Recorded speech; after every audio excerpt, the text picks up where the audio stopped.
Hello, and welcome to Revolutions.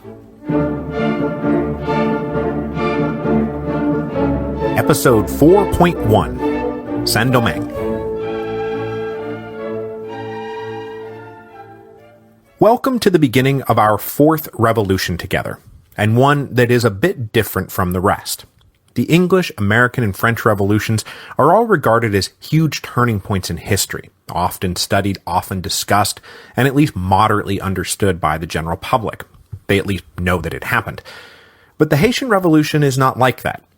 For a variety of reasons, the story of the collapse of the French slave colony of Saint-Domingue and the eventual declaration of an independent Haiti is little known, and even those who know that it happened know almost nothing about the details. If anything, you might know that it was the only successful slave uprising in history, and that indeed it was, but it was so much more than that. And as we trace the history of the Haitian Revolution from the initial revolts of 1791 through the Declaration of Independence in 1804, hopefully you'll walk away appreciating how much the Haitian Revolution deserves to take its place alongside its more famous brethren as one of the most fascinating and important revolutions in world history. So today, we're going to cover the early history of Saint-Domingue, talk some basic economics and geography, and then move on to a discussion of the three main groups who inhabited the colony and who will serve as the main players in the revolution: the whites, the free-coloreds, and of course, the slaves. With the building blocks in place, we can then spend next week talking about the insane web of tension between and within these groups as we approach the beginning of the French Revolution back in France, which will put into motion a parallel revolution in Saint-Domingue that will fully erupt in 1791. Before we get going, I'd like to start with my usual disclaimer about how I am about to butcher the holy living crap out of French, but I'm also just going to keep on trying, because, what else am I going to do?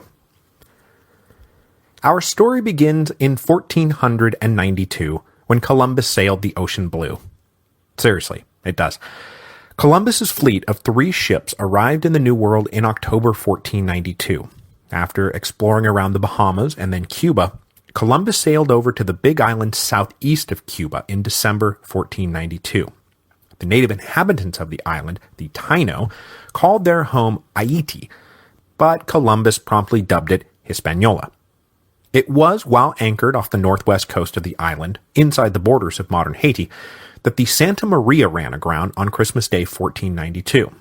With permission from the local Taino chief, Columbus built a little settlement using salvage material from the ship and called the settlement La Navidad in honor of the sunken Santa Maria. He left 39 men behind and sailed away. When Columbus returned the following year, he found all 39 men dead. The local Taino chief blamed a raid by the rival Carib people, but nobody knows what actually happened to them. After Columbus's initial voyages, the Spanish continued to explore and settle the New World, and in the early years they used Hispaniola as their springboard. In 1496, they established the port of Santo Domingo on a deep and protected harbor on the southeast side of the island. Santo Domingo became the capital city, and Hispaniola was often referred to amongst the Europeans as simply Santo Domingo. As the Spanish were primarily on a quest for gold, the native Taino Indians of Hispaniola were systematically rounded up and put to work mining what limited precious metal the island contained. They were subjected to this forced labor under the encomienda system, whereby the Spanish protected natives in exchange for service, and it was slavery in all but name. The regular order of Taino life was destroyed and replaced by brutal slave gang labor. Between European diseases, murderous overwork, and regular suicide, the indigenous population plummeted from somewhere between 500 and 750,000 in 1492 to just 29,000 in 1514. Along with looking for precious metals to extract, Columbus and the men who followed him also brought with them the critical crop of our story: sugarcane. Sugar originally came out of the Middle East, migrated over to Western Europe, and was now being imported into the Caribbean in the hopes that it might be a lucrative cash crop. By the 1530s, there were more than 24 sugar mills in Hispaniola, all of them on the east side of the island near Santo Domingo. But though the Spanish were ultimately correct about the future profits of sugar, the further development of Hispaniola was arrested by by Spanish gold discoveries on the South American mainland. The draw of Inca and Aztec gold led the Spanish to virtually abandon Hispaniola, and by the late 1500s the island was a complete colonial backwater, inhabited only by an array of small cattle farmers. But just as Hispaniola was slipping off the Spanish radar, it was showing up on the French radar. In the beginning of the 1600s, both the French and the English started making forays into the New World and challenging Spanish and Portuguese hegemony. Their first move was to sanction privateers, both officially and unofficially, who preyed on Spanish treasure ships. The British set up their first major foothold in the Caribbean in Barbados. The island was claimed in the name of King James in 1625, and then his son Charles I established it as a proprietary colony in 1627. Hey, look, we know those guys. Hi, Stuarts. Long time no see. The French, meanwhile, claimed Martinique and Guadeloupe, and pretty soon every rocky outcropping in the Caribbean was claimed by some European power or another. The native population was, of course, annihilated. Right around this same time, the mid-1620s, a coalition of French and English pirates who became known as the Brethren of the Coast set up a base on the small island of Tortuga. Tortuga lay off the northwest coast of Hispaniola on the opposite side of the island from the Spanish capital of Santo Domingo.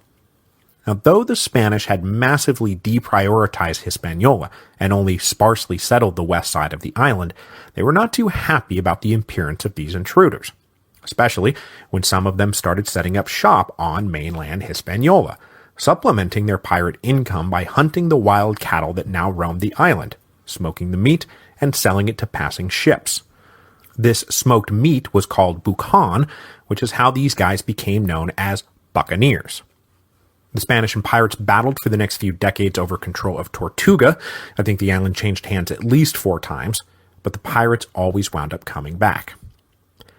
In 1665, this independent little pirate colony on Tortuga asked the French crown to appoint a royal governor to give their settlement official legitimacy. The request was granted by young Louis XIV. A royal governor arrived with 400 additional colonists, beginning the transition of the region from pirate base to more settled colony. By 1680, the community numbered some 6,000, with planter colonists now far outnumbering the old pirates. Finally, at the conclusion of the 9 Years' War in 1697, the Spanish officially ceded the western third of Hispaniola to the French, and since the island was now generally referred to as Santo Domingo, the French colony took the French version of Santo Domingo, Saint-Domingue. It was one of the last European colonies to be established in the Caribbean, and from its humble origins as a mere pirate base, it would soon rise to become literally the most lucrative single colony in the New World. As the French took possession and started settling plantations, a pretty even mix of African slaves and white indentured servants were imported to provide labor. French indentured servants were only bound for 3 years, whereupon they got a chunk of land for themselves. In the early days, these small planters focused on tobacco, since it cost very little to get a tobacco farm off the ground. But by the early 1700s, North American tobacco was a well-oiled machine, and there was no way some small planters in Saint-Domingue were going to compete, so tobacco was quickly abandoned. Another early crop that did wind up taking root was indigo, which was used to produce dye for the growing textile operations back in Europe. It required a smallish amount of initial capital to get started, but once you got going, you could make a pretty decent living as a small indigo farmer, and indigo wound up being a staple of the Saint-Domingue economy. By the time of the Revolution, it was solidly number 3 on the list of the big 3 crops. The other 2 were, of course, sugar and coffee, which became not just staples of the Saint-Domingue economy, but they became staples of the world economy. By the 1780s, Saint-Domingue was producing a huge portion of Europe's sugar and fully 50% of its coffee. It was indeed exports from Saint-Domingue that transformed both from aristocratic luxuries to staples of the everyday diet. Now, coffee arrived on the island much later, but sugar landed almost as soon as the French took over, and immediately it became the signature crop of the colony. Now, getting a sugar plantation off the ground is incredibly expensive. You needed a ton of specialized equipment to actually extract the sugar from the cane, And then if you wanted to refine it, you needed even more specialized equipment. So getting into sugar was a rich man's game to begin with. And even then, it was going to put you into some serious debt before you harvested a single crop. This kind of outlay obviously lent itself to large plantations rather than tons of small freeholds. Most of the financing came from merchant houses in the French Atlantic port cities, like Nantes and La Rochelle and Bordeaux. If your plantation turned out to be a success, then fortunes were there for the taking. But if for whatever reason you happened to faceplant, the merchant houses took it over. And ultimately about half the sugar plantations in Saint-Domingue were owned by these merchant houses and run by salaried administrators. Making a sugar plantation profitable required a ton of manual labor. And after the death of Louis XIV in 1713 and the end of his incessant wars against the rest of Europe, the French were able to plug into the African slave trade, mostly run by the Portuguese at this point. Indentured servants were completely abandoned in favor of Africans, who were considered more suited for working in the climate. Some poor whites did try to emigrate to the colony, hoping to strike it rich somehow, but diseases and lack of capital doomed them all to an early pauper's grave. So as the colony grew, it was mostly a very small clique of white planters and administrators and a ton of slaves, which through the middle of the century were coming in at about 10 to 20,000 a year. In 1687, shortly before the official takeover by the French, the population of Saint-Domingue was about 4,000 whites and 3,300 slaves. By 1715, it was 6,600 whites and 35,000 slaves. By 1730, the white population had barely moved, while the slave population was up to nearly 80,000. In 1750, the numbers were 14,000 whites and 150,000 slaves. The pattern of settlement in Saint-Domingue pretty much followed the geography of the colony. Sugar needs flat land that is well irrigated to grow on. So the initial settlement boom was in the plains of the north. Now I made a map of the colony. Hey, you remember when I used to do that? So you can follow along with all this at home because it is important to understand the geography of the colony. The plains in the north were the first to be staked out, as they were well run through by streams that made it ideal for raising sugarcane. The early sugar boom in the north led the port of Cap Français to become the most important city in the colony. It actually wound up as one of the most important cities in the Western Hemisphere. Usually referred to as Le Cap, which is what I'm mostly going to call it so I don't have to mangle Cap Français all the time. By the time of the Revolution, the city had a population of nearly 20,000, so roughly the size of Boston on the eve of the American Revolution. Le Cap was the capital of the colony from the time it was founded in 1711 until the royal headquarters were transferred down to Port-au-Prince in 1770 for reasons we'll talk about next week. As the lucrative sugar plantations surrounding Le Cap made money hand over fist, the city rapidly grew and soon became known as the Paris of the Antilles. It was in every way a modern European city, with a regular gridwork street pattern, stone construction. It boasted a 1,500-seat theater, cafes, philosophical societies, the works. It also became quite possibly the busiest port in the Western Hemisphere, with ships constantly coming and going.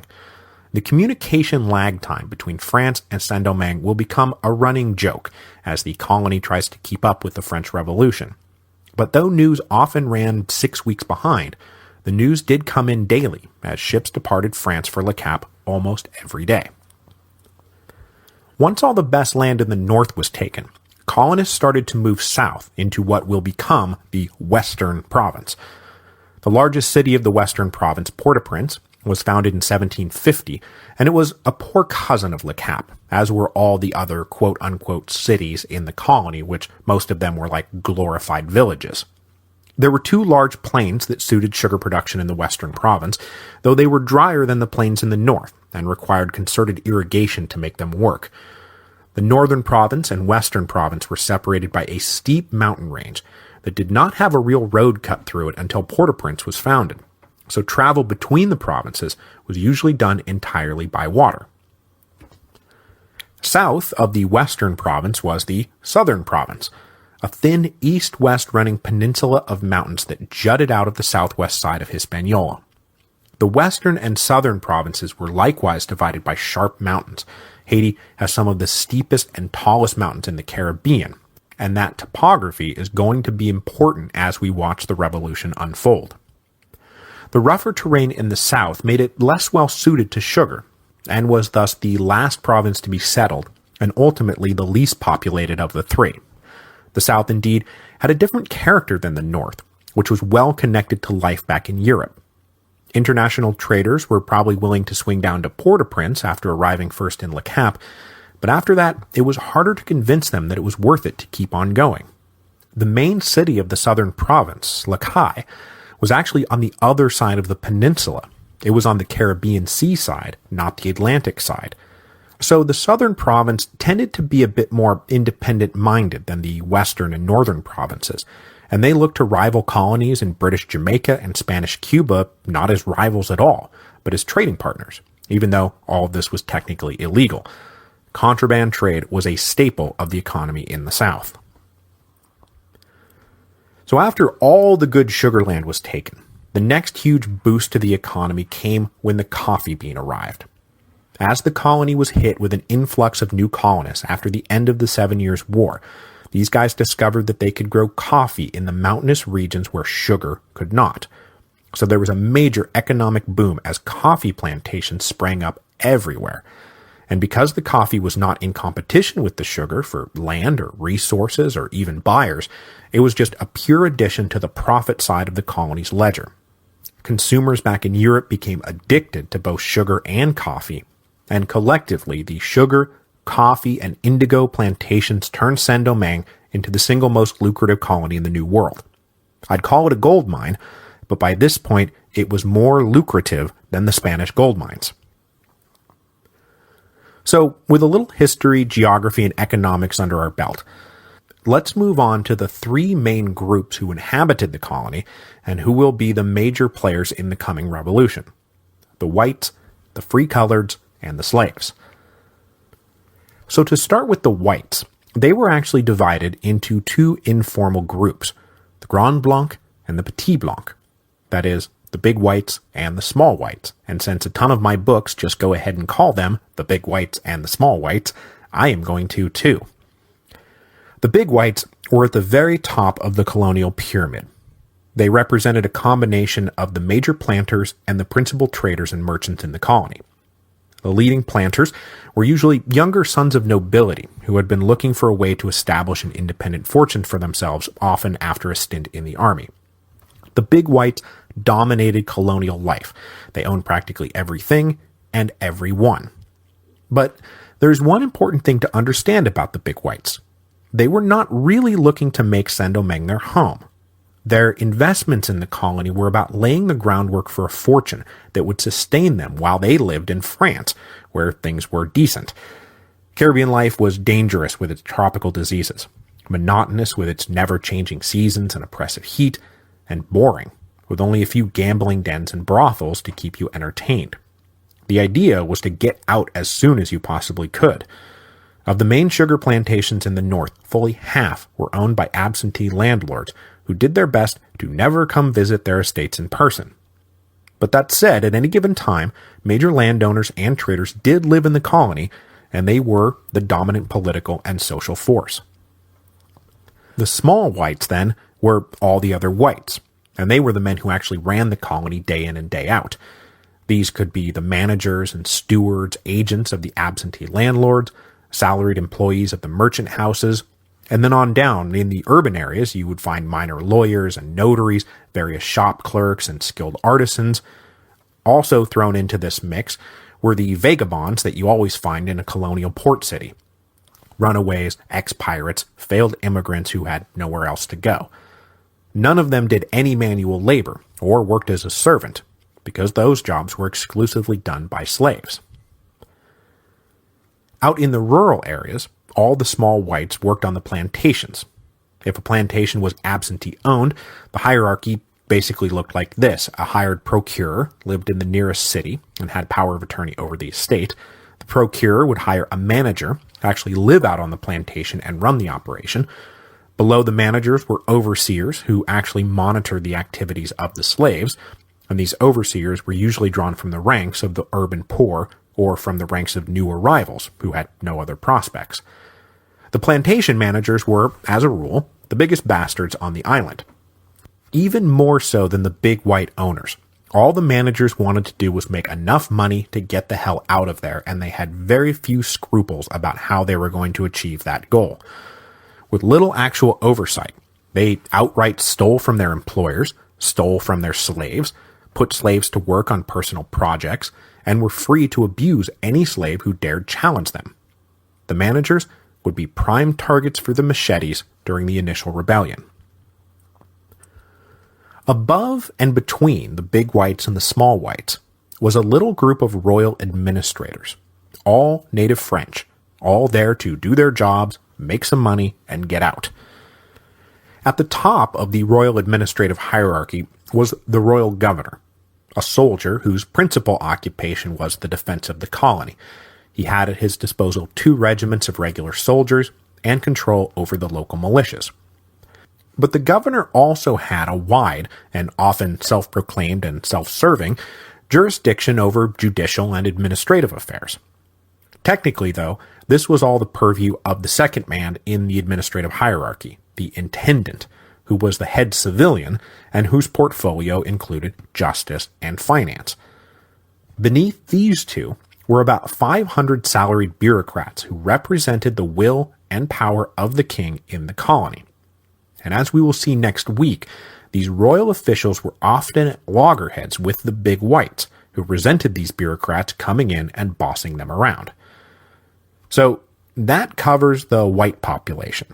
And on the eve of the revolution, they numbered about 30,000. Since 99% of the men who sought their fortunes in Saint-Domingue were, men, the colony was soon populated with a significant number of free coloreds. Now you will see them sometimes referred to as the mulattoes, but no one today calls them that because A, it's a slur, and B, as we'll see next week, it's technically inaccurate according to the handbook everybody started using to determine racial status. The free coloreds were the product of the unions of white men and black women, and then the subsequent interrelationships between everyone over the years. Now, oddly enough, race prejudice was not particularly strong for most of the history of the colony, and there was nothing abnormal about a white man taking a black mistress or a black wife. Indeed, according to the law, if a white man married a black slave woman, she and her children automatically became free. But aside from the, dare I call them, positive relationships, where a white master married a black slave, raised colored children, and lived happily ever after, there was also a ton of just straight-up rape. And if one of these sexual assaults happened to produce a child, many of the fathers were happy to keep both the mothers and even their own children in slavery if it suited them.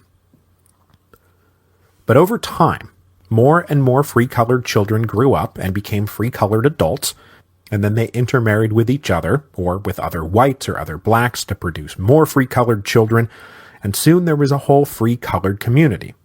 By the time of the Revolution, this community was just under 30,000, so almost as large as the white population. And according to all French law, there was nothing about race itself that barred you from enjoying normal rights.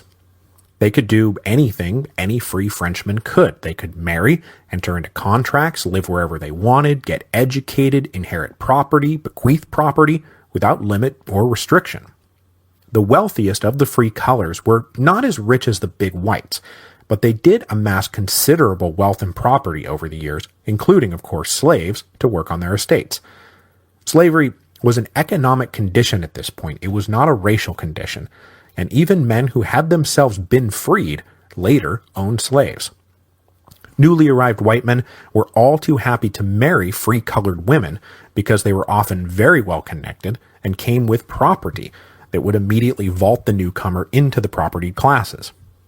As we will see next week, however, after the end of the 7 Years' War in 1763, French colonial policy would change and create a legal category of non-white, and we'll talk about why they did this and what the consequences were for everyone. So that brings us finally to the slaves.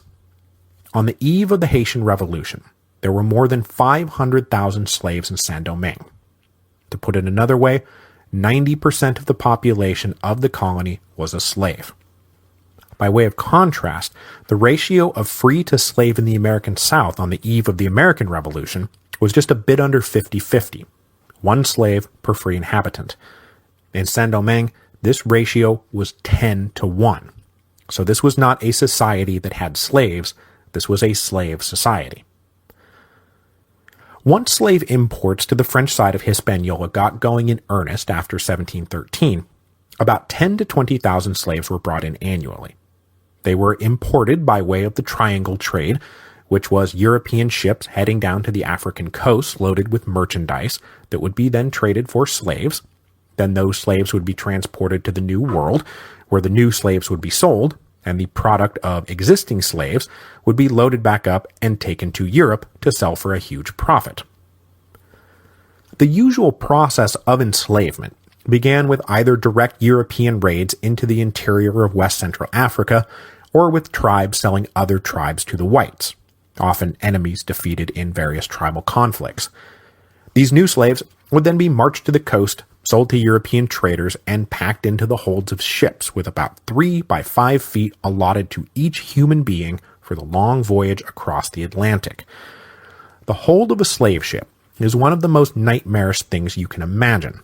Just putrid, sick, suffocating, the dead piling up around you as you have no room to move or to breathe. About 15% of the Africans would die en route. The rest would emerge malnourished, weak, and traumatized. The slave ships would then stop off at various ports of call to sell the men and women to eager colonial buyers. In Saint-Domingue, this usually took place in Le Cap, and upon being purchased, the slave would be branded and led off to whatever fate awaited them. If they survived the voyage, the mortality rate of a new slave was roughly 50% after 3 to 5 years. This was due to overwork, disease, malnutrition, severe punishments, and as often as not, work accidents. With such an incredibly high mortality rate, the economic calculation among the slave owners was to work slaves as long and as hard as they could before they died, and then just purchase replacements. There was no sense of protecting their investment by treating the slaves well, because the value of the individual slave was nothing compared to the profits being made from his or her work. Over the course of the 1700s, roughly 675,000 slaves were imported into Saint-Domingue, and combined with contraband, off-the-books imports from the British or the Dutch, that number might have hit a full million, or about 10% of the total trade in African slaves in the whole sorry history of the business. The rate picked up markedly after the end of the American War of Independence, which freed up the New World economy and its trade routes. In the mid-1780s, slave imports hit 30,000 to 40,000 a year, and then peaked in 1790 with 48,000 new arrivals. The mortality rate of the slaves, coupled with the huge influx of new slaves, meant that on the eve of the Revolution, 70% of the slaves and fully 2/3 of the colony's population had been born in Africa. When a new slave arrived at his or her plantation, they found themselves in an alien world.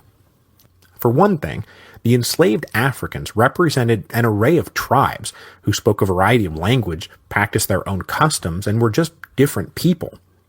If history had reversed itself and it was Africans who enslaved Europeans and not the other way around, this was basically some new English slave being thrown into a plantation with some Germans, a few Italians, Russians, and Norwegians, all white, but all different from each other.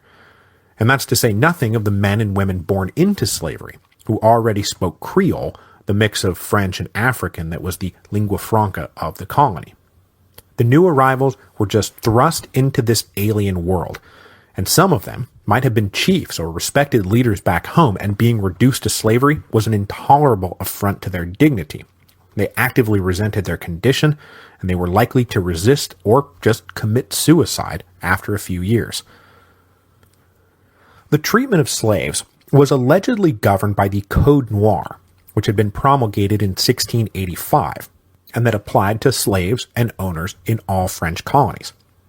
Slaves were legally human property, but they did have some basic protections. The owner was supposed to provide adequate provisions, 2 new sets of clothes per year, and educate them in Christianity. There was also a provision allowing for a slave to appeal to royal authorities in cases of mistreatment, but you can imagine how many slaves were told about that clause. In practice, though, the Code Noir was just ignored.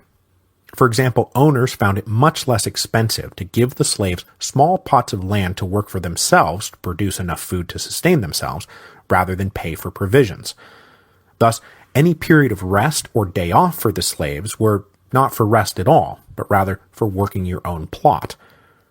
But these plots did provide a small way for slaves to make a little money, because they would often take some of their produce down to the Sunday markets to sell, all with the master's permission, of course, because one of the best ways to keep a slave docile is to hold out the hope that they might one day be able to buy their freedom, which was something that happened just enough to hold that hope out there. So to take your average sugar plantation, the able-bodied men, that is not counting children, old men, if they existed, and the recent arrivals, worked in the fields. This meant digging canals, tilling the soil, planting the sugar cane, and then harvesting it. They would rise just before dawn, work until a short breakfast, then go back to work until midday, break, and then go back to work until sundown. And this was repeated every day but Sunday, week in and week out until you dropped dead. And in case you're wondering, yes, cutting and harvesting sugar cane with a machete is awful. The plants are very sharp, you get covered in little nicks and cuts, and then the sweat gets into the cuts, and if you're exhausted and just stop working for a minute, you get whipped or beaten. I mean, this is pure misery. This is real slavery. Once the cane was cut, it had to be immediately fed into mills to squeeze the juice out, because if the cane sat out, the juice would turn starchy and lose its all-important sweetness. So during the harvest season, which ran from December to July, the mills would be run practically 24 hours a day by rotating teams, and this is usually what the women did. The combination of overwork and lack of sleep would inevitably lead to accidents, and if even a little part of your hand got caught in the mill, it was liable to just suck your whole arm right off, and mutilated slaves were a common sight on every plantation. After the juice was pressed, it had to be boiled for hours and stirred constantly. Don't fall in, or get hit with any boiling hot sugar, or again, it's death and mutilation. Then this hot liquid would be poured into a mold to harden for shipping back to Europe, where it would net the owner a fortune, leaving behind it, of course, a trail of mutilated and dead bodies. Now, the plantation itself, as we've already discussed, was run by a manager and his hired white overseers, but the actual running of the plantation was done by drivers, slaves themselves who actually ran the work gangs. They were the ones who got the slaves up, put them to work, made sure they stayed working, they controlled the whip, and dealt out all punishments. Almost always Creole slaves, that is, slaves born in the colony. They were given perks and special status because good drivers were the difference between a successful plantation and a failing one. But though these drivers basically worked for the whites, they were also the leaders inside the slave communities, and when the revolt came in 1791, they were the principal leaders of that revolt. So the sugar plantations used up most of the island's slaves, but if you got lucky, you might get sent off to a coffee plantation where the work was merely monotonous rather than fatal. Coffee plantations were also usually smaller and far less likely to be owned by absentee owners, which usually meant conditions were better. About 80% of the rural slaves worked out in the field, with the other 20% working in the households, performing every duty a house required. They're cooks, maids, butlers, nurses, or performing skill jobs like coachmen, barrel builders, sugar production assistants, which required a great deal of training. This led to a natural house slave, field slave dynamic, with the better treated house slaves tending to identify with their masters rather than the field slaves. But as with the drivers, the house-field distinction was by no means rigid, and many of the principal leaders of the revolt, and the men who would one day rule the island, came from the ranks of these privileged slaves. Toussaint Louverture was a coachman, and the future Emperor Henri Christophe was a waiter. These privileged slaves were the men who would overthrow their masters. Okay, so now that we've got some good background material to work with, we'll be able to turn to the complex interrelationship between and within these groups. And next week, we will pick up the thread of colonial history at about 1763 with the end of the 7 Years' War, which brought major changes to French colonial policy. And by the time of the Revolution, everyone will be at everyone else's throats over everything. And when the year of revolt comes in 1791, it is not just the slaves who will rise up. Everybody is going to go into revolt against everybody else.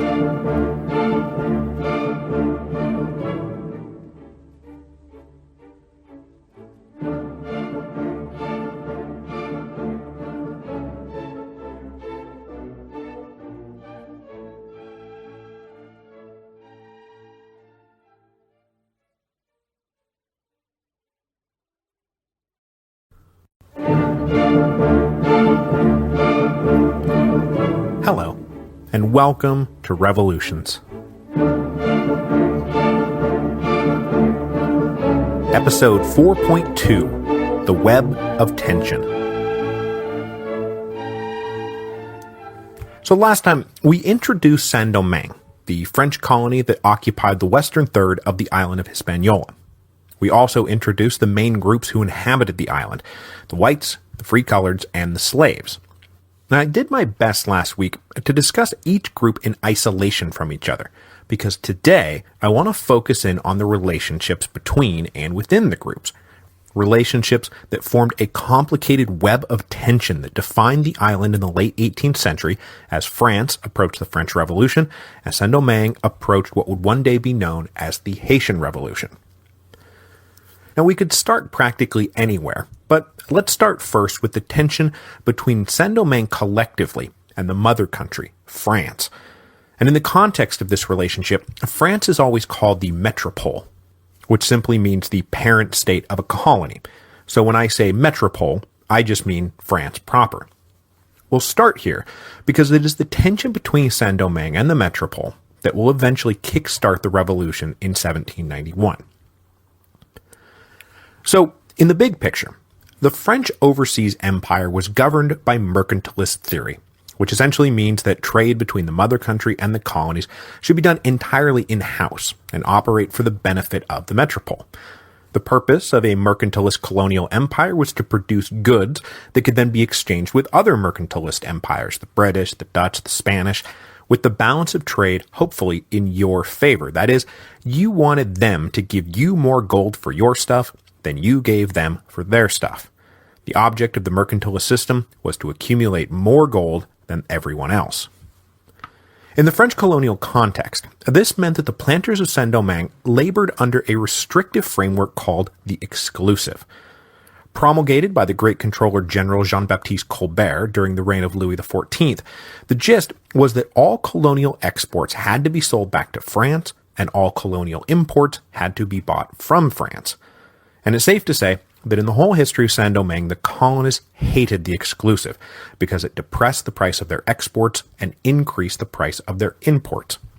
Without any outside competition, the French merchant houses in the Atlantic port cities paid less for sugar, coffee, and indigo than the planters believed they could get in an open market, and then those same merchant houses charged more for goods and provisions and machinery than the stuff was really worth.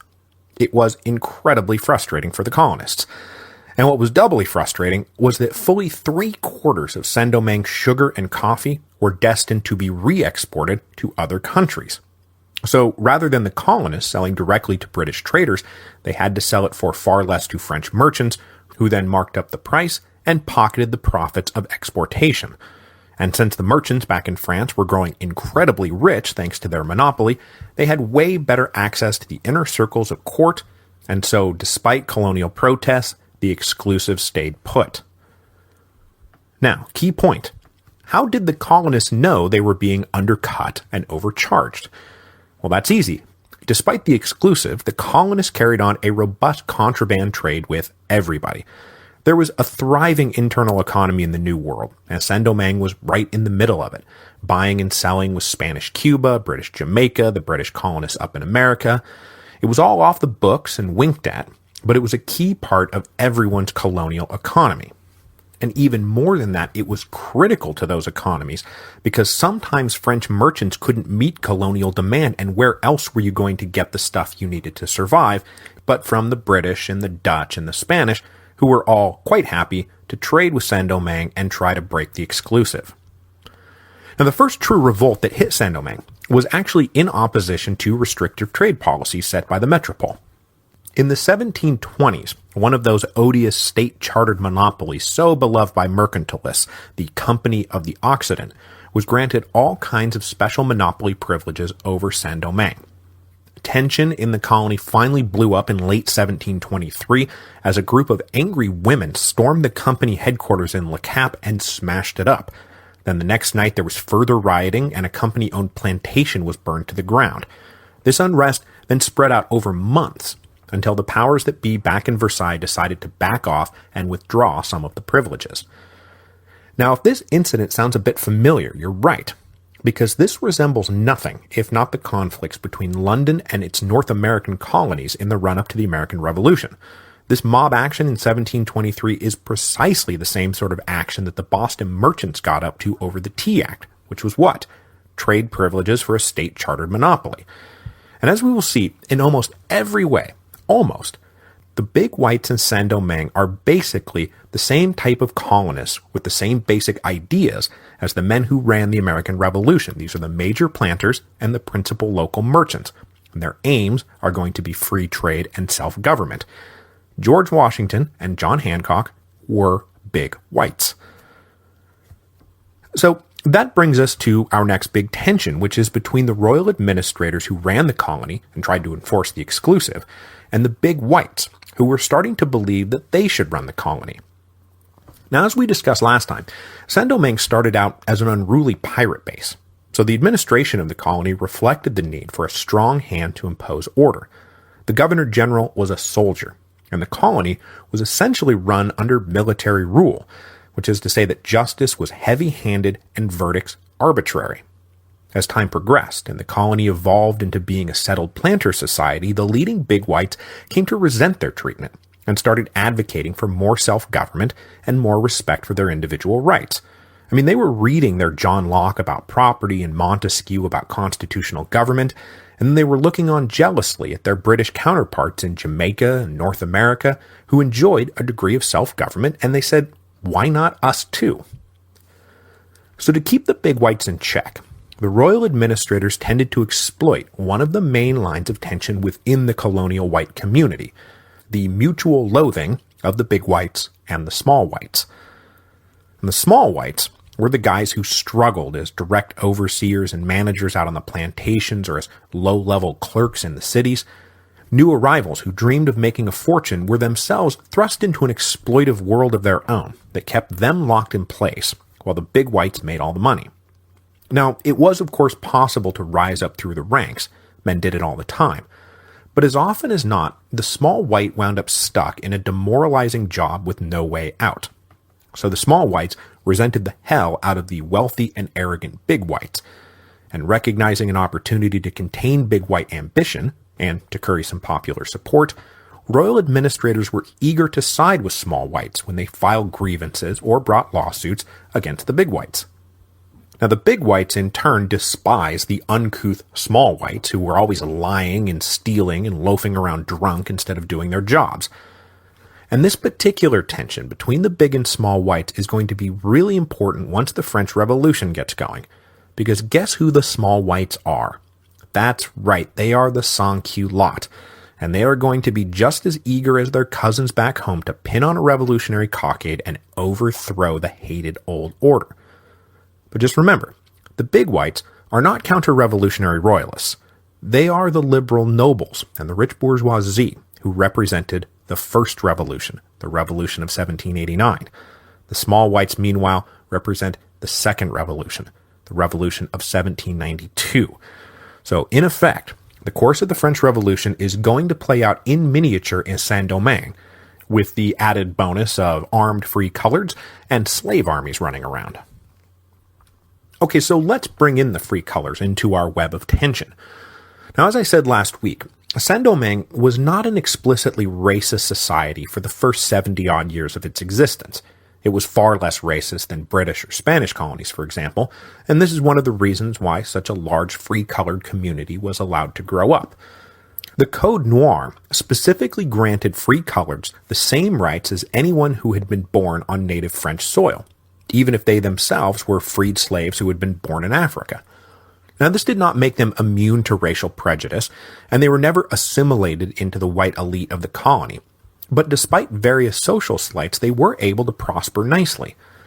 But it was this very prosperity that did finally introduce codified racism into the colony after the end of the 7 Years' War in 1763.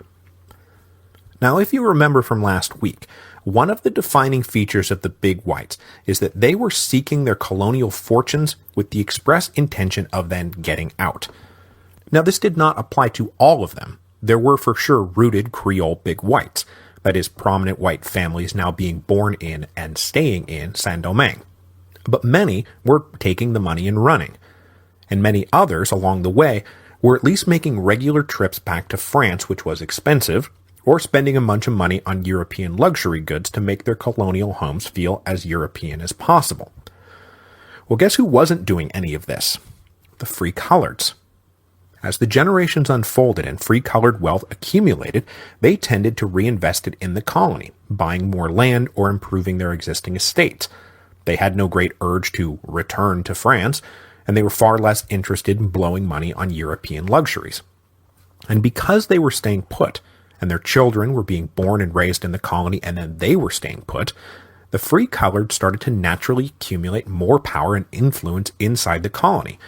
And it's one of the reasons newly arrived whites were happy to marry into one of these prosperous free-colored families. So this was all very troubling to the Big Whites, who felt their political and social dominance threatened by the rising free-coloreds. But no one hated the prosperous free-coloreds more than the small whites. As a class, the small whites really latched onto racial superiority as the one thing they really had going for them. They did not like that their lives were so crappy, while inferior ex-slaves, barely better than animals, had it so good. And of course the prosperous free-coloreds had no love for the small whites, who were little better than slaves, and who acted high and mighty without cause or justification. The free-coloreds derisively referred to the small whites as Negro Blanc, black whites. Meanwhile, back in the metropole, the colonial office in Versailles was trying to figure out how to consolidate what was left of their overseas empire after the disastrous losses in the 7 Years' War. They just had to cede Canada to the British. Specifically, they wanted to make sure they didn't lose what they had left to, for example, native independence movements. To address this issue, they turned to a guy named Emilion Petit. Petit had written a book back in 1750 called American Patriotism that outlined pretty clearly the threat posed to the metropole by an emerging Creole population in the colonies. Now, Creole just means somebody who was born in the Americas, so there were white Creoles and colored Creoles and black Creoles, and the concern was that the Creoles collectively would start to create a united local interest that was in opposition to the metropole. Petit said if the home government didn't start making reforms, these guys are liable to try to break away from France. Being a liberal reformer, Petit said we need to treat these people not like uncivilized pirates, but like full subjects of the crown. We need to end arbitrary military rule and give them a measure of self-government. We need to respect their private property rights. We need to end the exclusive and open up the colony to free trade. That way, the colonists will feel like full participants in the system rather than oppressed cogs in a tyrannical machine. But the other key part of Petit's reforms was to introduce a system of proto-apartheid that divided the whites from the coloreds. Petit believed that if those two groups joined forces, that it would be a matter of when, not if, the colony broke away from France.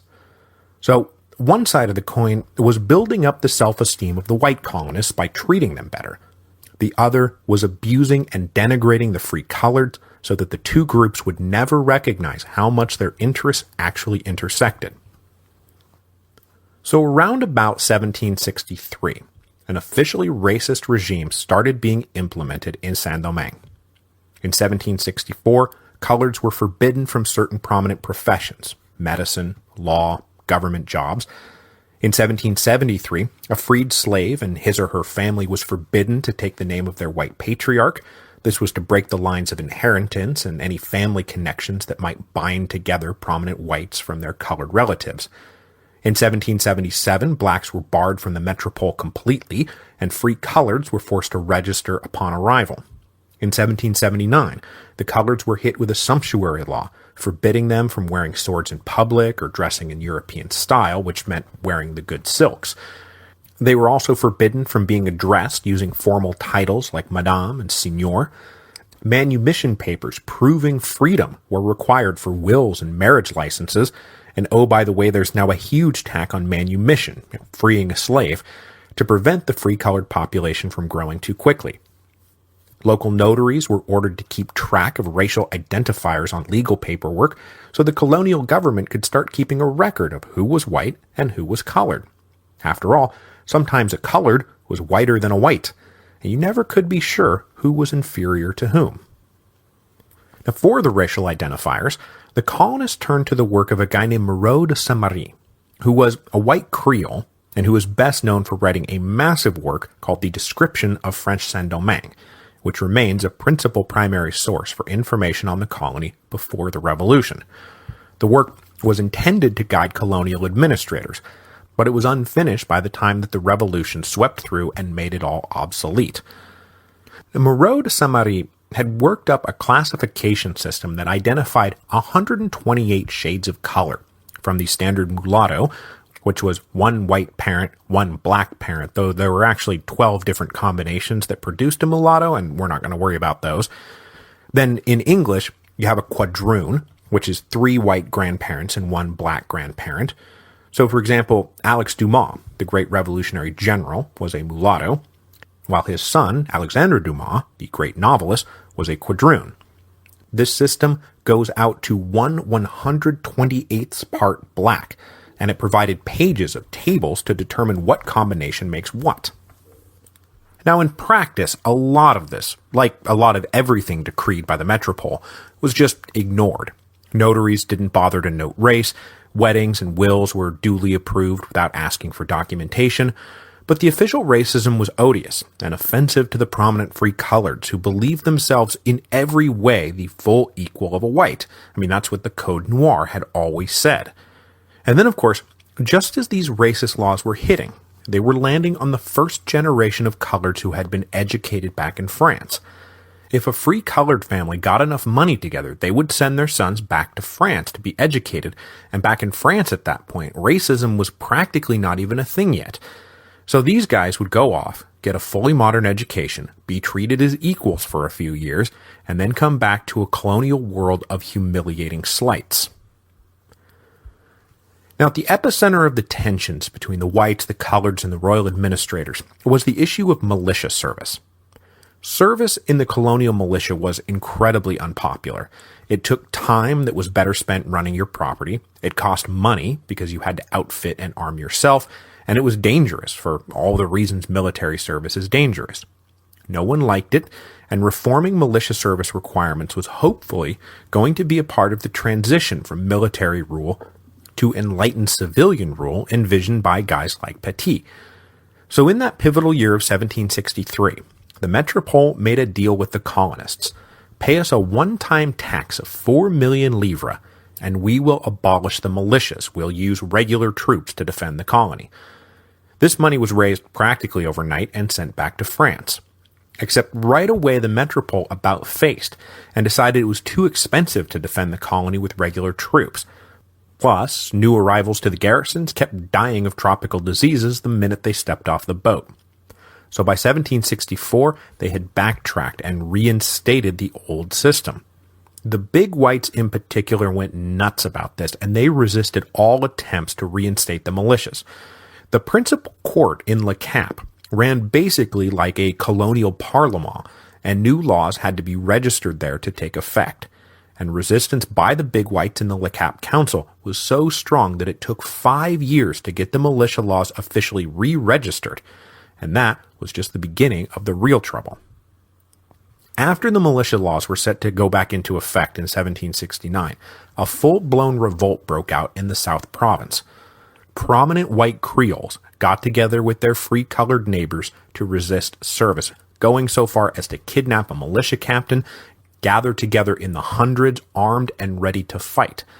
Now, this little rebellion was put down inside of 6 weeks, but it is of critical importance for 2 reasons. First, it was the last major uprising on the island before things started slipping inexorably towards revolution in the late 1780s. And second, it was the last time that big whites and free coloreds joined forces to fight a common cause. Despite the fact that their natural economic interests aligned, they would henceforth be on opposite sides of all future political confrontations. It would not be until far too late that the big whites realized, hey, those guys are actually slave-owning planters just like me, and skin color aside, we have a ton in common, maybe we should... But by then it would be too late. The upshot of all this is that the big whites were basically exempted from military service completely by the 1770s, and the free colors wound up being the backbone of the local military. They were required to serve 3 years in the police force tasked with tracking down runaway slaves, and after that they would graduate to the militia, which they could not exempt themselves from in ways that whites could. Now, the collards did not like militia service either, and they were really unhappy about the new racist laws that barred them from serving as officers. But militia service was a visible way of demonstrating that they were ready and able to be full contributing citizens of the colony, so they endured their service with grudging obedience. And as a part of this visible display of patriotic loyalty, when volunteers were called for in 1779 to go off and fight in the American War of Independence, almost no local whites joined, but 941 free-colored showed up to enlist, and ultimately 545 sailed off with the French army, and then they served with distinction in the Siege of Savannah, which I mentioned back in episode 2.10, Turning South. Just as the end of the 7 Years' War changed colonial policy, the end of the American War of Independence changed it again. With the colony once again booming in the aftermath of wartime recessions, and with the white planters and merchants in the North American colonies having successfully broken away from the British Empire, the French royal authorities started seeing the coloreds as potential allies rather than enemies. And though the existing racist laws were not repealed, the spread of the apartheid was arrested after 1783. With the big whites in North America having thrown off the British, the royal authorities decided that maybe the free coloreds could be a bulwark against a similar revolt in Saint-Domingue. Aside from dividing whites from coloreds, one of the other stated goals of all the racist laws in the 1760s and 1770s was to stop the contagion of liberty from slipping over to the slaves. The whites were deathly afraid that once they started treating freed slaves like full members of society, it wouldn't take long before an enslaved slave started saying, hey, there's no difference between him and me but a piece of paper. But this was never actually much of a threat. The free coloreds and the black slaves did not really identify with each other at all. Prominent free coloreds, no different than the big whites, treated slaves as property to be used and discarded. And slaves knew damn well that the free colors were not their brothers, they were just another class of master. So that brings us to the slaves, because in Saint-Domingue, the mother of all tensions, the tension at the center of the web of tension, was between master and slave. The singular fear of the free population was a slave revolt. In total, slaves outnumbered the free population 10 to 1, and then out on the individual plantations this could run much, much higher, with just a few overseers surrounded by black slaves. And though masters ran the gamut from generous to sadistic, there was a common belief that the only way to make sure that the slaves didn't rise up was to keep them in constant terror. In Saint-Domingue, Exemplary torture was the order of the day, and the masters were creative and unrelenting. Aside from standard cracks of the whip out in the field, lashing was the most common form of punishment, and there were different types with cute little names. There was the four-post, which was laying the victim face down on the ground and tying out their hands and feet. Then there was the ladder, which was hanging them from a ladder before whipping them. Then there was the hammock, which was hog-tying them to the limb of a tree. The lashes would be delivered by the slave drivers, and the number varied with the crime. But one astute planter advised that the number of lashes was less important than the length of time the lashing went on. Fewer lashes, delivered over a longer period of time, was more agonizing and thus more instructive to everyone than a bunch of lashes issued quickly. Either way, during a severe session it was not uncommon for the victim to simply be whipped to death. Their body would be discarded, and a new slave would have to be purchased. Aside from whipping, there were all manner of more permanent punishments. Heavy irons tied to the feet or hands or hung around the neck, blocks of wood chained to the body to be worn around at all times, iron face masks to stop slaves from eating the sugar cane. As we discussed last time, regular work duties often led to accidental mutilation. Well, intentional mutilation was also a standard punishment for theft or for running away. Hacking off of hands, feet, and ears was pretty standard. Genitals could also be destroyed in certain circumstances, and often this was done with hot wax or boiling sugar. And to make matters worse, masters would rub open wounds with salt and pepper or hot ashes to jack up the misery. Full-on executions were also designed to be creative and horrible. There are accounts of slaves being buried up to their necks, their faces slathered with sugar for the bugs to come eat them alive. And then there are particularly gruesome stories about tying slaves up, stuffing their anus with gunpowder, and blowing them up. It was called putting a little powder up the arse of a Negro. The point of all this was to terrorize the slaves into believing that there was no hope and that the slightest misstep meant torture and death. But despite all this terror, slaves did resist in what small ways they could. On the most basic level of daily work, slaves might intentionally work slowly, sabotage machinery, or break tools. They often acted dumb or unable to comprehend anything without explicit instructions and constant oversight. Descriptions of slaves as naturally stupid and lazy were universal, and probably reflected nothing so much as, why on earth should I be smart and hard-working? Bleep you, bleep hole. A step above intentionally jamming up the works was running away. In Saint-Domingue, this was called marronage, and runaways were called maroons. And there were two basic types of marronage, petit marronage and grand marronage. So again, with the little and big, so it's better to distinguish them as temporary and permanent. Temporary marronage was often a deliberate strike tactic to force changes or extract slightly better treatment from the masters. Occasionally there would be mass walkouts protesting a particularly bad manager or overseer, and as often as not, a negotiated settlement would be reached, and the slaves would return with a promise that the runaways would not be punished. While gone, the runaways might simply lurk on the outskirts of the plantation, and might even sleep in their own beds at night. But if you got caught without having negotiated your return, please refer to the horrible punishments that I just described. Permanent marronage, on the other hand, was an attempt to flee slavery altogether, and it took two basic forms. First, a slave might make it to one of the bigger cities, where they would pass themselves off as a free black laborer. Forged manumission papers were available on the black market. Women runaways would generally seek employment in a brothel, and if they were incredibly lucky, they might make the transition from prostitute to mistress to wife. Now this was all doable, but with every slave bearing a brand, and with wanted fugitive notices constantly making the rounds with quite specific descriptions of the runaway, this was not very easy to pull off. If the permanent runaway didn't make for one of the cities, they headed in the opposite direction, up into the unpopulated mountains along the border between French Saint-Domingue and Spanish Santo Domingo.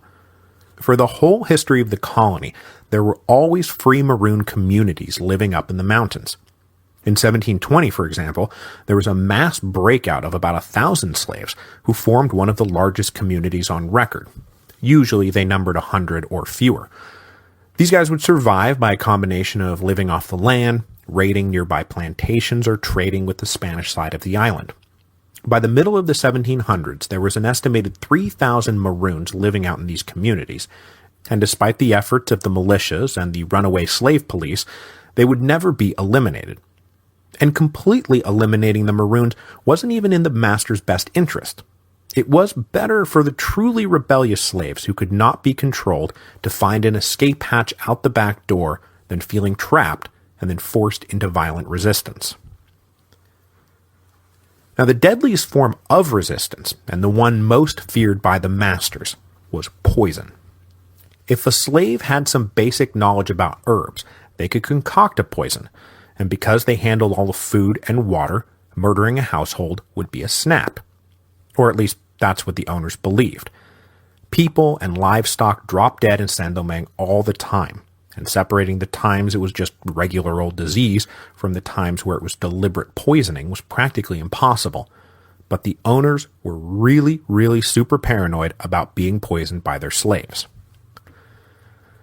Now, compared to other Caribbean colonies, there was not much in the way of organized slave rebellions prior to the spectacular revolt of August 1791. But there was one famous failed uprising in the late 1750s that stood at the intersection of marronage and poison. An African-born slave named Mackandal started gaining a reputation for himself in the slave communities as a great orator and leader. He mixed magical elements of various religions and presented himself as a slave prophet. Eventually, he ran away and became the leader of a Maroon community. He then spent upwards of 6 years building an organization with members in all the plantations and cities and at all levels of the slave hierarchy. There was a chain of command and a plan, and any fellow slave who learned of the brewing conspiracy and did not join it would be ruthlessly killed. Mackandal's plan was ambitious. He was going to poison every well in Le Cap, and then, when the population was decimated by tainted water, he would lead his armed followers into the city for a general massacre and the overthrow of the French slavers. But just before the plot was about to be executed in January 1758, Mackandal was betrayed to the authorities and captured. He was tortured and then burned alive. But having sworn to his followers that he could change shape, the myth emerged that Mackandal in fact turned himself into a fly and floated away before the flames got him. And the legend of Mackandal, who knows the actual extent or aim of the conspiracy, lived on in both the imaginations of the master and the slave. The former terrified it might happen again, the latter cherishing it as a dream that might one day yet be realized. As the slaves dreamed of maybe one day overthrowing the system from the inside, another group on the other side of the world dreamed of dismantling it from the outside. And this will bring us back full circle to the tension between the big white masters and the powers that be back in France, who started possibly coming under the sway of a dreaded new intellectual movement, abolitionism. The idea that human beings should not be held as property got going with the Enlightenment, and in France there were two particular works that really took root. The first was a book called The Year 2440 by Louis-Sébastien Mercier, which is an original Rip Van Winkle story, with the author waking up in the far future and exploring the new fantastic world he discovers. The important bit for us in this work of utopian science fiction comes when the time-traveling author comes across a statue in honor of the man who led the colonial slaves to freedom. It was a statue dedicated to the Avenger of the New World. This theme was then picked up by the enlightened clergyman, the Abbé Raynal, in his work The Philosophical and Political History of the Establishment and Commerce of the Europeans and the Two Indies, which was nearly continuously in print after its first publication in 1770. The work was a general survey of colonial history and economics, but it contained scathing passages denouncing slavery and promising that if the system was not dismantled slowly, it would eventually explode violently. After the end of the American War of Independence led to the massive influx of new slaves into Saint-Domingue, as we said last week, imports jumped to nearly 40,000 a year, the colonial authorities decided to take measures to curb the worst abuses of slavery and start possibly enforcing the provisions of the Code Noir. So in December 1784, and then again in December 1785, the Colonial Office issued decrees on the treatment of slaves. Owners were to keep compliance records of the provisions, clothes, and food they provided their slaves.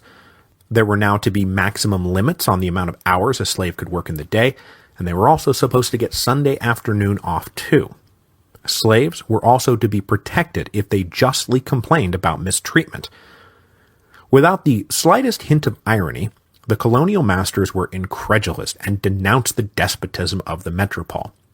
Mostly, though, they said if you get between us and our slaves, you'll be the one fomenting slave insurrection, not us, because they'll start thinking they have rights, and that will be the ballgame.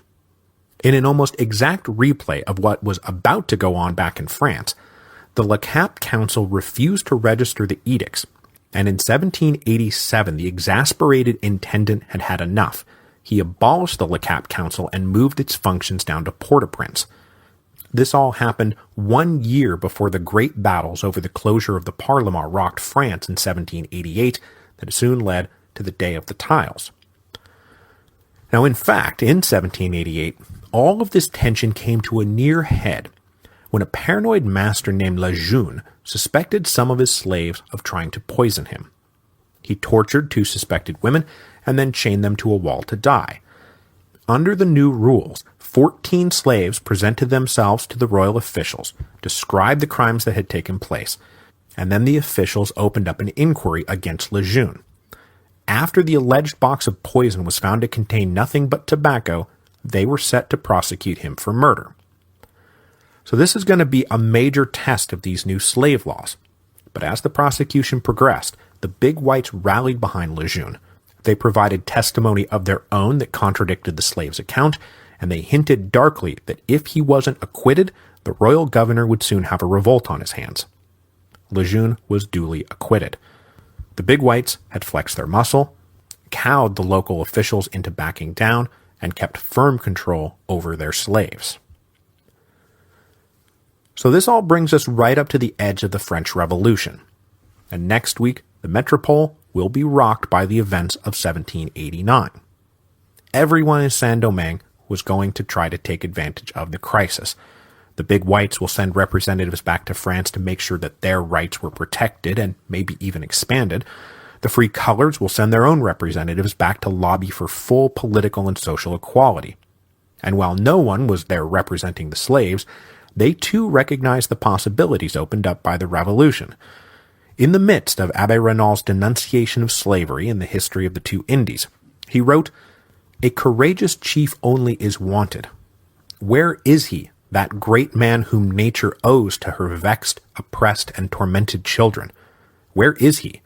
He will appear, doubt it not. He will come forth and raise the sacred standard of liberty." And Raynal was right. That man is coming.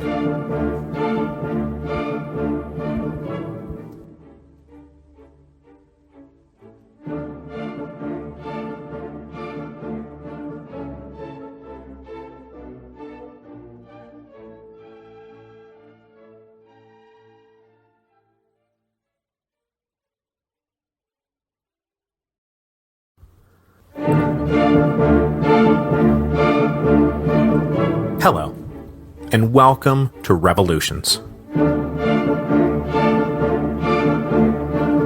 Episode 4.3, Free and Equal.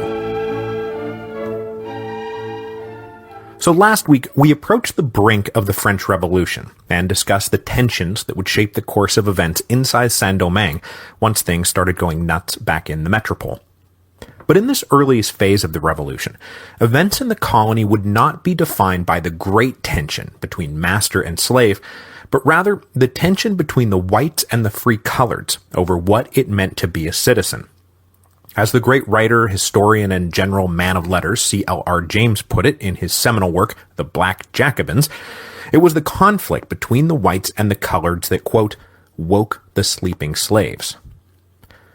So to understand how the French Revolution affected the colony of Saint-Domingue, we should probably do some quick background on this great moment in the history of Western civilization. What was the French Revolution? Why did it break out? What was at stake? who were its leaders? Just kidding. Though Saint-Domingue's principal port city of Le Cap was always about 2 months behind on the news, that news did come in daily and in detail. So, through the late 1780s, the colonists were well informed about the monarchy's financial troubles and the movement to convene the Estates General. And indeed, the big whites in particular were very well connected because the maritime bourgeoisie, the guys making a fortune in the colonial trade, were some of the principal players of that movement to convene the Estates General. But though they were economically linked and in constant contact, that did not mean the maritime bourgeoisie back in the metropole and the big whites of Saint-Domingue saw eye to eye. The big whites wanted free trade. The maritime bourgeoisie wanted to maintain the exclusive. The big whites wanted self-government. The maritime bourgeoisie wanted to make sure that the metropole maintained control of colonial policy. But one thing they absolutely agreed on was that the slave plantation system had to be maintained at all costs. And with every idealist and their mother coming out of the woodwork preaching liberty and equality, the slave issue was going to become an issue. When the king formally called for the Estates General to meet, these idealists did indeed start coming out of the woodwork. Mostly drawn from the ranks of the liberal nobility, they coalesced around our old friend Jacques-Pierre Brisseau. Not yet the warmongering de facto leader of the Girondin faction, Brisseau was still at this point an idealistic journalist who was an early adopter of abolitionism following his residency in England and tour of the United States. In 1788, he formed a club called the Society of the Friends of the Blacks that soon had a number of very prominent members, including the Marquis de Condorcet, who had already published an article calling for an end to slavery in 1781, the hero of two worlds, the Marquis de Lafayette, and then the coming great orator of the Revolution, the Comte de Mirabeau. Of particular importance for today's episode was a liberal Catholic priest named Henri Gregoire, usually referred to as the Abbé Gregoire. A passionate and committed liberal theologian, Gregoire's principal hobby horse prior to the Revolution was lobbying on behalf of the Jews, but it would soon become apparent to him that anything he said on behalf of the Jews also applied to the free coloreds of Saint-Domingue, and he would become their principal ally inside the National Assembly. As the primary electoral assembly started to gather in early 1789, the Friends of the Blacks lobbied to have the issue of slavery inserted onto the various grievance lists, but for the moment, everyone had far more immediate problems than the plight of African slaves on the other side of the world, and all the campaign really accomplished was convincing colonial interests to be on hyper alert for anything that smacked of abolitionism. Back in Saint-Domingue, the big whites started holding secret and unauthorized meetings in mid-1788 to discuss how to take advantage of the political situation back in the metropole. These provisional assemblies met in all three provinces, but restricted themselves to white property holders, excluding both the small whites and the free coloreds. The first thing on the agenda was, do we try to get into the Estates General, or do we stay out of it? If the ultimate goal is colonial self-government, sending delegates might tacitly acknowledge the right of the metropole to govern our internal affairs. But the benefits of having a voice seemed to outweigh the drawbacks, and in late 1788, the provisional assemblies elected a slate of colonial delegates, and then drew up their own grievance lists to present to the Estates General. These lists included an end to military rule, the establishment of civilian justice, the right to vote on internal legislation and taxes that would only be subject to the will of the king and a colonial committee in Versailles who would be elected by us, the colonists. They also explicitly opposed any dismantling of the racial laws, which they saw as essential to maintaining the insanely lucrative slave plantation system.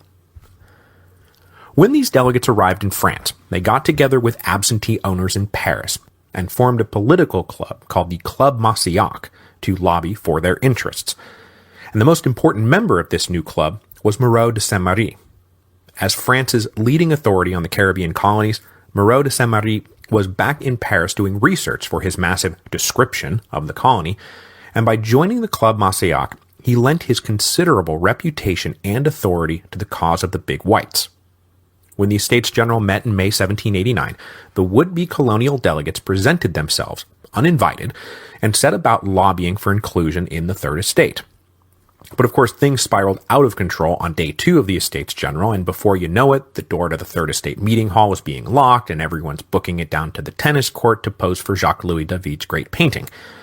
Now, though they were not yet technically members of the Assembly, the would-be colonial delegates followed them, got into the tennis court, and took the oath along with everyone else.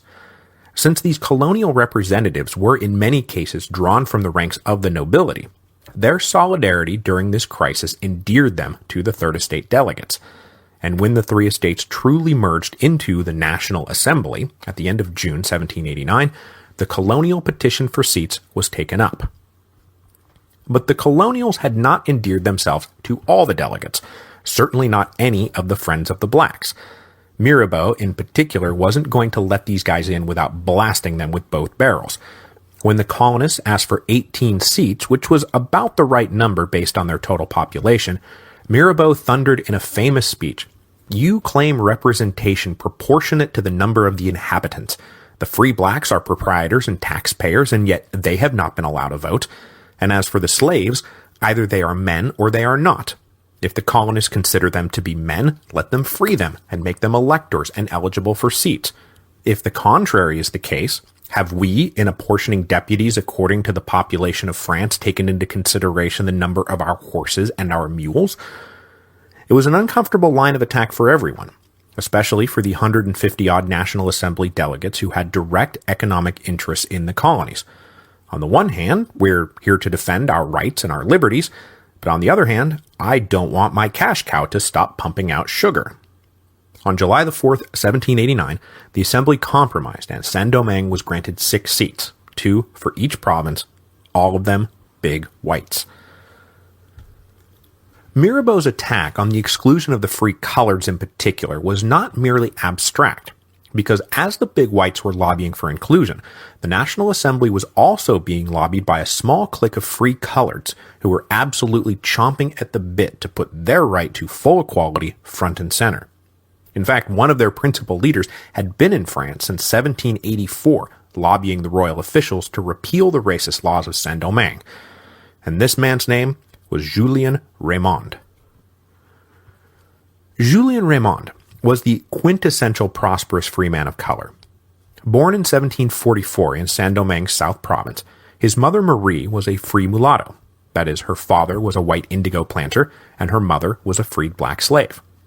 Raymond's father Pierre, meanwhile, was the quintessential recent white immigrant looking to immediately better his position by marrying into a prosperous mixed family.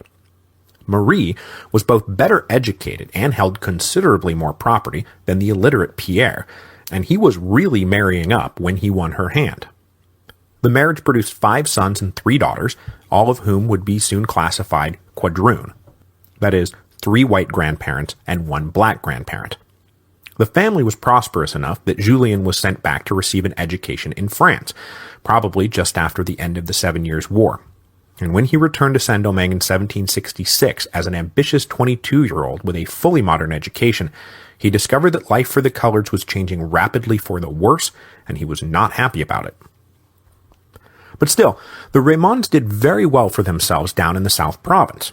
The family specialty, pioneered by Pierre and Marie, was to buy run-down plantations abandoned by failed or dead whites, fix them up, and add them to the family's little indigo empire.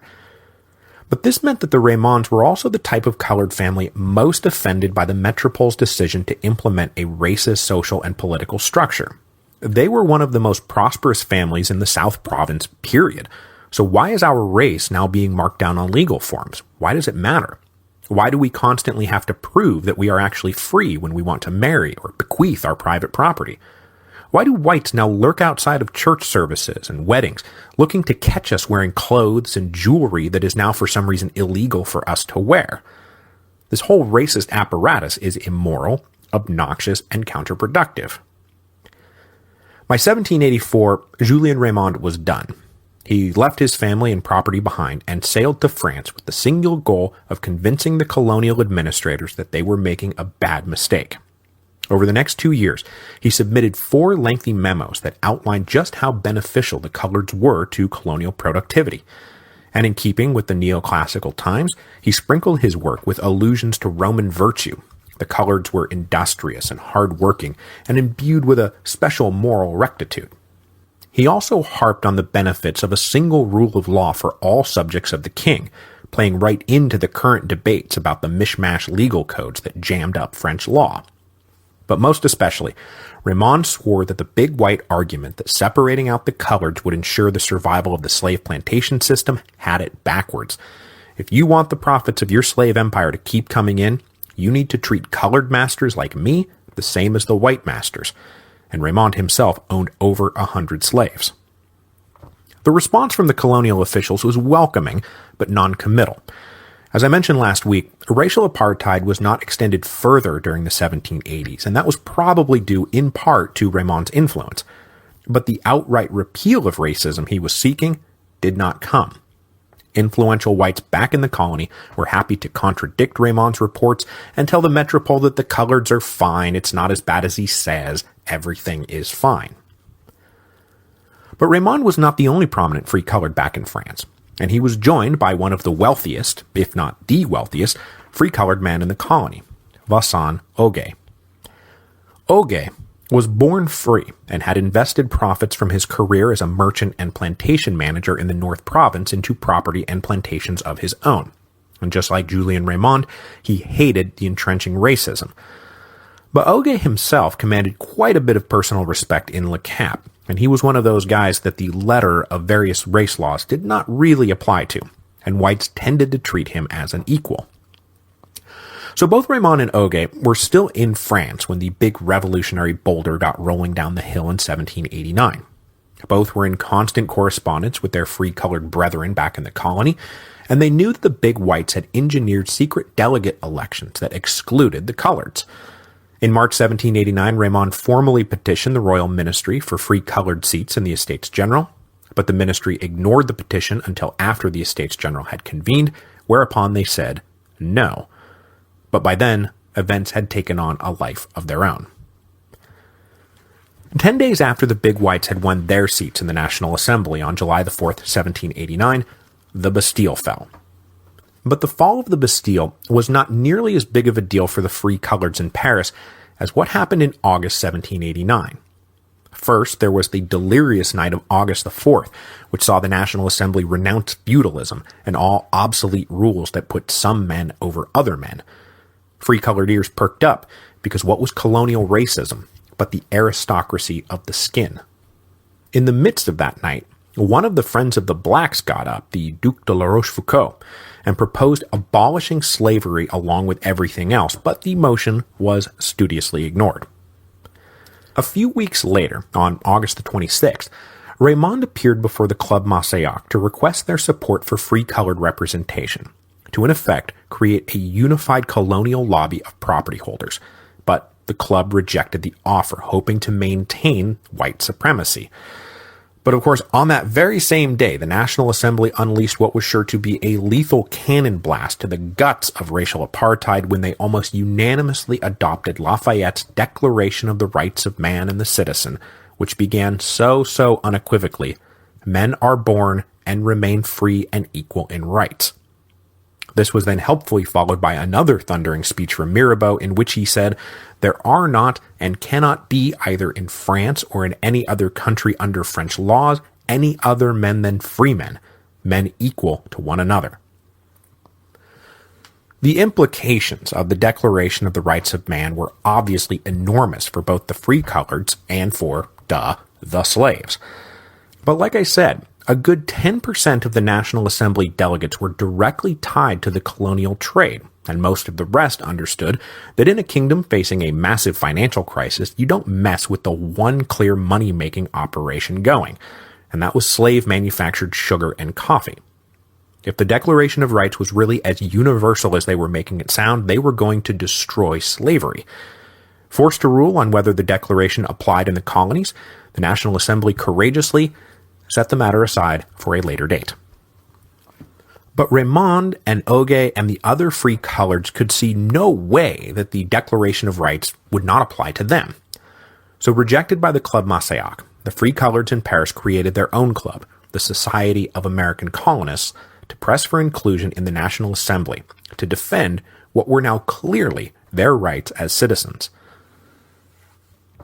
Meanwhile, back in those American colonies, news of the Bastille finally arrived in September 1789 to general rejoicing amongst the white colonists. The big whites could practically taste independence, while the small whites believed that their lot was about to improve dramatically in any new order. And among those small whites was a healthy contingent of recently arrived immigrants from the metropole.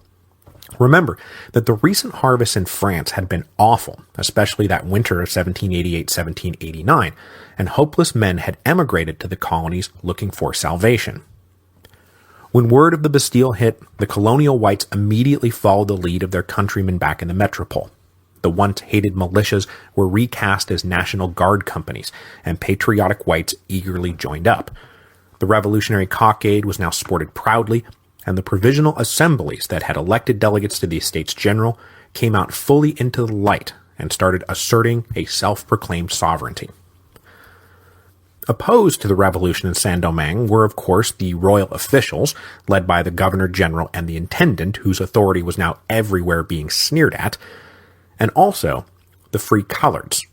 For them, the revolution looked like it would mean the final triumph of white supremacy in the colony. The big whites made no secret that self-government meant white government, and the small whites were openly salivating over the prospect of confiscating and redistributing free-colored property amongst themselves. So, where once royal officials had been able to exploit the tension between the big and small whites, the revolution now made them a solid patriotic bloc. So, the royal officials started to look to the free coloreds. But in October, the intendant had to flee the island, probably one step ahead of a good old-fashioned lynching. And right around this same time, October 1789, the first word of the Declaration of the Rights of Man arrived, which threatened to upend not just white supremacy, but the institution of slavery. The response by the patriotic whites was swift and decisive. They outright banned the circulation of newspapers from France to prevent the spread of this incredibly dangerous idea. I mean, my God, what if the slaves found out? But you couldn't keep a secret in Saint-Domingue. Slaves working the docks talked to slaves driving the wagons, talked to slaves on the plantations. Julien Raymond's brother wrote back to him and said that at least some of their slaves knew that the blue, white, and red cockades that the whites now proudly wore meant liberty and equality. Uh-oh. The whites in Saint-Domingue were also not above using murderous force to stop the spread of the idea that men are born and remain free and equal in rights. In November, a group of free coloreds in the South Province petitioned local white leaders to abolish the race laws now that the Declaration of Rights had been proclaimed. Not only did the whites refuse, but after they determined a prominent white lawyer had helped the coloreds draw up the petition, a gang of small whites tracked down the lawyer and lynched him in fine patriotic fashion. By that point, though, the revolution back in France had already hit its next major turning point when the women came and dragged the royal family back to Paris. Having failed to get the Club Masséac to join them, the Society of American Colonists turned to the Friends of the Blacks to support their continued bid for representation in the National Assembly. Raymond did not want abolition at all, but he was not above exploiting liberal idealism to his own advantage. He said, if you want to tear down slavery, you need to start by establishing the equality of the free coloreds. The best way to help your cause is to first help mine. The Friends of the Blacks agreed to this strategy, and the next 18 months were defined not by arguments about slavery, but by arguments about the free coloreds. On October the 22nd, 1789, a small delegation representing the free coloreds were allowed to make their case to the National Assembly, who said that they would always hear petitions from their citizens, which was a good sign. This delegation included Raymond, Augué, and a white lawyer who actually presented their case. The delegation made the virtually unassailable argument that the Declaration of the Rights of Man absolutely 100% had to apply to them. How could it not? But they also made a rather blunt appeal to the nation's pocketbook. To demonstrate their patriotism, the free coloreds of Saint-Domingue pledged 6 million livres to the nation. For an assembly convened specifically to address a financial crisis, this was no small thing. Then they left it to the National Assembly to decide, and wouldn't you know it, the Abbé Grégoire was chair of the Credentials Committee. Grégoire forced through approval of the colored petition, but when it hit the full assembly, he was shouted down. There was widespread fear that free colored rights were the first step to dismantling slavery, and it didn't help that that's pretty much the argument Gregoire himself was making.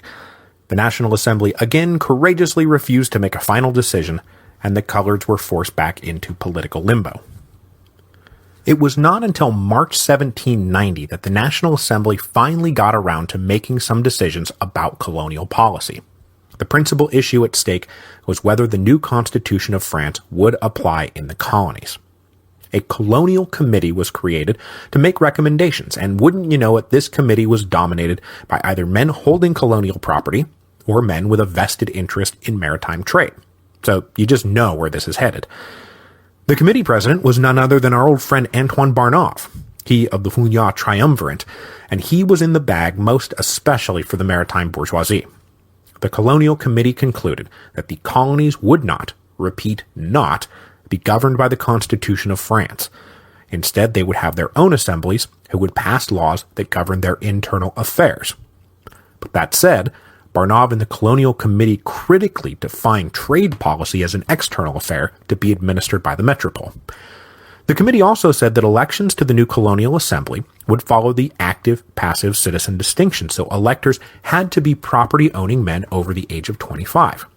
When this was presented to the full National Assembly, the Abbé Gregoire said, well, clearly that means that property-owning free coloreds qualify, and I'd like you to please state that specifically so there's no misunderstanding. But again, he was shouted down. What the delegates wanted was to not face the race question, please, so it's fine how it's written, let's move on. Meanwhile, back in the colony, things were progressing in fine revolutionary fashion. In January 1790, Saint-Domingue received permission from the royal ministry to elect a colony-wide assembly. The whites of Saint-Domingue took this to mean that self-government was on the way. In February, the provisional assemblies commenced with elections. But without any guidance yet from the National Assembly, voting was thrown open to all whites over the age of 25 who had resided in the colony for more than 1 year. This meant that the small whites were now in, while the free coloreds were out. The big whites had decided to throw their lot in with the poor whites rather than the propertied coloreds, and it was a decision that many would soon regret. Now, I have seen this new elected body called both the General Assembly, which is, I believe, what the colonists themselves called it, but also the Colonial Assembly, which is what everyone else, including practically every book I've read on this subject, calls it, so I am going to call it the Colonial Assembly. This assembly convened in April 1790 in the city of Saint-Marc, which was in the West Province and roughly equidistant from Le Cap and Port-au-Prince. The point of meeting in Saint-Marc was that it would remove the assembly from any threat posed by the main Royal Army garrisons, which were located in Le Cap and Port-au-Prince. The delegates numbered about 200, and as we've seen in assemblies like this in previous revolutions, it was the most committed and passionate who were willing to invest time in serving in the assembly, and so the Colonial Assembly wound up being pretty bold and self-confident. Some arrived cautioning against sending signals that they were aiming for independence, but the majority brushed off those concerns. They started drafting a constitution claiming the right to full self-government, and then provocatively started voting down all the restrictions in the exclusive one by one. But the aggressive antics of the Colonial Assembly led to friction within the white community. The Provisional Assembly of the North continued to sit after its more radical members had gone off to the Colonial Assembly, and so those that remained behind skewed more conservative. Many of them were traders, merchants, and lawyers with deep ties to the merchant houses back in France. If the Colonial Assembly started running too far too fast, their business interests might be put in jeopardy. So over April and May 1790, there actually opened up a little three-way conflict amongst the whites in the colony. The uber-patriot Colonial Assembly in Saint-Marc, the more conservative North Province Provisional Assembly, and then the remaining royal bureaucrats, still trying to maintain a semblance of authority. Now, at almost the same moment that the Colonial Assembly completed its final draft of Saint-Domingue's new constitution in May 1790, the National Assembly's colonial decrees arrived. Self-government for men of property, trade policy dictated by the metropole. The Colonial Assembly was outraged, especially the language about who counted as a citizen. The small white delegates were not about to be disenfranchised in favor of the coloreds, who they called a bastard and degenerate race. And then everyone took issue with the metropole's claim to sovereignty over trade and said, yeah, we don't think so. In fact, guess what? Saint-Domingue's ports are now open to free trade with everyone. This was all finally too much for the royal governor, and for the first time in forever, he actually had support from a number of big whites who had concluded that the colonial assembly was an embarrassment. Already, more than half its members had started resigning or slipping away. When the remaining 100-odd delegates tried to brazenly blow off the home government, the royal governor ordered troops to march north from Port-au-Prince to disperse the assembly. At the same time, troops and militiamen from Le Cap marched south to support the action. When the troops closed in on Saint-Marc, the assembly delegates knew that they had to make a run for it, but to where? The answer, much to everyone's surprise, turned out to be anchored in Saint-Marc's harbor. The crew of a small warship called the Leopard mutinied against their captain in support of the colonial assembly. 85 of the assembly delegates hurried on board the Leopard, and the ship immediately sailed for France, where the delegates planned to protest the tyranny of the royal governor. After their voyage across the Atlantic, and then from the coast to Paris, the Leopardans, as they became known, were granted an audience with Barnave in the Colonial Committee in October 1790. But instead of feeling the revolutionary love, the Leopardans were bawled out for their borderline treason, and the actions of the Colonial Assembly were denounced. But that said, the 85 men were allowed to stay on in Paris, where they all joined the Club Messiac, to help steer colonial policy in the direction they envisioned: de facto independence and white supremacy. In that same October of 1790, while the white Leopardans were getting yelled at, a free colored revolt broke out back in Saint-Domingue. And it was this revolt, this ultimately failed revolt, that would set the stage for full-blown revolution, which will break out in the summer of 1791. This all-important free colored revolt was led by none other than Vincent Ogé. Unlike Raymond, Ogé had lost patience with the political tap dancing of the National Assembly. When the colonial decrees of March 1790 finally came, Ogé became convinced of two things. First, the wording absolutely granted full citizenship to him and his propertied brethren. Over 25? Check. Property? Check. What else do you need? Second, the whites are going to conspire to exclude us, and no one is going to fight for the rights of the free coloreds but the free coloreds themselves. So in July 1790, Ogé quietly slipped out of France, heading first for London, where he met with the famed abolitionist Thomas Clarkson, who pledged money and credit for Ogé's operation. Then Ogé possibly sailed to the United States, where he would purchase arms, and from there, down the Atlantic coast, landing in the North Province, again in secret, in October 1790. Ogé passed through Le Cap up to the mountain fringes that bordered the northern plains, where he planted a proverbial flag and started calling for supporters to rally to his cause. He immediately attracted a couple hundred men, but that would be it. Ogé launched his bid for colored equality in the middle of like a driving rainstorm, which killed any attempt to concentrate a force, and of course Saint-Domingue's terrain made linking up free colored insurgents in the north, west, and south provinces nearly impossible anyway. Ogé made it very clear in communiques to the Provisional Assembly in Le Cap that this show of armed defiance was about securing for the coloreds the rights that they had been explicitly granted by the National Assembly, that this was not about freeing the slaves. But he also intimated that should the whites persist in their racism, he might be forced to arm the slaves to help him win. It was this threat more than anything else that got the whites out of bed. The Le Cap National Guard mustered and advanced on Ogé's position. Outmanned and outgunned, this little colored insurgency was scattered after a brief skirmish. Ogé himself and a few of his followers fled across the border into Santo Domingo, but they were picked up by the Spanish authorities and extradited back to Saint-Domingue. He was held in captivity for 3 months, while he and the other captured participants were prosecuted. In February 1791, Ogé was sentenced to death. But not just death, he was broken on the wheel and then beheaded. The execution of Ogé set off a firestorm on both sides of the Atlantic. Inside Saint-Domingue, the free coloreds took it as proof that there could be no justice for them unless they fought for it. Throughout the colony, colored families started to arm themselves and organize themselves. If open war did break out, they were not going to go down without a fight. Meanwhile, the insurrection itself convinced the whites that the coloreds were just as dangerous as they had always suspected, and that the next thing you know, they're going to be arming the slaves to come massacre us all. And though that had never been a tool anyone had previously wanted to use, Ogé's threat to arm the slaves planted a dangerous seed in everyone's head. And soon enough, they would all be enlisting the slaves to fight their battles.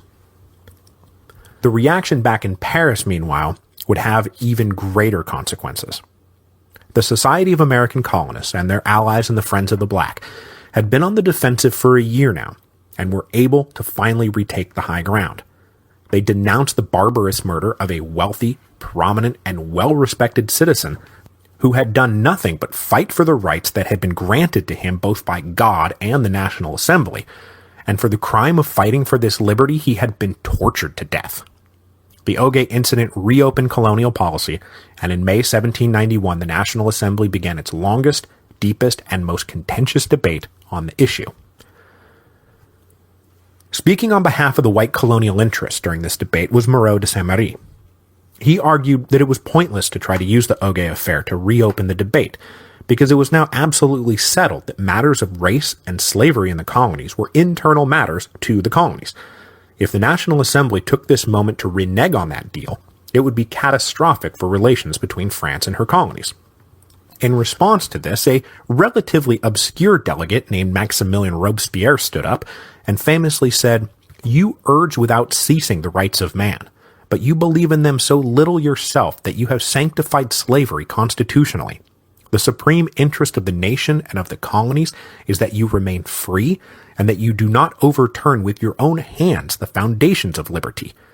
Perish the colonies if the price is to be your happiness, your glory, your liberty." And this last line is usually more famously reported as "perish the colonies" rather than a principle. Julien Raymond was then allowed to make a speech in defense of colored rights, but he took a different tact, saying bluntly that the National Assembly must recognize colored citizenship if they hope to keep the slaves enslaved. As is often the case with these things, the final conclusion to this week-long debate enraged everybody. The delegates agreed that literally putting the word slavery in the Constitution didn't look too good, and so they changed it to unfree persons. Critics of Robespierre contend that it was only the word slavery he was objecting to anyway, and so this was actually a win for him. Supporters of Robespierre, meanwhile, contend that he was after far, far more, but he had to unhappily settle for this meaningless rewording. Now this was all going in favor of Moreau de Saint-Méry and the Club Messiac. But then, at the very last minute, the National Assembly was stricken with a conscience. How could they so adamantly demand the Declaration of the Rights of Man be the preamble to their constitution, while leaving free men of color to their fates? So just before the vote was taken, Jean-François Rubel, the future director, offered an amendment. Any free colored born to two free parents was a citizen, full stop. This amendment passed overwhelmingly, and 3 commissioners were selected to go to Saint-Domingue and ensure its implementation. And suddenly, there it was. The gauntlet had been thrown down. Now the Rubel Amendment only affected a few hundred free coloreds.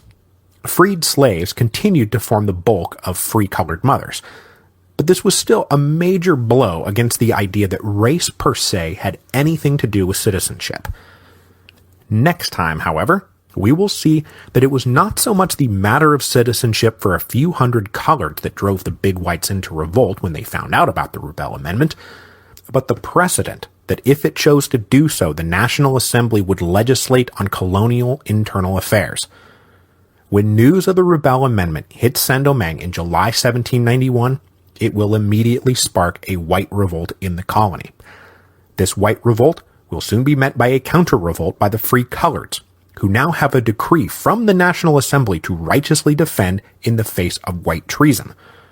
And while the whites and the coloreds were duking it out, slaves in the sugar plantations of the northern plains would quietly begin to meet and plot, and in August 1791 launch a spectacular uprising of their own that would change the New World forever. We will have to wait 2 weeks to continue our story, however, because obviously Saturnalia is upon us once again. But we'll be back on January the 4th to cover 3 revolts. And until then, happy Saturnalia to you all.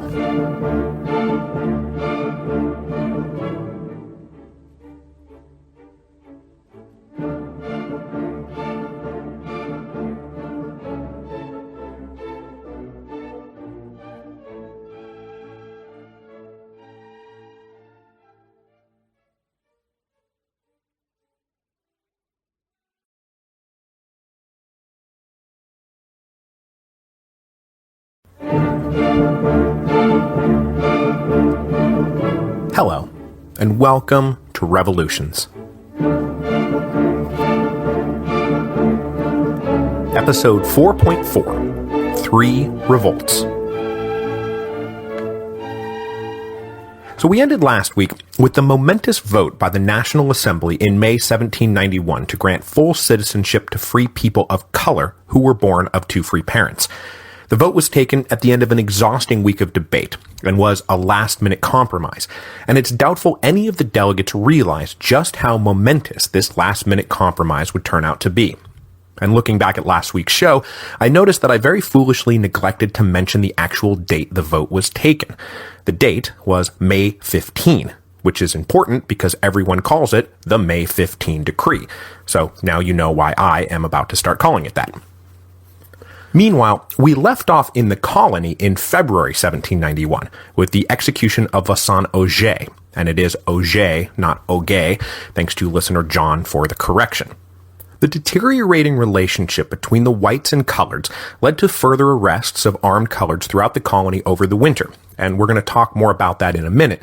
But oddly enough, it was patriotic small whites in Port-au-Prince who made the next overtly seditious move.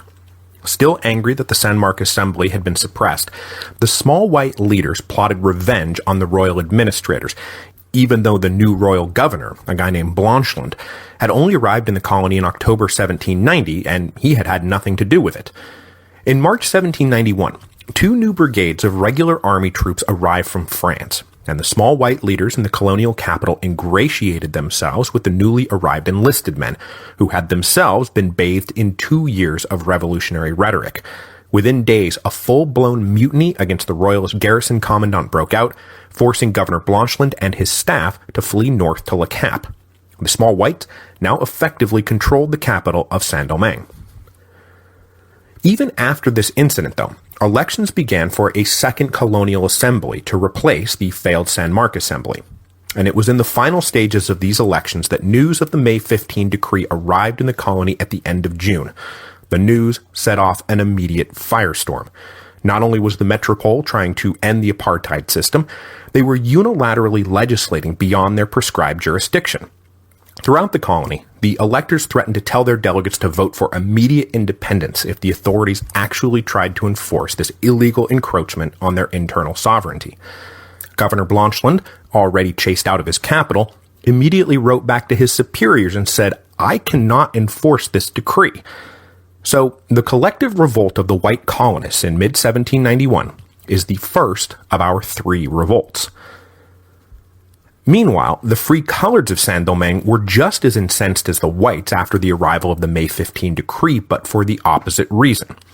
In the last 18-odd months since the colony had first learned of the Declaration of the Rights of Man, the coloreds had continued to endure unjust racial discrimination at the hands of the whites. Then, of course, in February, they had watched Auger get broken on the wheel and beheaded for what? Standing up for those rights. Well, now we finally have a decree from the National Assembly confirming that race cannot and should not play a role in politics, economics, or social relations, and instead of accepting this decree from the metropole, the whites are gathering to declare independence. Now, up in the North Province, whites totally outnumbered coloreds, but down in the West and South provinces, the coloreds were at least equal to the white population, and in some areas formed a clear majority. So all through July 1791, while whites burned effigies of the Abbé Gregoire in Le Cap and threatened to declare independence, coloreds in the West and South talked amongst themselves. On August the 7th, about 40 colored representatives met in a church in the town of Mirabile, a town about 30 miles inland from Port-au-Prince, to protest the white reaction. They demanded immediate enforcement of the May 15 decree specifically and the Declaration of the Rights of Man generally. They wanted every whites-only assembly on the island declared illegal for not allowing qualified coloreds to vote or participate. But up in Le Cap, Governor Blanchland was more concerned with the existing white revolt than a potential colored revolt, and he refused the demands and ordered the Mirabile Assembly to disperse. With the governor siding with the treasonous whites who stood in defiance to the king and the National Assembly, the coloreds decided not to disperse, but instead to take up arms, and this is the second of our 3 revolts. Now, one of the 40 colored delegates at the Mirabile Assembly is super important to the whole rest of the course of the Haitian Revolution, so let's go ahead and introduce him right now. 30-year-old goldsmith André Rigaud. Rigaud was born in 1761 in Le Caille, the capital of the South Province. He was a mulatto, his father was a big white planter, and his mother was a slave. Now, unlike Julien Raymond, Rigaud was too young to know any system but the apartheid system. But even still, he was recognized as a legitimate son by his father, educated in France, where he was trained as a goldsmith. Now, historical tradition also has Rigaud being one of the volunteers who took part in the siege of Savannah, but sadly, there is no solid record of him actually taking part in the expedition. By the mid-1780s, Rigaud was back in Le Caille making a go of it as a goldsmith. As the atmosphere in the colony charged after 1789, Rigaud was in the middle of free-colored activism, and when the Auger uprising began in October 1790, an armed Rigaud joined a few hundred of his neighbors down in the south, but Auger was defeated before a colony-wide colored rebellion could begin. After Auger's arrest, Rigaud was then himself arrested in January 1791 for allegedly helping to incite an aborted slave rebellion. Thrown into prison in Port-au-Prince, he was very possibly slated for torture and execution. But the mutiny of the Port-au-Prince garrison in March allowed Rigaud and his fellow prisoners to escape. After that, he lingered in the back country of the West Province, not believing it was safe to return home to Le Caille. When the Colored Assembly met in Mirabile in August, Rigaud joined and served as its secretary. Now, among the colored leaders, Rigaud was a staunch advocate not just for enforcing the May 15 decree, but for total racial equality. Born of a slave woman, or at least a woman who could not prove that she was free, Rigaud would not have qualified as a full citizen under the May 15 formulation. So anything less than full equality was simply not an option for the proud young man. And whatever trajectory Rigaud thought he was on, he probably would not have believed that in just a few years he would be the master of the entire southern peninsula because, spoiler alert, that's where André Rigaud is headed. As the 30,000 whites were rising up in revolt to defend their right to oppress the 30,000 coloreds, and as those 30,000 coloreds were rising up in revolt against that oppression, the 500,000 slaves watched with increasing interest. And just as July 1791 was a time for the whites to organize a revolt and for the coloreds to organize a revolt, the slaves too began to organize the third and most spectacular of our 3 revolts. Specifically, the slaves in the all-important sugar plantations of the northern plains. The most lucrative part of the most lucrative colony in the world was about to be consumed by blood and fire. Now, as I mentioned back in episode 4.1, the leaders of the slave revolt were drawn from the ranks of the elite slaves, primarily drivers and coachmen, almost all Creole, trusted by the whites, and enjoying certain privileges of movement. These guys were well plugged into the tensions that had been brewing in the colony since 1789. Within easy reach of news from Le Cap and well versed in internal colonial politics, the elite slaves of the northern plains knew all about the revolution back in France and its divisive effect on the free population of Saint-Domingue. And then, when the May 15 decree hit and every part of the free population of the colony started getting ready to revolt against every other part of the free population in the colony, the slave leaders were like, I think we might be able to exploit this. Plus, rumors were now swirling that beyond the May 15 decree, the king and the National Assembly had granted further rights to the slaves. They had abolished the use of the whip and had granted 3 days off a week, but that the evil masters were intentionally suppressing the news, which isn't exactly far-fetched. So throughout July and early August, the slave communities of the North began to organize and recruit members for a full-blown insurrection.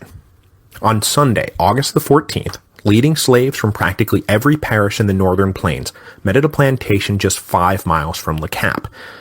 This meeting was not secret, as large gatherings of trusted slaves were tolerated by the masters as necessary for general morale, but for sure the masters did not know what the slaves were talking about. By this point, all the groundwork had been laid, and so the purpose of the August 14 meeting was simply to set a date for the revolt. The plan was for the slaves out on the plantations and slaves inside Le Cap to rise up simultaneously. Caught in a double eruption, the free citizens of the colony would have nowhere to turn. Now, some of the slave leaders argued that we start the revolt like right now, today. But the hotheads lost to more careful planners, who almost certainly picked Wednesday, August the 24th as the day. The date was chosen to coincide with the first meeting of the Second Colonial Assembly in Le Cap. The slave leaders were savvy. If things went according to plan, they would sever the head of the master class with one bold stroke. But things did not go according to plan. On August the 16th, a few of the slave insurrectionaries jumped the gun and set fire to a part of their plantation. Then 4 days later, a few of the culprits were captured and one spilled the beans. He said there was a widespread conspiracy that was planning to launch a mass uprising in just a few days. But in response to this shocking news, the white masters did nothing, which was a curious decision. And the general consensus among historians seems to be that they just couldn't believe it was possible. That for all their paranoia about slave uprisings, and for all their wailing that any interference with internal colonial affairs would lead to a slave revolt, the masters simply did not believe the slaves were capable of a unified uprising. The blacks had been terrorized into submission, and besides, everyone knew slaves were naturally lazy and stupid. Word spread through the slave communities about the fire and the capture of the arsonists. Afraid that the whole operation was about to be blown, the rebel leaders gathered together on the night of August the 21st, this time very much in secret, to decide how to respond. In the mythology of the Haitian Revolution, this meeting in a wooded area called Bois Quémant is the genesis of everything, not just the slave revolt, but also slave emancipation, and eventually the Declaration of Independence and founding of modern Haiti, 13 years later. I have cobbled together various images of the Bois Quémant ceremony and thrown them up at revolutionspodcast.com, along with some other illustrations from this all-important summer of 1791. You can go check them out at your leisure. Now, there are no true eyewitness accounts of the Bois Quémant meeting, and a lot of romantic details were piled onto the story as the years went by, but we do have a general idea of what happened. For one thing, the meeting took the form of a voodoo ceremony. Now, voodoo in Saint-Domingue had developed as a mixture of various African religions mashed together with a few trappings of Catholicism. Technically, voodoo was forbidden by the Code Noir, but voodoo ceremonies had been tolerated by the masters as harmless religious and social outlets for the slaves. Voodoo plays an important role in the brewing insurrection because, as we discussed earlier, the slaves came from a geographically, ethnically, and linguistically diverse population back in Africa. And once deposited in Saint-Domingue, voodoo became one of the few points of common ground for all the blacks wherever they had come from. New arrivals could see elements of familiar ceremonies and gods right here in this terrible new world. So the Bois Quémant ceremony was presided over by a voodoo priestess and then a priest named Boukman. But Boukman was not just a religious leader. He was also the principal leader of the entire uprising. Boukman had at one point been a driver and was most likely a coachman in the summer of 1791. There is also strong suspicion that he had come to Saint-Domingue by way of Jamaica, and that he had been deported from the British colony for being a troublemaker. The grand tradition of the revolution has Boukman sacrificing a black pig and then leading the drinking of its blood to bind all the would-be insurgents together.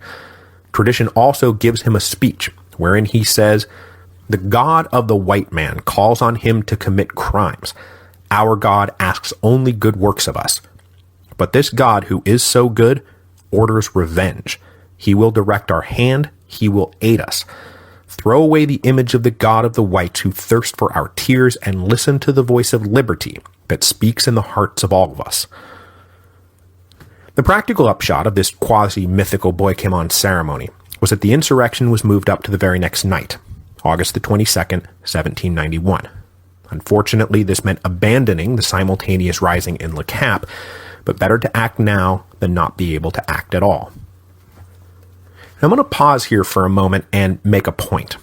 We've been through 3 major revolutions now, and at the beginning of each, we've seen English Roundheads, American colonists, and French revolutionaries crying about liberty and tyranny, arguing that various despotic tyrants wanted to make them all slaves. The word slave was on the tip of all their tongues all the time. It was a condition that filled their enlightened minds with existential dread. And yet, who were these guys in reality? They were usually well-to-do. They were respectable, well-educated, comfortable. They wore nice clothes. They slept in fluffy beds. Usually what they described as slavery was a relatively innocuous tax hike. I mean, currently, the whites in Saint-Domingue are ready to start a revolution. Why? Because the National Assembly doesn't want them to oppress the coloreds quite so much? So for as much overwrought hand-wringing as we've seen over all our revolutions about slavery and tyranny, we are now finally seeing for the first time actual slaves rising up against actual tyranny. So on August the 22nd, 1791, the insurrection officially began in the parish of Acul. A plantation manager later wrote a first-hand account saying that he was asleep in his bed when a group of slaves came into his room and said that they had to talk to him, but then suddenly brandished machetes and attacked. He managed to fend them off, but in trying to raise the alarm, it became clear that this was not a small gang. This was a band of hundreds. By the next morning, the insurrection had spread from Acul to Limbe, with as many as 2,000 slaves now marching together from plantation to plantation, armed with machetes, the tool of their enslavement, but also swords and at least a few guns, the latter weapons having been entrusted to the drivers for hunting and keeping the other slaves in line. As the slaves marched, they killed any of the hated managers and overseers they came across, as well as slaves who refused to join the rebellion or who the insurgents thought too loyal to the whites. But the killing was not totally indiscriminate. Anyone identified as a doctor or surgeon was taken prisoner because they might prove useful, and priests were generally left unharmed for superstitious or political reasons. There were also numerous instances of slaves saving the lives of various whites, and either allowing them to slip away unharmed or making sure they were simply taken prisoner rather than murdered. As the revolt progressed, nearly every slave camp had its fair share of prisoners. But though the initial killing sprees were shocking, nothing defined the initial revolt so much as fire. Fire everywhere.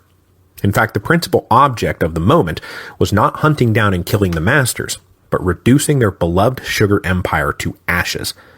Everything was put to the torch. Cane fields, which burned very easily, plantation houses, all that expensive industrial equipment, the boilers that had scalded slave bodies, the presses that had ripped off black limbs, all of it was set ablaze, and all of it just left to burn. Meanwhile, further east in the North Province, separate uprisings were launched, but by now the alarm was spreading as fast as the fires, and quick-witted plantation managers were able to organize a hasty defense. So by the afternoon of August the 23rd, genuine battles were now being fought. Sometimes the slaves overcame their masters, and the killings and fires proceeded. Sometimes the masters beat the slaves, and the plantation managed to survive, at least for a few more hours. But these successful holdouts were for sure the exception. Thousands of slaves, every hour better armed and more numerous, swept across the northern plains. Within a few days, something like 200 sugar plantations and 1,200 coffee plantations had been burned to the ground. By August the 27th, the slave armies, and they were now truly becoming armies, were estimated at 10,000 strong. The free men and women who lived out on the plantations were by now either dead, prisoners, or streaming into Le Cap as refugees with literally nothing but the clothes on their back. The residents of Le Cap at first could not believe the stories coming in, but as more refugees arrived, their terror mounted, and by then the pillars of smoke were rising from the plains all around them, and as the fires spread, the entire horizon took on a persistent, ominous glow, and the sky grew hazy with ash and soot. The residents of Le Cap could actually watch the progress of the revolt by the appearance of new smoke columns and by the extension of that ominous glow to previously darkened areas. Governor Blanchland and the Colonial Assembly wasted no time preparing to defend the city from inevitable attack. They barricaded all access points and roads and mustered every available soldier and National Guardsman to defend the perimeter. A few attacks on the city were launched by the slaves, but without the requisite firepower to actually take a fortified city, the attacks failed, leaving a pile of dead slave bodies in their wake. But just to be safe, Governor Blanchland also closed the Le Cap harbor and refused to allow ships to leave. He wanted to make sure that everyone would be able to get out should it come down to that. The residents of Le Cap then naturally grew incredibly paranoid about all the slaves in their midst. The population of the city was about 18,000, but fully 12,000 of those were slaves, 6,000 men and 6,000 women. The free citizens believed that even the most loyal slaves were now about to murder them all in their beds. So any slave even slightly suspected was just executed. On August the 25th, 100 slaves were dispatched in a single mass execution, all very public and all designed to keep the rest in line. True to their own form, the small whites of Le Cap marched around targeting any free color they could find, simply assuming that they must be the ultimate instigators of the uprising. A few colors were lynched, but the municipal authorities cracked down on all this, believing that the whites might have to ally with the coloreds against the slaves. Now, in the first weeks of the insurrection, Governor Blanchland was in a nearly impossible situation. The plantation owners and refugees demanded he send out the army garrison to crush the rebels, but just as loudly, the residents of Le Cap demanded he stay put and not leave them to be slaughtered.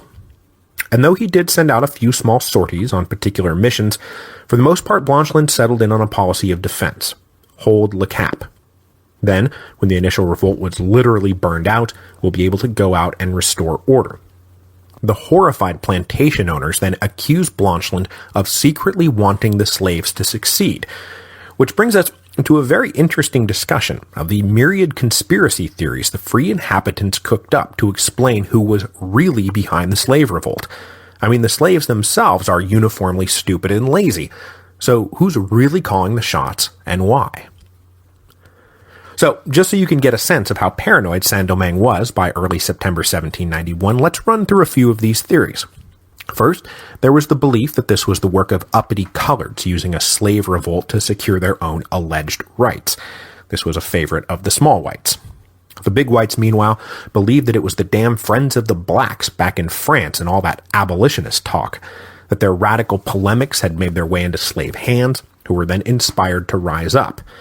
Then, there was the exact opposite theory, that some big whites had actually helped trigger the uprising so that they could blame the May 15 decree for triggering a slave uprising.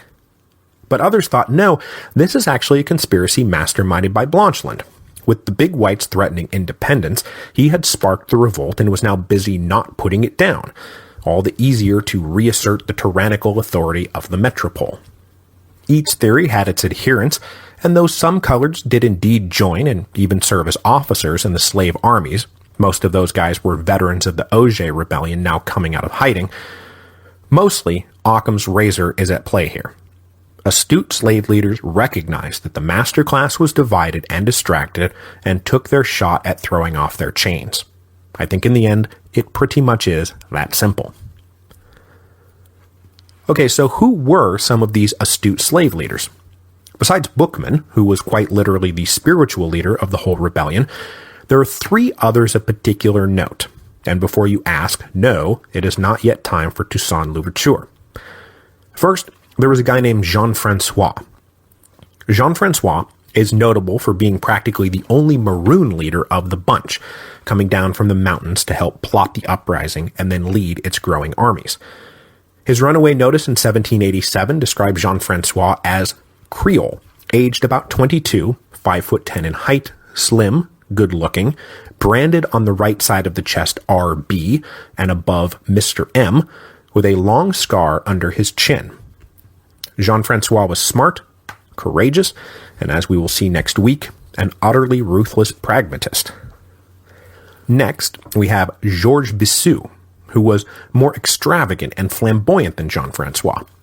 A deep believer in voodoo, Bixiou kept himself surrounded with priests who advised him daily on how to proceed. He was also far more hungry for revenge than either Boukman or Jean-Francois, and moderated his passions only very reluctantly. Jean-Francois and Bixiou will remain two of the principal slave commanders all the way through until 1795 when, well, we'll get to all of that down the road. Finally, we have to introduce a leader who was subordinate to Jean-Francois in the somewhat fluid slave command structure, but who is not going to make it out of 1791 alive, Jeannot. Jeannot is infamous in the history of the Revolution as probably the cruelest of the slave leaders. Being taken prisoner by a slave army was understandably terrifying, but falling into Jeannot's hands meant torture and death, full stop. Jeannot was happy to recreate for the former masters all the cruel tortures that had been inflicted on the slaves for the past century, and he took very evident delight in the suffering of his captives. He even executed a fellow slave leader for allegedly helping a white family escape. But perhaps because of his murderous zeal, Jeannot was also a very effective fighter, and on September the 10th, it was Jeannot's army who captured the town of Duncan, which guaranteed access to the Spanish side of the island, which will turn out to be absolutely critical to maintaining the insurrection. All through September, the slaves were basically winning. They now numbered at least 20,000, with other contemporary guesses putting it at closer to 80,000, and the ranks just kept growing. Whatever potential middle ground might have existed between moderate whites looking to negotiate or moderate slaves not wanting to join the rebellion disappeared in a storm of mutual atrocities. The blacks decorated their camps with the heads of whites. The whites decorated the perimeter of Le Cap with the heads of blacks. It was dangerous to be white and counsel moderation. It was almost suicidal to be black and not join the insurrection. So every day the ranks of the slave army swelled. By the end of October, they controlled the entire eastern half of the North Province, making bases in the mountains, on former plantations, and in occupied towns. The success of the slave army was shocking and incredibly frustrating to the master class. Though they had started with machetes, the slaves had seized arms and equipment wherever they went and soon deployed even cannons. As they systematically seized territory in the North Province, they could rely on sheer numbers against terrified civilians, but when they did meet armed resistance, as they did most especially in the East, they fought using a brand of warfare unfamiliar to the Europeans. Many of the slaves that had recently arrived on the island had effectively been prisoners of war in tribal conflicts back in Africa, and they fought using African methods. They set traps everywhere and deployed small autonomous units to ambush isolated militias or convoys. They always attacked from behind cover, and if they met determined resistance, they simply melted backwards in a rapid retreat, which European observers often mistook for cowardice. But if the slaves detected an opportunity, they would blow a menacing conch shell, signaling a mass attack. And the casualty ratio during 1791 ran as high as 10-1 slave to master. But with the widespread voodoo belief that death meant a return of the spirit to Africa, the slaves were fearless in the charges and relentless in attack. But despite these advantages and success, the momentum of the slave insurrection finally stalled out. In mid-November, Boukman himself was killed in a skirmish, and the death of their spiritual leader caused great fear and dread to sweep through the slave armies, and they cried, "Boukman is dead, what will become of us?" Then rivalries among the leaders started to break out as conflicting agendas began to surface. On November the 1st, Jean-Francois marched into Jeannot's camp, arrested his subordinate, and had him shot. The standard line was that Jeannot's cruelty was damaging the moral authority of the rebellion and would only make negotiating with Le Cap that much harder. But it's just as likely that the charismatic and talented Jeannot was about to start posing a threat to Jean-Francois's own authority, and so Jean-Francois had his rival executed. Then, Governor Blanchland did finally manage to organize a successful military operation. He did not have the manpower to defeat the mass rebellion, but he was able to fortify and garrison a string of military forts through the mountains that divided the North Province from the West Province. These forts were called the Cordon of the West, and they effectively contained the main rebellion to the North Province. So by the end of November 1791, the momentum of the slave revolt stalled, and a stalemate set in. Now, while all of this was unfolding in the north, down in the West Province, armed conflict had also broken out in August 1791, but it was between the whites and the coloreds rather than the masters and the slaves. After Governor Blanchland had rejected their demands in mid-August, the coloreds in Mirabile armed themselves and prepared to fight for their rights. The small white-dominated Port-au-Prince sent a detachment of dragoons up to break up this little rebellion, but the dragoons were soundly drubbed. Knowing that another, bigger attack would no doubt follow, the coloreds took a momentous step in the history of the Haitian Revolution. They promised freedom to any slave who fought for them. The slaves who came forward were a mix of plantation slaves and maroons, and they were soon nicknamed the Swiss, after our old friends, the mercenary Swiss guards who protected the monarchy back in Paris. I should note, however, that this recruitment of slaves started before the slaves in the north went into revolt, and the two are entirely unrelated, though the existence of the Swiss was later taken as proof that the coloreds were secretly behind the slave revolt. In early September, Port-au-Prince finally sent out a larger force, but when they arrived, they found themselves battling colored and slaves. The colored slave force won the ensuing battle, and many of the defeated whites fled into the cane fields to hide.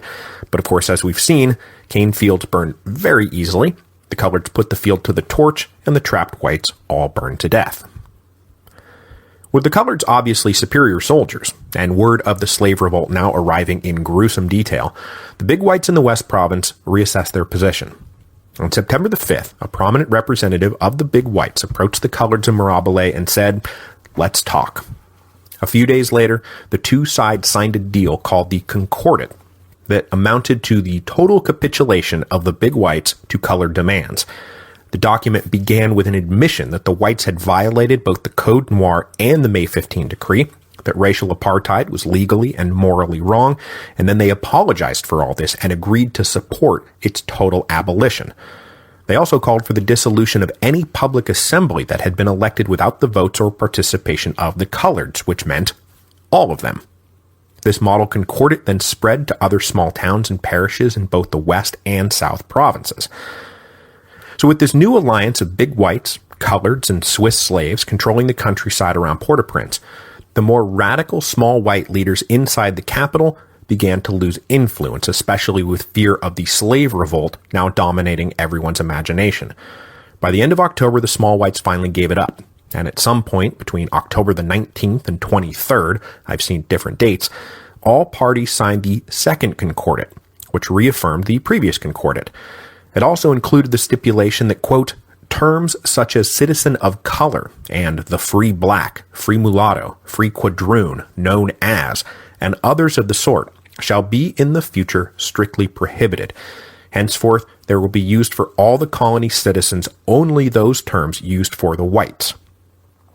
To great and somewhat forced fanfare, the coloreds and Swiss marched into Port-au-Prince, and on October the 24th, there was a big unity party. And for the briefest of moments, big whites, small whites, free coloreds, and at least some slaves were all on the same side. This alliance is not going to hold together. The first faction to get cut out was naturally the Swiss. With the slave revolt in the north now raging, it would be the height of folly to keep freed slaves under arms. So in a secret side agreement, the colored leaders agreed to renege on their promise of freedom. The slave fighters were disarmed and marched onto a ship for immediate deportation from the island. Now, the captain of the ship was supposed to sell the Swiss somewhere along the Central American coast, but understandably, no one wanted to buy slaves coming from Saint-Domingue. So the captain sailed down to Jamaica and simply put them ashore on a deserted beach. When the British authorities were alerted to this, they rounded the Swiss up, put them on a boat, and sailed them back to Port-au-Prince. But as soon as this ship appeared in the harbor, the municipal authorities in the capital were like, we're not taking these guys back under any circumstances. They outright executed about 60 of the Swiss and left the rest to rot aboard the ship, most perishing from disease or starvation. The story of the fate of the Swiss spread quickly through all the slave communities in Saint-Domingue and was a source of permanent mistrust between the blacks and the coloreds for the whole rest of the revolution. Meanwhile, back in Paris, The National Assembly was about to blow up the ground upon which the white-colored alliance had just been forged. In fact, they had actually already blown it up before the Second Concordat was even signed. So we'll wrap up today by zooming back over to France. And where are we now in the French Revolution? Well, while Saint-Domingue was reeling from the May 15 decree in June of 1791, Paris was reeling from the flight to Varennes and all of its consequences. And as you'll recall from episode 3.20, the most immediate political consequence was bringing the triumvirate of Duport, Lameth, and Antoine Barnave to power. And of course, we last saw Barnave as the head of the Colonial Committee, and he had never been a fan of the May 15 decree, believing that matters of race were best left to the colonists. He had in fact used his influence to stall the appointment of the 3 commissioners who would have officially implemented the May 15 decree. So as the National Assembly was preparing to hand power to the Legislative Assembly at the end of September 1791, Barnave engineered a repeal of the May 15 decree. On September the 24th, just days before the National Assembly disbanded, the delegates voted to annul its previous extension of citizenship to the free coloreds. Only then were 3 commissioners appointed to go enforce the Metropole's authority in Saint-Domingue, authority that now emphatically did not include race. So by the time the concordats were signed, the 3 commissioners were already in the middle of the Atlantic Ocean, bringing the news that defending racial apartheid was no longer equivalent to treason, and the chair upon which the colored stood to make their case for equality was about to be kicked out from under them. Next week, these 3 commissioners will arrive in Le Cap, ready to implement the Metropole's new colonial policy, but what will they wind up doing instead? That's right, negotiating with the huge slave army they knew nothing about because news of the massive slave revolt had not reached France when these 3 commissioners put to sea. These guys have absolutely no conception of the hellfire they are about to walk into.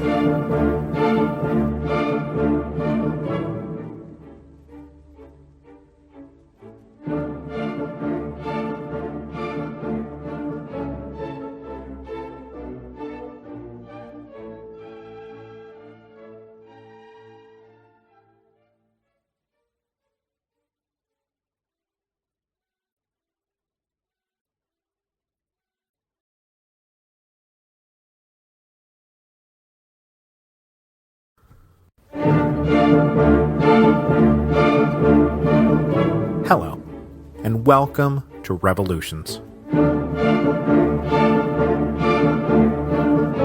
Episode 4.5, The Citizens of April 4th. So last time, Saint-Domingue erupted into a massive 3-way revolt that was capped off with the unfathomable slave uprising. And it did not take long for the rest of the world to learn of the shocking events in the French colony. It should come as no surprise that the rest of European civilization blew right past the white threats of independence and colored demands for equality and focused exclusively on the slaves.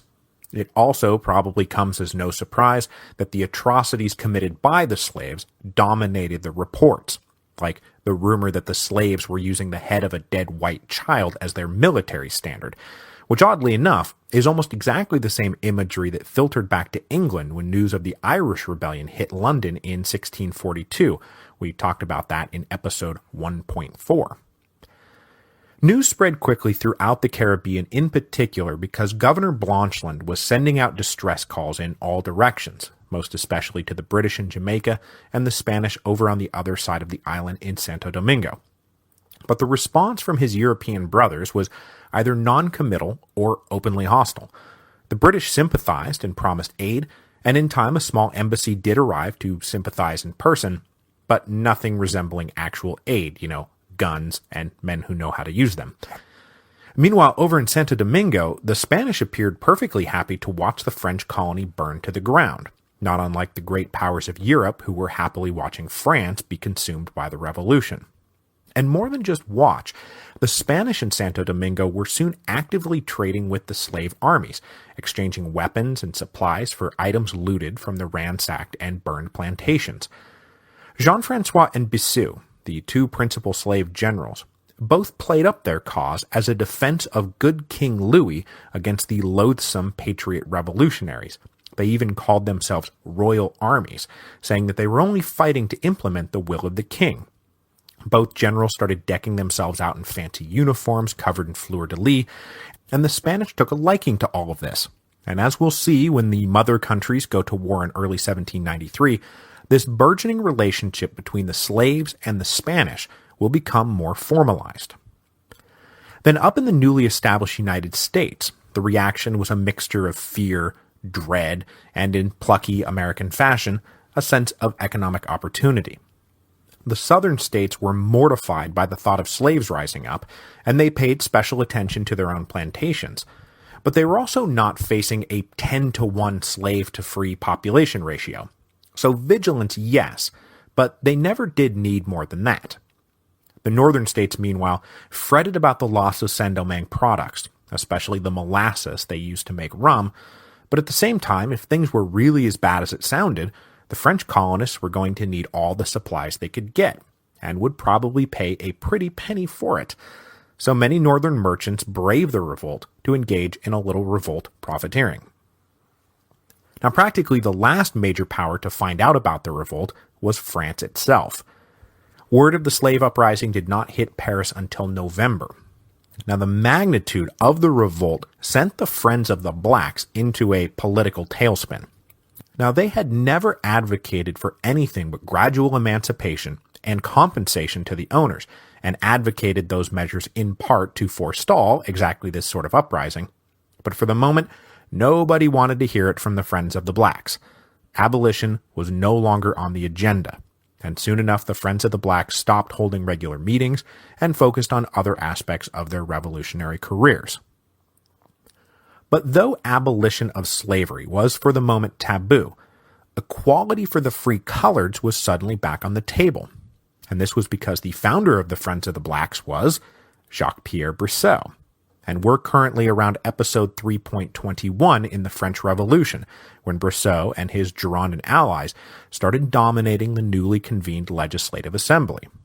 Brissot had a good working relationship with Julien Raymond, and Raymond hammered home his central point. You must give equality to the coloreds. It is no longer a matter of preventing a slave revolt, it's about successfully overcoming one. And because Brissot was now so central in the Legislative Assembly, this argument got a fair hearing. Now, the big white interests in the Club Messiac, on the other hand, had just watched all their carefully cultivated allies in the National Assembly voluntarily resign from power. And so when they begged the Legislative Assembly to send an army to Saint-Domingue, the Legislative Assembly agreed to send 6,000 more troops, but then Brissot said, "You won't get any more until you agree to colored equality." And though he was obviously withholding the troops as leverage, we know that Brissot was likely withholding the troops for a different reason.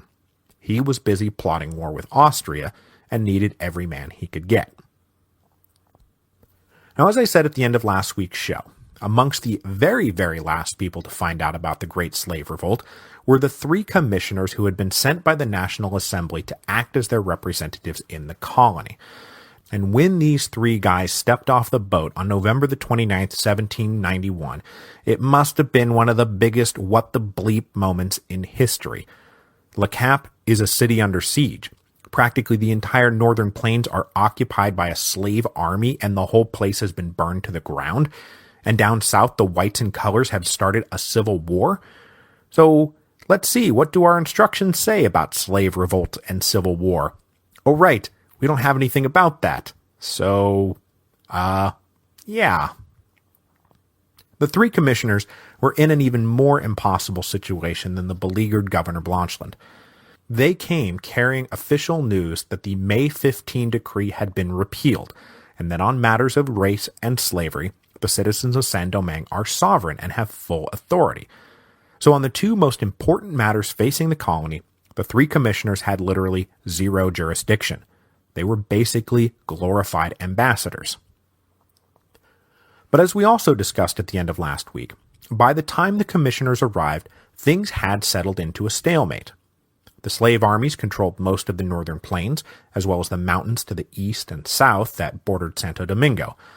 Meanwhile, the city of Le Cap was under siege, but not in significant danger of being overrun, and Governor Blancheland had just established the Cordon of the West, which successfully contained the uprising in the north.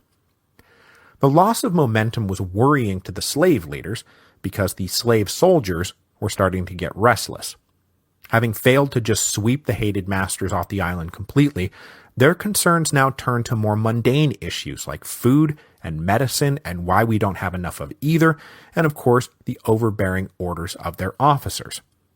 Discipline suffered, and the generals wondered how much longer they would be able to keep the rebellion going. So, perhaps the time had come to negotiate. As soon as the three commissioners were briefed on the situation, they immediately said to the colonists, "Negotiate." They also said, "We have a way for you to do it." When King Louis signed the Constitution of 1791, he had issued a general political amnesty, so that's the perfect means to bring this revolt to an end. But the Colonial Assembly refused to even consider it. They believed that reinforcements would inevitably arrive from France, that the slave army would naturally fall apart, and in no time be crushed. The king's amnesty was for citizens, not murderous brigands. But though the colonists dug in their heels, Jean-Francois and Biassou took a shot at negotiating anyway. In early December, they issued 4 principal demands, and I quote now from a military dispatch. First, a full and complete pardon for the officer corps and the legal registration of their freedom. Second, a general amnesty for all the slaves. Third, freedom for the leaders to withdraw to wherever they wish in a foreign country if they choose to leave. And fourth, the full enjoyment of the effects in their possession. In exchange for meeting these demands, the generals agreed to order their followers back to the plantations, where sugar cultivation, coffee cultivation, and slavery would all resume their natural course. So yes, in December 1791, the leaders of the slave revolt attempted to sell all of their followers back into chains in exchange for their own personal freedom. Now, this is both morally deplorable and ruthlessly pragmatic.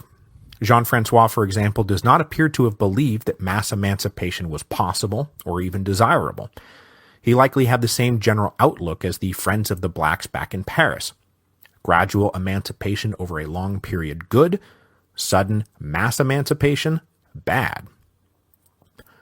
And one of the leaders advising limited emancipation for the leaders only was a recent arrival in the slave camps, whose role in the early rebellion remained shrouded in a bit of mystery. He was not even a slave himself, but rather an ex-slave who had been serving as the manager of a plantation in the northern plains in the summer of 1791, Toussaint Louverture. Now, right now he is known as Toussaint Breda, but history knows him as Toussaint Louverture, so we'll just cut right to the chase on that one, and besides, mostly I'll just be calling him Toussaint anyway. Born a slave, probably in the early 1740s on a sugar plantation in the north, Toussaint was a black Creole. No European blood at all, born in the Americas. But he did manage to hit what amounted to the slave jackpot, a relatively kind and generous master. Young Toussaint was scrawny and weak, but his mind was bright and active. His master, seeing the boy's promise, made sure he received a rudimentary education. Soon Toussaint could read and speak French. He understood basic mathematics and politics and economics. Clearly, he was being groomed for a leadership role on the plantation. Historical tradition also has Toussaint reading the Abbé Raynal's famous History of the Two Indies, with its searching call for a black Spartacus. But though copies of the book were on the island, so far as I can tell, there is no direct evidence that Toussaint actually sat down and read the book prior to the slave revolt. So the educated Toussaint then rose up the slave hierarchy. He was a coachman, then he moved into caring for the horses, where he became an expert rider, and then he took on overall management of the plantation's livestock, a job that brought him into contact with whites and coloreds and slaves, necessitated frequent trips to Le Cap, and constant daily management of tons of details, both big and small. Soon enough, Toussaint was a worldly and well-known fixture of life in the northern plains, respected by masters and slaves alike, and he was affectionately known as Papa Toussaint. In 1776, when Toussaint was in his early 30s, his master allowed him to purchase his freedom, whereupon he stayed on the plantation as a free black manager. He then married his wife, the still enslaved Susanna Simone Baptiste, in the early 1780s, and then tried his luck as a smallhold farmer, running property of his own with perhaps a dozen slaves. But Toussaint does not appear to have succeeded as an independent planter because when the revolution broke out, he was back at his home plantation as its manager. It is entirely possible that it was just better to live with his family, which now included a few small children. As one of the prominent black leaders in the North in the summer of 1791, it is impossible to imagine Toussaint not knowing what was being planned. But his actual role in the early stages of the rebellion is pretty unknown. Was he at the August 14th meeting? Was he at Bois Cayman? We don't know. What we do know is that he was not amongst those leading the initial charge. He instead remained on his plantation and kept the slaves there from joining the fight. There are a few different theories to explain this. One is that Toussaint was in on the plan, but that his role was to stay put and act as a spy and informant among the whites. Another is that Toussaint was smart and pragmatic. A slave uprising is a dicey proposition, and he stayed out of it until it became clear that the thing was not just going to fall apart after a few days. There's also a theory that Toussaint's principal role was acting as the liaison with the royal administrators who were looking to spark the uprising to put down the big whites, and that Toussaint had then used this opportunity to trick the whites into thinking he was working for them, when really he was using them to create space for the slave revolt. Toussaint's early history has clearly been rewritten more than once, and if you ask me, given the arc of his career, I would guess that wait and see Toussaint probably gets the closest to the truth. Whatever his role, by the fall of 1791, Toussaint elected to join the rebellion in full. He ensured that the widow of his old master made it safely to Le Cap, told his wife and children to make for Santo Domingo, and then left to join the slave armies. Older and far better educated than the top generals, he was in his mid-40s, while Jean-Francois was maybe 25 and illiterate, Toussaint glided easily into the upper rungs of the rebellion. From that position, he played a key role in the negotiations of November and December 1791 between the slaves and the white leaders in Le Cap. The first time his personal signature appears in the historical record is affixed to a letter drafted on behalf of Jean-Francois and Bissou, outlining their principal demands. Toussaint was clearly an advocate of limiting the aims of the rebellion, and probably advised everyone to ratchet down their expectations. But at the same time, he urged the whites in Le Cap to make the deal, for God's sakes. By now, the slave generals were claiming they had about 100,000 men under arms, and if this was an exaggeration, it likely wasn't much of one. The whites could have ended this for basically nothing, but the whites resisted. They countered and said, "Lay down your arms and return to the plantations, and we might consider amnesty." The three commissioners, for their part, kept up the negotiations and held independent meetings with Jean-Francois, and also urged the Colonial Assembly to please take the extraordinarily good deal on the table. By the end of the negotiations, the slave generals may have demanded freedom for as few as 60 of the principal leaders in exchange for ending the revolt, but the whites said no. This intransigence cost them everything. It also meant that Jean-Francois, Bissou, and Toussaint never had to face what would have been a very scary proposition: telling tens of thousands of armed slaves who have just spent the last 3 months engaged in a bloody war for freedom, "Thanks, guys, we're all now free, but you're slaves again." That's cool, right? Instead, they ordered their men on a new offensive in January 1791, and rather than the revolt being terrible but short, it became terrible and very, very long. Meanwhile, down in the West, the situation was perhaps even more chaotic.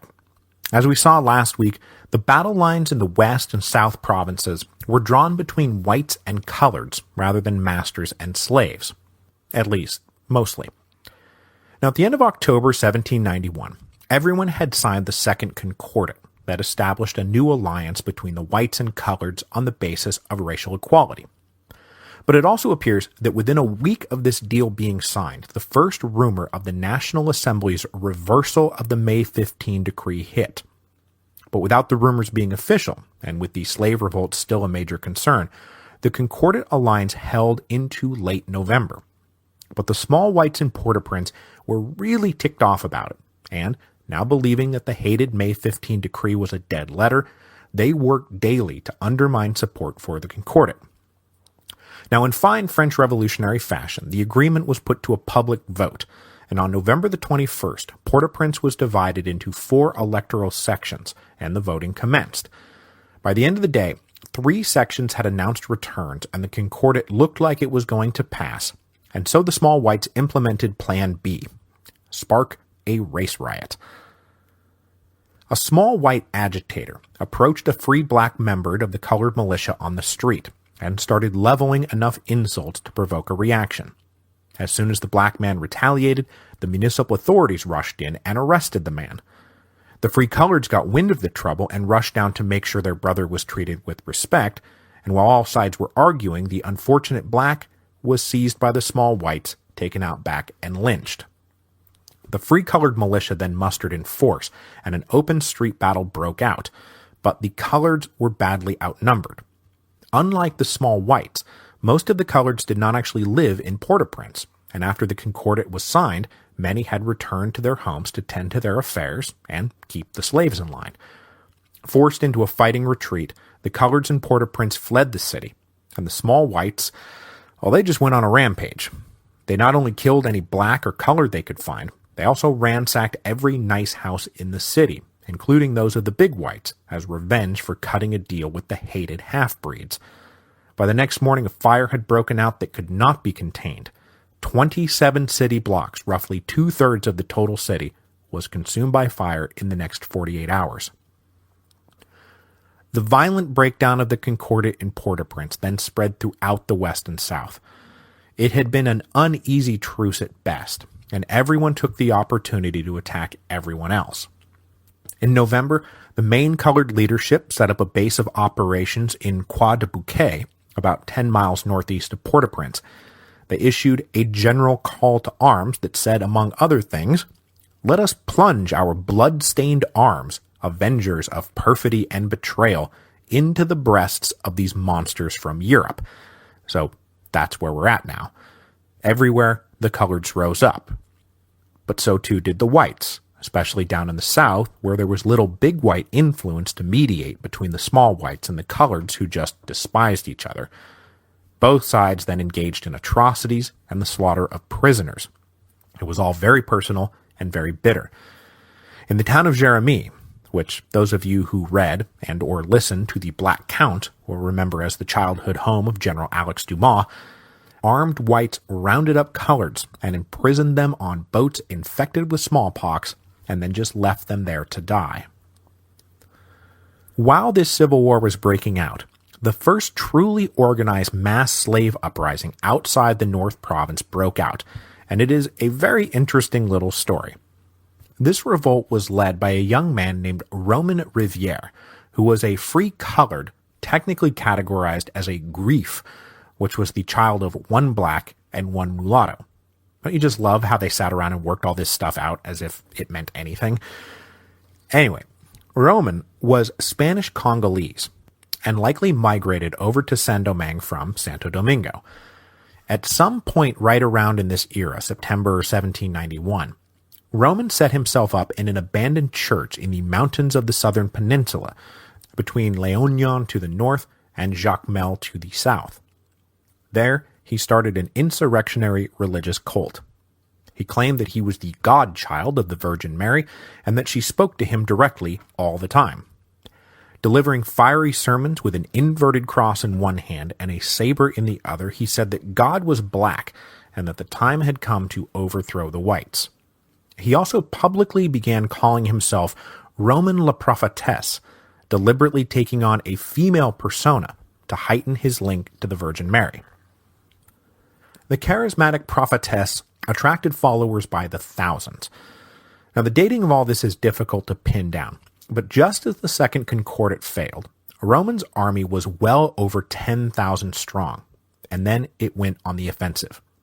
They attacked Jacmel but were repelled, but then, with the help of armed colors who were busy rising up against the whites, they attacked Léognan and were totally successful. They seized the city and held it.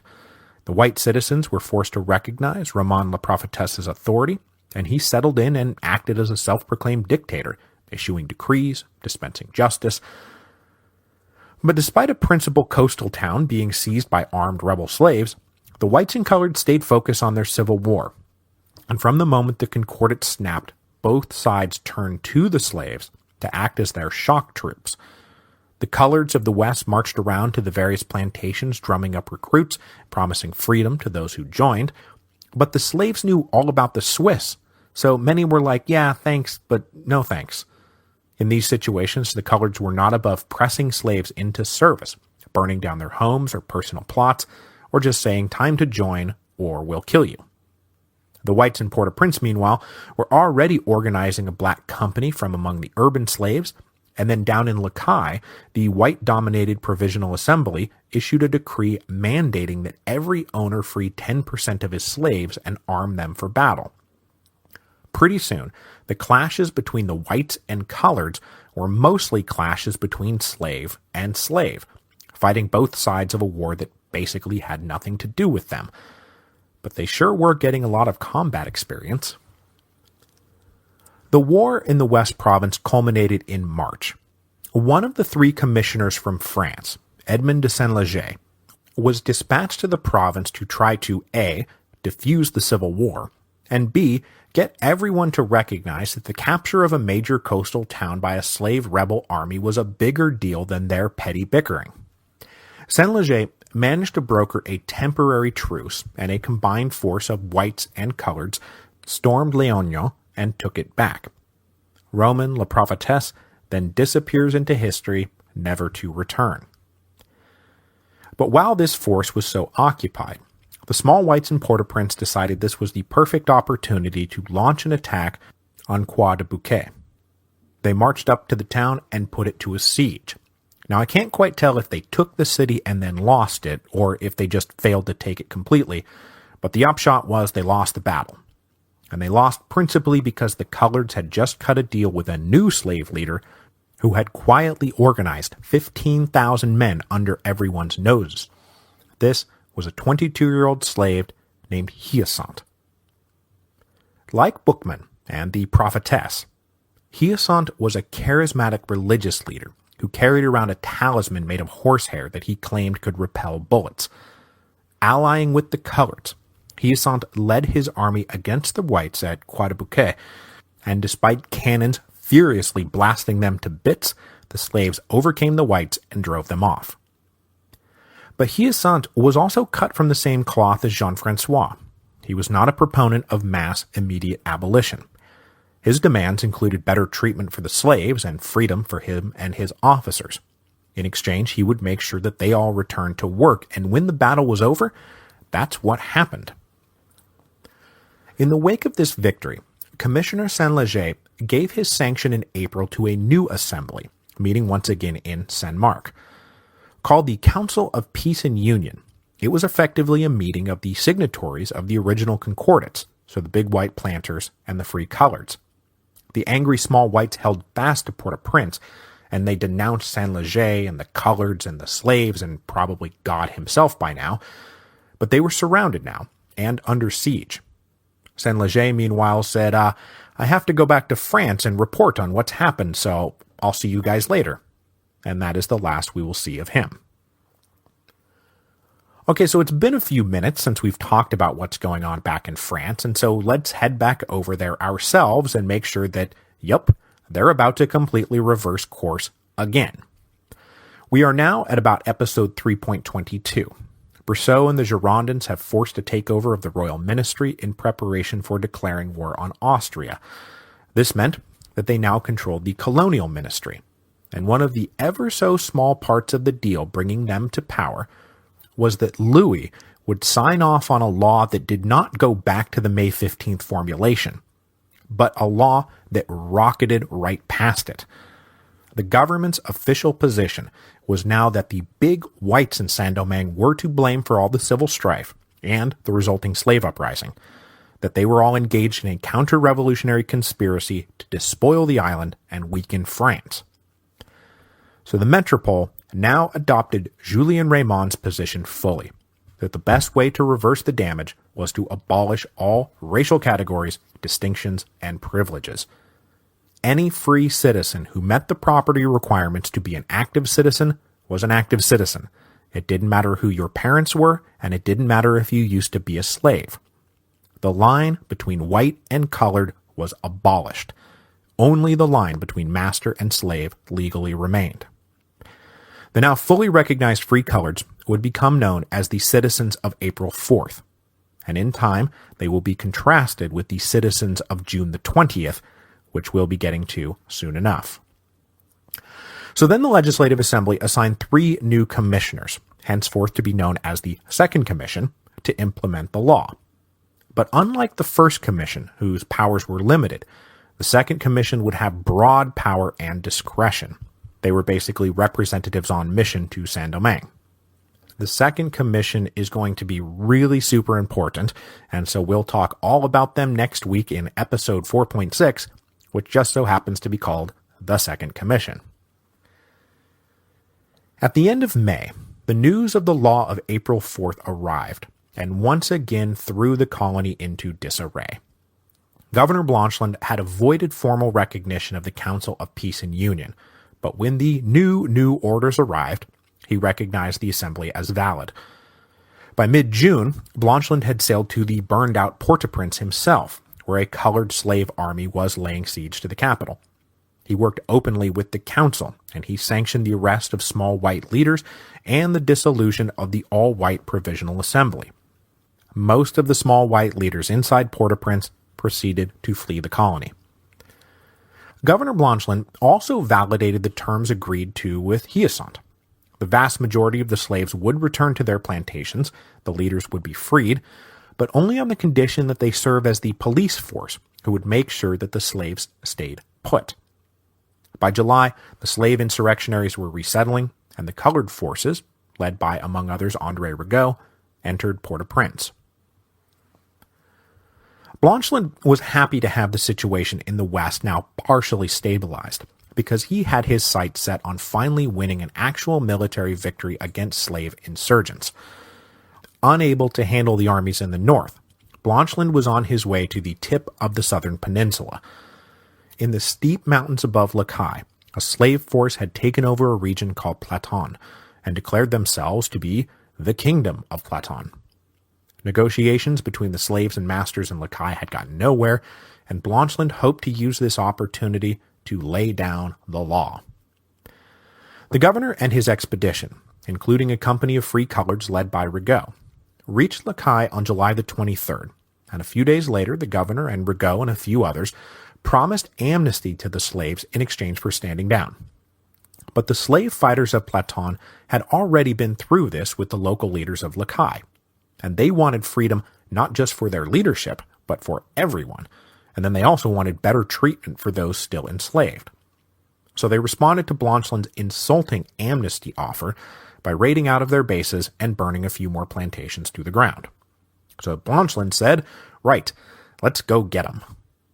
Except he had apparently been very public about his plans, because by now he was trying to overcome serious complaints that he wanted the slaves to win the revolt. So the little kingdom of Platon knew exactly what was coming. On August the 4th, the governor's forces set out in 3 columns up into the mountains. But even the experienced colored troops struggled in the steep and rugged terrain. The French soldiers were just helpless. Then they all ran into a dizzying array of booby traps, and then giant boulders started getting rolled down on their heads. The expedition was as short as it was disastrous. They never had a chance. By August the 8th, the defeated and demoralized French soldiers straggled back into Lacaille. Rather than being his great triumph, the battle at Platon was Blanchland's most humiliating defeat. A few days later, he was sailing back to Le Cap, a broken and depressed man. Upon his return to the north, Blanchland mailed his resignation back to the metropole. And when the request was received, I imagine it was simply filed away someplace, because the Legislative Assembly had already sent a replacement, and Blanchland himself was ordered to return to France to face accusations of counter-revolutionary incompetence. And just in case I forget to come back around to Blanchland, upon his return to France, he was one of the first defendants to face the newly created Revolutionary Tribunal. That was episode 3.28. On April the 11th, 1793, Blanchland was found guilty of treason, and on April the 15th, he was guillotined. Now, Governor Blanchland actually kind of reminds me a bit of King Louis. He wasn't a bad guy, and he would have been a fine, forgettable governor under normal circumstances, and he just got sucked into something that was way over his head. And for the record, I don't believe he was the arch mastermind of anything. We'll end today with what Blanchland walked into when he got back to Le Cap. Because just as the reversal of the May 15 decree had sparked a race riot in Port-au-Prince, news of the law of April 4th helped spark a race riot in Le Cap. With Blanchland off getting trounced in Platon, it was left to the municipal authorities in Le Cap and the still whites-only colonial assembly to grapple with the implications of the law of April 4th, and they were resistant. When news hit in May, the colonial assembly said we will happily conform to the new law when it's officially transmitted by the Second Commission. And though everyone made a big show of equality when celebrating July the 14th, the third anniversary of the fall of the Bastille, the casual racism of daily life was a hard habit to break. On the night of August the 13th, mutual resentment in the city exploded. A white man went out to break up a fight between a slave man and a slave woman, and in the process injured a free black man with his saber. Hearing that a white man had slashed a free black, the local free coloreds rushed to the scene, no doubt believing the very worst. The white man was arrested, but the next morning, a white woman living in the same house attempted to leave to go shopping, but she was mobbed by colored protesters. This brought out a group of whites who also no doubt believed the very worst. A street fight broke out, and a free black man was killed. So, the coloreds then raised the alarm, and out came an armed faction of the colored militia. They marched out into Le Cap's main street, where they were confronted by white National Guardsmen. A shooting battle erupted that left 2 whites dead and 3 wounded. Then in came the regular army soldiers from the garrison who separated the two sides. The commandant of the garrison requested the colonial assembly declare martial law, but the local white authorities were like, no, we're not doing that, because they still suspected the garrison officers were secretly in league with the slave armies. But the garrison commandant did manage to keep the peace. In the wake of the incident, the white leaders offered to allow colored delegates to attend the colonial assembly as non-voting observers, but the coloreds were like, no, we're not doing that. We're either full members or you can shut it. But no further violence broke out, as everyone waited for the Second Commission, expected to arrive at the end of September. They would presumably be empowered to settle everything, and then we can all go defeat the slave uprising. Next week, the Second Commission will indeed arrive, and they will indeed set to work settling everything and then turn everyone's attention back to the slave uprising. Except a funny thing is going to happen between now and the end of the slave revolt. The Second Commission is going to set all the slaves free. Before we go this week, I'll mention that I've recently done 2 interviews with other podcasts. The first was with Results May Vary, a podcast dedicated to design thinking, where we talk mostly about history and approaches to telling history. And then the other was with Ground Rule Trouble, where I finally got to get off the leash and talk baseball and the Hall of Fame for like an hour and a half. It was quite a bit of fun. I've posted links to both at revolutionspodcast.com.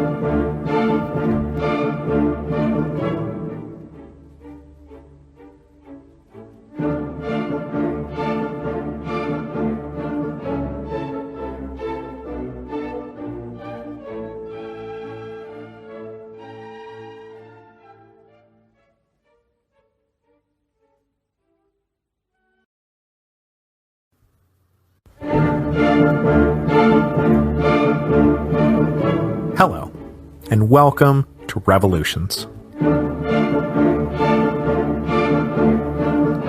Episode 4.6, The Second Commission. After King Louis signed the Law of April the 4th, which eliminated the legal basis for racial discrimination, the Legislative Assembly selected 3 men to sail to Saint-Domingue and enforce the law. And for the record, it was in fact a law rather than simply a decree, because the king actually signed the thing. These 3 men would become known to history as the Second Commission, because they were replacing the First Commission, the guys who had been sent over the previous fall to enforce the decree of September the 24th, that had repealed the decree of May the 15th, that had itself overturned the Colonial Committee report of March the 10th. You follow all that? Good. I knew that you would. Now, since the Law of April the 4th had been a part of the Girondin takeover of the royal ministry, it is understandable that Jacques-Pierre Brissot had a huge say in who the commissioners would be, though in the end, he only got 2 of his top 3 picks. Brissot really wanted Julien Raymond to be one of the 3 commissioners to demonstrate to the colonists in no uncertain terms that when we say race isn't a thing anymore, we mean it. But allies of the Club Messiac inside the Legislative Assembly, and there were a few, managed to block the appointment by way of a clever deflection. To ensure the objectivity of the commissioners, no one who owned property in the colony would be allowed to serve. This seemed like a reasonable enough restriction to the rest of the Legislative Assembly, and the rule was adopted. But it was really just a way of making sure that Raymond, who obviously had extensive property holdings in Saint-Domingue, was barred from serving on the Second Commission. But despite this minor setback, Brissot's other 2 principal choices sailed through the nomination process, in part because they were pretty obscure, and nobody knew who they were. But Brissot knew who they were, and he had every confidence in the world that they would not just enforce the Law of April the 4th vigorously, but bring the whole chaotic mess in Saint-Domingue to a successful conclusion. These 2 were Léger Félicité Sonthonax and Etienne Polverel. Both men shared a similar career arc and a political worldview, though Polverel was 25 years older than Sonthonax. Born in Béarn in 1742, Polverel studied law in Bordeaux. He was an adherent of Enlightenment philosophy, joined the Freemasons, and was an enthusiastic supporter of the revolution when it arrived. He was working in Paris as a lawyer at the time, and when the women dragged the royal family back to Paris, Polverel joined the newly formed Jacobin Club, but merely as a rank-and-file member. He was not a leader, nor a prominent personality at all. He did, however, fall into Brissot's orbit early, and though he was not in the Friends of the Blacks, he was on record supporting colored equality. Polverel's first really important action came in 1791 when he helped lead the charge to purge from the Jacobin Club members of the Club Messiac, who were held to be counter-revolutionary agents due to their opposition to the recently passed May 15 decree. Polverel's partner Sonthonax, meanwhile, was 25 years his junior, just 29 years old when he was appointed to the Second Commission. But Sonthonax would be the junior commissioner in age only. He is going to wind up one of the 2 or 3 most important figures in the entire Haitian Revolution, seeing as how he is the emancipator. Sonthonax was born into a wealthy but non-noble provincial family, and he was sent off to study law in Dijon in the early 1780s. Upon graduation, he wound up securing a coveted position in the Paris Parlement, so he had a front-row seat for all the early battles of the Revolution. Like Polverel, Sonthonax was not a leader, nor very well known as the Revolution progressed. He too fell into Brissot's orbit, supported racial equality, and, based on an anonymous pamphlet we now know he authored, supported gradual slave emancipation, but was not in the Friends of the Blacks. He did, however, join the Jacobins and sat on the committee that issued the club's official support for the May 15 decree. So when the time came to select the second commissioners, Sonthonax and Polverel were Brissot's ideal candidates. Neither were well known. Neither carried the taint of membership in the Friends of the Blacks, but both were privately super committed to racial equality. Now, Brissot, as I just said, really wanted Julien Raymond to be the third delegate, but he couldn't get it done. And so the Legislative Assembly appointed in his stead, well, I won't even bother confusing things by giving you the guy's name, seeing as how he's literally going to desert his post the first chance he gets, so we'll just call him the other guy. The Second Commission set sail from France at the end of July 1792 aboard a warship called the America. Also on board was a 72-year-old military officer named General Desparbe, who had been appointed Governor-General to replace the disgraced Governor Blancheland.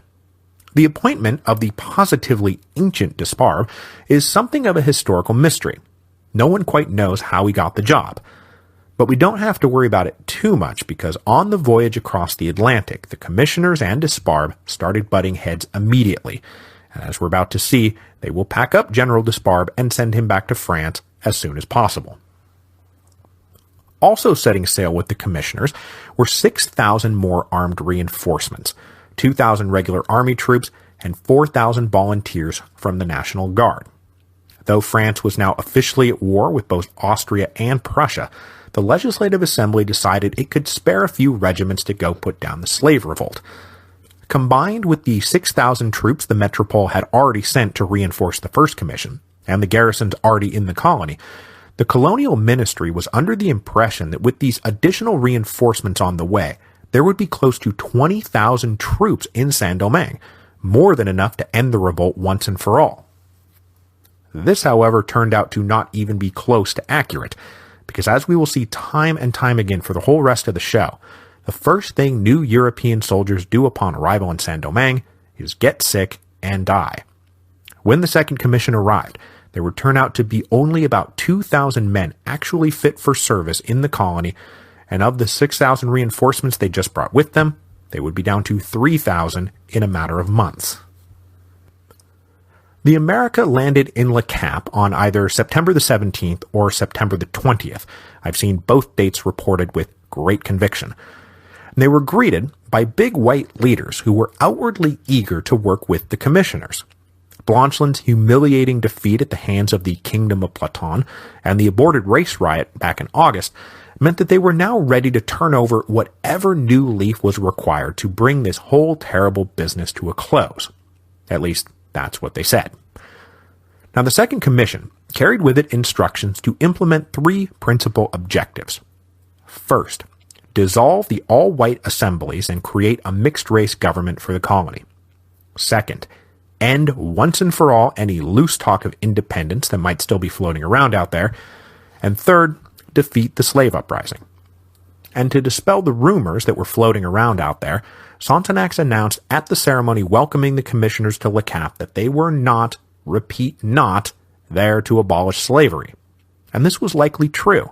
In a letter back to the metropole in these early days, Sontenax wrote that he believed mass emancipation was inadvisable because it would lead directly to the massacre of every white in the colony. Now, obviously, the most pressing matter, though, was what to do about the slave revolt. But the commissioners were hampered right off the bat. For one, they discovered that their manpower was not nearly what they thought it was. Then they debriefed Governor Blancheland, who had not yet gone back to France to get guillotined, and he told them that fighting slaves is not as easy as it sounds. This new information made them all a little less eager to rush into action. Then friction between the Second Commission and Governor Desparbe led to delays and mutual accusations that the other side was to blame for those delays. The forces at the Commission's disposal were then given an unexpected boost just days after their arrival, when the Vicomte de Rochambeau showed up with 3,000 additional troops, kind of out of the blue. Rochambeau was the son of the Comte de Rochambeau, who had served as commander-in-chief of the French army in the American War of Independence, and who had just recently resigned his position as commander of the Army of the North in the French Revolutionary Armies. Rochambeau the Younger had just been assigned governor of the small French colony of Martinique, but counter-revolutionary royalist forces had staged a hostile takeover of the island and prevented him from landing. So let's not get distracted by that, but just know that Rochambeau is now in Saint-Domingue. I mentioned earlier that one of the running jokes of the Haitian Revolution will be that the colony constantly has to play catch-up with the rapid-fire pivots of the French Revolution. Well, here we are again, because just 2 weeks after the Second Commission set sail with new instructions, what happened? That's right, the central pivot of the whole French Revolution, the insurrection of August the 10th. They missed it by just 2 weeks. You cannot make this stuff up. So right on cue, 2 weeks after the Second Commission arrived in Le Cap, a ship came into the harbor bearing the absolutely incredible news that the king had been overthrown and France was on the verge of becoming a republic. Okay, so I guess that's now happened. And then get this. By the time Saint-Domingue heard about the insurrection of August the 10th on October the 2nd, France had been further rocked by the invasion of the Austro-Prussian army, the panic-inducing Brunswick Manifesto, the resulting September massacres, the surprise victory at Valmy, and then the even more surprising retreat of the Austro-Prussian army. Keeping up with the French Revolution is nearly impossible. With the insurrection of August the 10th now known, however, the very legitimacy of the Second Commission hung in the air, seeing as how their appointment came bearing the signature of a now deposed king. But confirmation of their mandate came from the Legislative Assembly very quickly. And not just confirmation, but expansion. The Second Commission now had the authority to dismiss any public official or military officer who stood in the way of their mission. On October the 12th, the commissioners officially dissolved the whites-only Colonial Assembly. Until a new mixed assembly could be elected, an executive committee of 12 men called the Interim Commission was established to act as the colony's executive government. 6 of the delegates would be chosen by the outgoing Colonial Assembly, and 6 would be chosen by the Second Commission. And signaling that their long-term commitment to racial equality might be a lot of hot air, the Colonial Assembly selected 6 white delegates. So, to balance this, the Second Commissioners chose 6 colored delegates, including Julien Raymond's brother, Francois. For the moment, though, the big white leaders in Le Cap were not focused on resisting racial equality. They were focused on settling old scores with the royal administration. Remember, when we talked about the web of tension back in episode 4.2, one of those lines of tension was between the small clique of royal bureaucrats and military officers whose authority had long been resented by the big whites. That hatred, as we've seen, has now morphed into the widespread belief that these officials were the secret hand guiding the slave uprising. Well, with news that the monarchy has now been overthrown, it is time to get rid of those guys once and for all. So 3 days after the Colonial Assembly dissolved, its delegates reformed as a private political club called the Society of the Friends of the National Convention. The following day, reports began circulating that the senior officers of the Le Cap garrison had insulted the newly arrived troops, most of whom were patriotic National Guardsmen, and then a meeting of the new club the next day turned into a mass meeting of every patriotic-minded citizen in Le Cap.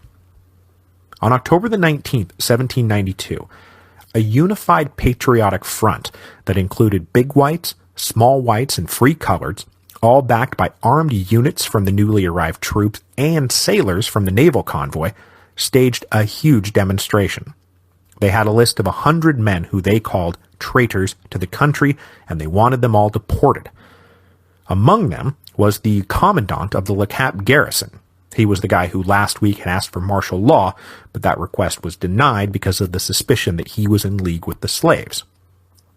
Faced with this sudden mass demonstration, the Second Commission decided to side with the demonstrators, and they ordered Governor Desparbe to put the commandant in custody and then prepare to deport him. But Governor Desparbe refused the order. Meanwhile, the commandant himself had taken refuge inside his garrison's barracks, surrounded by loyal officers and troops. Shots were then fired as the demonstrators threatened to storm the barracks. But other military officers, well known in Le Cap, but not in the commandant's circle, managed to help the Second Commission talk down both sides. The commandant and the officers still loyal to him agreed to board a ship that would take them all back to France post-haste. The Second Commission then exercised their newly expanded powers and demanded that Governor Desparbe, who had disobeyed a direct order, immediately resign the governorship and himself return to France. Having served as Governor-General for less than a month, Desparbe was already on his way home. In his place, the commissioners appointed General Rochambeau to temporarily fill the vacant position until a new Governor-General was appointed. With the crisis of October the 19th resolved, the Second Commission decided to split up and attend to the colony as a whole. Sontenax would stay in Le Cap and take care of the North Province, while Polverel would take on administration of the West Province, and the other guy would take over the South. And it is right here that the other guy truly earns his status as the other guy, because instead of going down to the South Province, he just bolts, deserts his post, and disappears back to France. I dug around a little bit trying to figure out whatever happened to him, but he just falls off the face of the earth, so whatever, see you later, other guy. Polverel then had to take on administration of both the West and the South. And we're going to come back to his attempt to impose the law of April the 4th onto a white population already literally up in arms about colored equality, because the North Province, for the moment, must remain the center of attention. The rapid-fire pivots of the French Revolution did not just have implications for the free citizens of Saint-Domingue. They also had huge implications for the slave armies occupying the northern plains. By the summer of 1791, the slave insurgents had settled into the territory they held and had faced no meaningful attempt to expel them for quite some time. Jean-Francois and Bissou, simultaneously partners and rivals, divided up the black-held territory, with Jean-Francois taking the eastern part of the North Province and Bissou taking the south part. They were comfortable enough that Bissou actively enlarged an old plantation house, transforming it into something resembling a full-on royal palace. And as I mentioned last time, they also both took on grandiose military titles. Jean-Francois was now Grand Admiral, Bissou was Governor General, and his second-in-command was now Toussaint Louverture. Their followers were spread out in camps all over, with no one encampment numbering more than a few thousand. With the war stalled, these guys spent most of their time tending to and expanding the old personal plots that gave them the food that they needed to live. Having failed to negotiate an end to the revolt the previous winter, the slave generals had now expanded their demands. There is a letter they allegedly sent, whose authority is questioned by some historians, that roots these new demands principally in the Declaration of the Rights of Man, which included in its very first clause the right to resist oppression, which, they argued, is all we're doing. But regardless of the authenticity of this specific argument, the slave demands were now nothing less than 1, general liberty, and 2, general amnesty. The slave leaders recognized that plantation labor was essential to everyone's survival. The colony was a cash crop economy that had to trade sugar, coffee, and indigo to live. But when the blacks returned to work, it would be as free men paid for their labor, not as slaves. They insisted these demands be presented to King Louis and the Legislative Assembly, and that the presentation be witnessed by Spanish ambassadors. But of course, by the time these demands were being made, the French monarchy had already been overthrown. Now firmly in control of the political situation in Le Cap, or at least that's what he thought, Sonthonax was able to turn his attention to these slaves and their demands that were now so couched in appeals to the king that he could paint the entire slave revolt as counter-revolutionary. He ordered Rochambeau on a coordinated offensive that ran through early November that was on all fronts quite successful. The slave soldiers were everywhere driven from their camps and into the mountains. But then Sonthonax and Rochambeau learned the difference between invading slave-held territory and holding it. Without nearly enough men to actually garrison the northern plains, when Rochambeau's forces returned to Le Cap, the slaves simply came back down out of the mountains and reoccupied their old camps. And then when word filtered back up to the slaves that the king had been overthrown, the slave generals doubled down on their counter-revolutionary royalism. In early December, Bissou declared himself the king's viceroy, who would rule in the king's name until the monarchy was restored. As Sonthonax learned the hard way what fighting the slave armies was really like, he was also learning that the whites in Le Cap were now practically as counter-revolutionary as the slaves. The Friends of the National Convention started making noises that, hey look, the law of April the 4th is great and all, but it's also signed by a deposed king, and so we're not super convinced of its legitimacy. Well, given his mandate and his powers, Sonthonax believed that it was his prerogative to simply assert that the law of April the 4th was completely legitimate, and then he made sure everybody knew it. He took a very controversial and confrontational step. He appointed a free colored officer to every military unit in Le Cap. This led to angry white denunciations from inside these military units that were loudly echoed in the Friends of the National Convention, who were starting to fancy themselves a shadow government, a la the Jacobins back in Paris.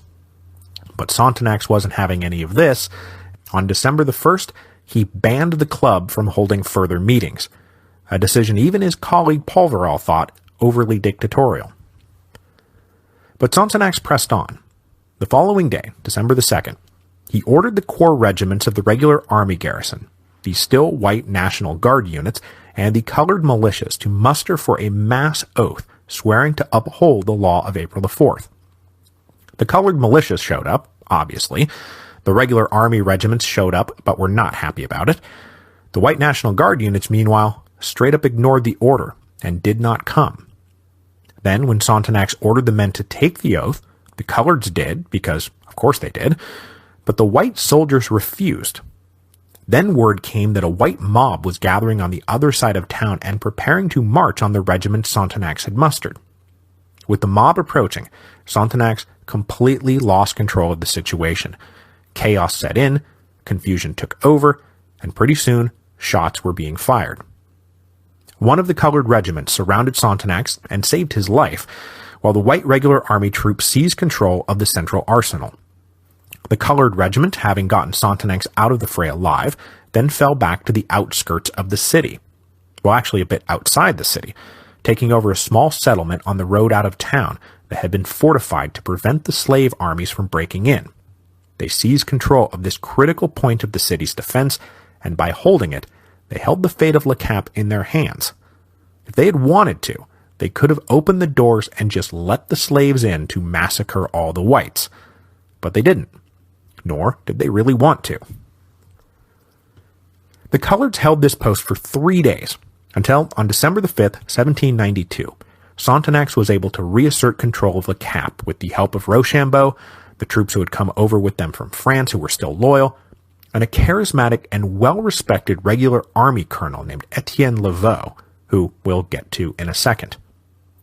The colored regiment was talked into standing down, and Sonthonax furiously turned on the white agitators who had sparked the crisis, arresting most of the prominent leaders of the Friends of the National Convention and imprisoning them on ships anchored in the harbor.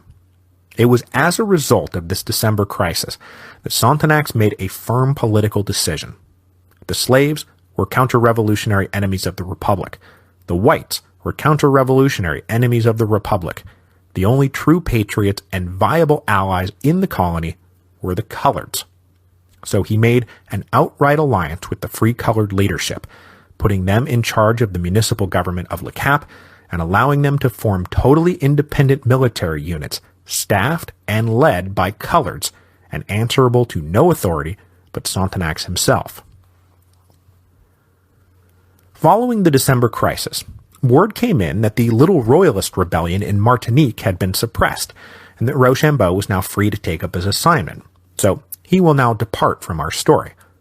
But only temporarily, because he will return at the very end as the second-in-command of the Leclerc expedition, the massive French invasion force sent by First Consul Bonaparte in 1801 to reassert French control over Saint-Domingue. With Rochambeau gone, Sonthonax elevated Colonel Etienne Laveau to take on overall command of the colony's military forces in the North Province. Colonel Laveau came from minor nobility and was a career army officer. He was considered intelligent and capable, but his only claim to fame prior to his arrival in Saint-Domingue was his very willingness to go to Saint-Domingue. He had volunteered his unit, the 16th Dragoons, for the expedition that was preparing to follow the Second Commission. I'm sure his men were thrilled. He was obviously an ardent revolutionary patriot, and one who clearly believed in racial equality. When resistance to the idea of colored officers started up, Laveau stood up and said the next vacancy in the 16th Dragoons would go to a colored. This earned him the lasting friendship of Sonthonax, and so upon Rochambeau's departure, Sonthonax happily put this obvious ally in charge of the North Province military. But that military was shrinking fast. The newly arrived European soldiers were dying like flies, and if they were going to make a move against the slaves, it was going to have to be soon. So in January 1793, Laveaux led the forces in the north on a widespread attack. They drove Viceroy Governor-General Bissou from his palatial headquarters and forced him to take refuge in a nearby fort. But then Laveaux managed to get a hold of the high ground, and a company of free-colored soldiers breached the walls, and Bissou had to run for the safety of the mountains. At the same time, colonial forces drove Grand Admiral Jean-Francois from his base and over the border into Santo Domingo. This renewed offensive was also more comprehensive, and wherever the colonial forces went, they torched all the garden plots that kept the slave armies fed, and then burned whatever lodgings the slaves had been using. Soon the residents of Le Cap were getting news of actual honest-to-God victories. After 18 months of miserable, fatalistic gloom, things were looking up. Meanwhile, from his base down in the west, Polverel had come to the same basic conclusion as Sontenax, and though he was less confrontational than his colleague, the dynamic turned out to be the same. The whites were going to resist the law of April 4th, and his best allies were the free coloreds, so Polverel too allied with them, both against the insurgent slaves and the intransigent whites. By resisting equality, the whites were suddenly in danger not just of having to share power with the coloreds, but being surpassed by them completely. The whites, however, were not going to go down without a fight. Polverel's arrival in the West and his very clear preference for the coloreds led white leaders to once again seize control of Port-au-Prince, and then also Jacmel, the city on the Caribbean seaside of the southern peninsula. Polverel decided to leave that battle for another day, though, and instead turned his attention to avenging Governor Blanchelin's defeat at the Kingdom of Platon. Since their victory, the kingdom had formed a pretty stable community up in the mountains, with a network of settlements with as many as 1,000 cabins, a functioning hospital, and elected kings. The increasingly prominent colored leader, André Rigaud, had remained behind in Les Cayes after Governor Blanchelin departed, and he managed to convince the local provisional assembly to offer more generous terms to the slaves, freedom not just for the leadership, but for the rank and file as well. But even Rigaud's more generous terms came with a heavy stipulation. With the law of April 4th now passed, it was clear that the coloreds were the quote-unquote winners of the little civil war that had erupted, and so only those slaves who had been armed by the coloreds would have their promise of freedom recognized. Those armed by the whites would be returned to slavery because they had fought for the quote-unquote losers. Now, some slaves took this deal because, hey, why not? But the kingdom as a whole held out. So just as Laveaux was undertaking his offensive in the north, Polverel arrived in Les Cayes and launched a new offensive against the Kingdom of Platon, this one better organized and better executed than Blanchelin's fiasco. When the colonial forces came marching up this time, the leaders of the kingdom determined that they were not going to be able to hold their camps and decided to retreat even higher into the mountains. Unfortunately, they had among them slaves too weak, too old, or too sick to join the quick retreat. When the colonial forces reached the settlements, they burst in unopposed and then proceeded to massacre all the blacks they found. You know, the ones who were too weak, too old, or too sick to flee. It was a glorious victory. So by February 1793, the slave revolt looked like it was finally going to be crushed, and everywhere the slave armies were breaking apart and in retreat. But then what happened? That's right. By now, the National Convention has executed King Louis, and both Britain and Spain have joined the war against France. So, rather than being able to press their advantage against the slave armies, the Second Commission had to suddenly swivel to face the very real threat now posed by their colonial neighbors in Jamaica and Santo Domingo. The sudden arrival of the European war to the Caribbean had massive implications for the course of the Haitian Revolution, as both the British and Spanish looked for allies inside Saint-Domingue to pry the colony out of French hands. The Spanish, of course, looked to the slave armies that they had been covertly supplying since the fall of 1791. The Spanish government in Madrid ordered its colonial representatives in Santo Domingo to take the next step and formally recruit the French slaves into a full-blown auxiliary army. The offer to Jean-Francois and Bissou was pretty straightforward. If you fight under the flag of the Spanish crown, we will recognize your freedom and grant you land titles when we all together inevitably crush the upstart French Republic. And the wording of this is key. The Spanish were not offering to grant the slaves their freedom. They were offering to recognize the freedom the slaves had already won for themselves. With this adroit nod to the dignity and honor of the slave fighters, and with the promise now of endless arms and supplies, Jean-Francois and Bissou signed up with the Spanish, bringing over 10,000 men right away with the promise of many more to come. The slave armies now fought under the flag of the Spanish Bourbons. Meanwhile, the British looked to the bitter big whites as their best allies in the colony. White planters who had fled to Jamaica after the start of the slave revolt had already communicated their willingness to support a British invasion if it meant the reimposition of slavery and the recovery of all their property. Well, now official representatives of the big white interests residing in London signed a formal agreement to that effect with the British ministry. The whites would help the British invade, conquer, and hold the colony, and in exchange, the British would allow them to reimpose racial apartheid and put all the blacks back in chains. Now, for the moment, all this talk of war was just urgent rumor. But still, it was clear what was coming. On February the 26th, Sontenax left Le Cap in the hands of Laveaux and their colored allies, and met up with Polverel in Saint Marc on March the 5th to hammer out their next move. They quickly decided that securing control of the principal port cities against the likely threat of foreign invasion would have to be the priority for the moment, and that meant pivoting from attacks on the slaves to attacks on the white holdouts.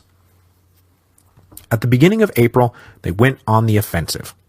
Their first objective was Port-au-Prince, which, as I just mentioned, is of course once again in active revolt and being held by small white agitators. Obviously, the previous round of arrest had not been thorough enough. Supported by a force of 1,200 men marching overland, the commissioners sailed a naval flotilla into the Port-au-Prince harbor on April the 5th and demanded the city's surrender.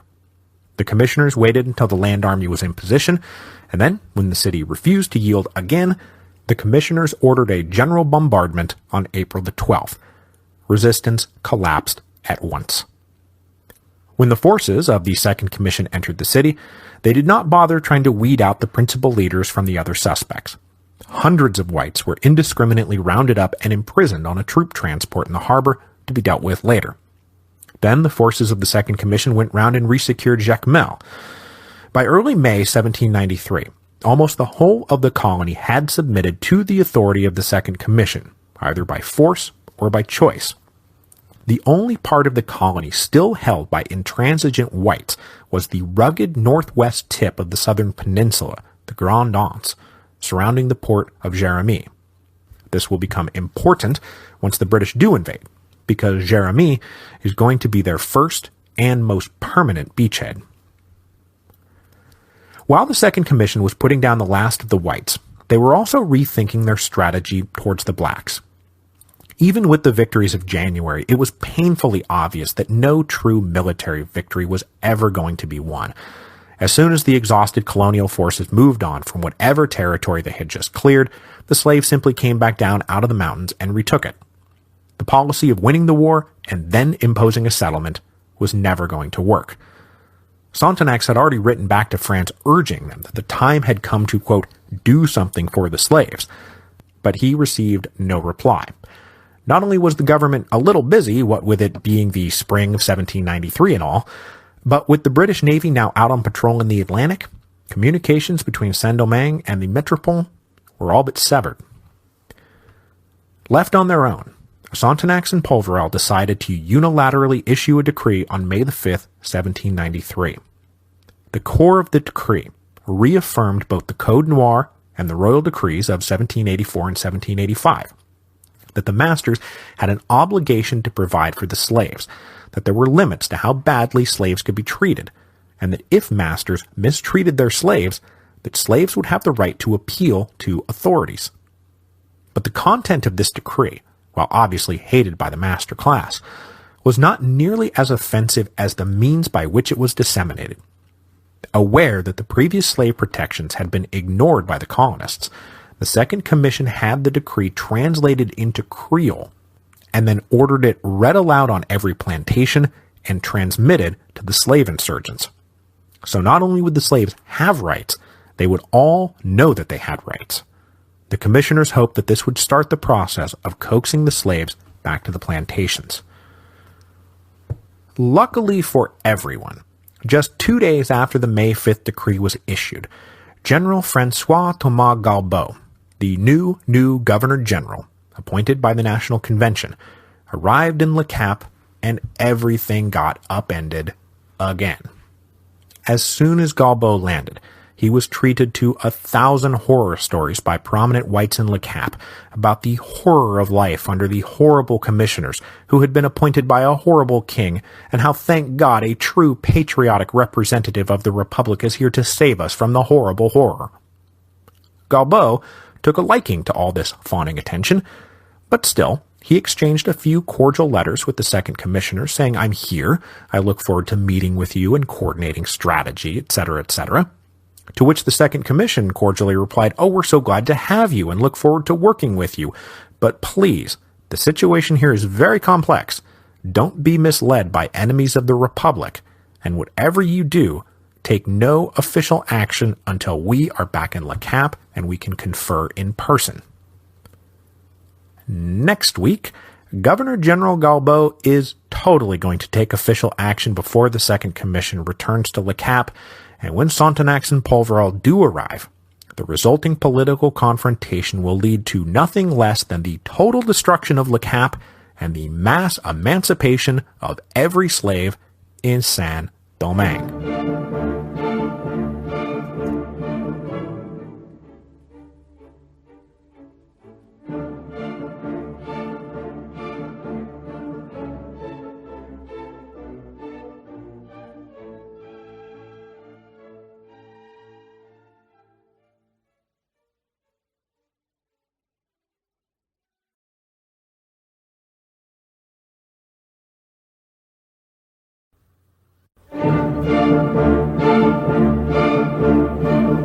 Hello, and welcome to Revolutions.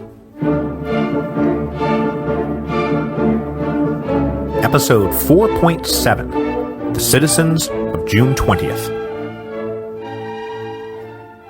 In the 8 months that the Second Commission had been in Saint-Domingue, they had faced both unbeatable slave armies and stubborn whites who believed that if they held out just a little bit longer, things would go back to the way they were in the good old days. But by May 1793, the commissioners kinda sorta did have a handle on things. The whites had mostly submitted, and they had just unveiled a new, more lenient approach to ending the slave revolt. But then, on May the 7th, 1793, the new Governor General, Francois Thomas Galbaud, arrived. Within 6 weeks of stepping off the boat, Galbaud would help bring about the end of white rule in Saint-Domingue, the total destruction of Le Cap, and the emancipation of all the slaves. Really is quite an impressive resume. Now, a just flat-out weird part about the intersection of the Haitian and French revolutions is the complete lack of care with which the French revolutionaries chose their colonial governors general. Saint-Domingue was their most lucrative colony, a true money-making engine at a time when France was desperately short of cash. It was currently being rocked by a slave revolt and a civil war, so you'd think that they'd take some care in selecting the governors general of what was sure to be a mission of vital national importance. But after Blancheland, they sent 72-year-old Desparbe, who no one has ever heard of and who no one today understands how he even got the job. And now they're sending General Galbaud, who, well, let me tell you all about this. General Francois Thomas Galbaud was a tiny little man, like maybe 5 feet tall. He came from a noble provincial family that had long been absentee owners of 2 plantations in Saint-Domingue, one in the West Province and one down in the South. Galbaud himself was a career army officer who had lethargically advanced through the ranks of the Ancien Regime military. He had fought in the American War of Independence and had reached the rank of captain on the eve of the Revolution, but that's it. Galbaud was a patriotic liberal, though, and in 1790 joined the local Jacobin Club when it opened in Strasbourg, where he was stationed. When the war started in 1792, he wound up attached to General Dumourier's staff, and had then been present for the great victory at Valmy. But he really got everyone's attention when he unexpectedly found himself in a face-to-face meeting with the Duke of Brunswick during the final stages of the Allied retreat following Valmy. His alleged, and very self-reported, tough talk to the commander-in-chief of the enemy was written up and publicized in the Paris papers, so in the fall of 1792, Galbaud had generated a little revolutionary notoriety for himself. So in November 1792, the National Convention was looking for a new governor of Martinique, because, remember from last week, General Rochambeau had apparently moved on to Saint-Domingue. So they said, all right, let's go with this Galbaud guy. He seems like a patriotic officer, and he really was. But as Galbaud prepared to take over Martinique, the National Convention found out in March 1793 that Rochambeau had gone and taken up his original post. And so they told Galbaud, look, why don't you just go on to Saint-Domingue since they don't have a governor general and you're already packed and everything. I mean, this is crazy. This is a really important job to just be handing off to people kind of as an afterthought. Now, of course, France is at war at this point, and no one with any juice is going to let themselves get sent to Saint-Domingue to be killed by slave rebels or yellow fever. But still, they were acting pretty cavalier about this appointment. And on top of everything else, by the time Galbaud set sail in March, war with Britain and Spain had already been declared, and the defense of Saint-Domingue was going to be a thing. Anyway, I will stop belaboring this point. You get the idea. They were pretty nonchalant about all this. Now, as I mentioned at the very end of last week's show, as soon as Galbaud stepped off the boat in Le Cap, he was set upon by prominent bigwigs begging him to do something about these damned commissioners.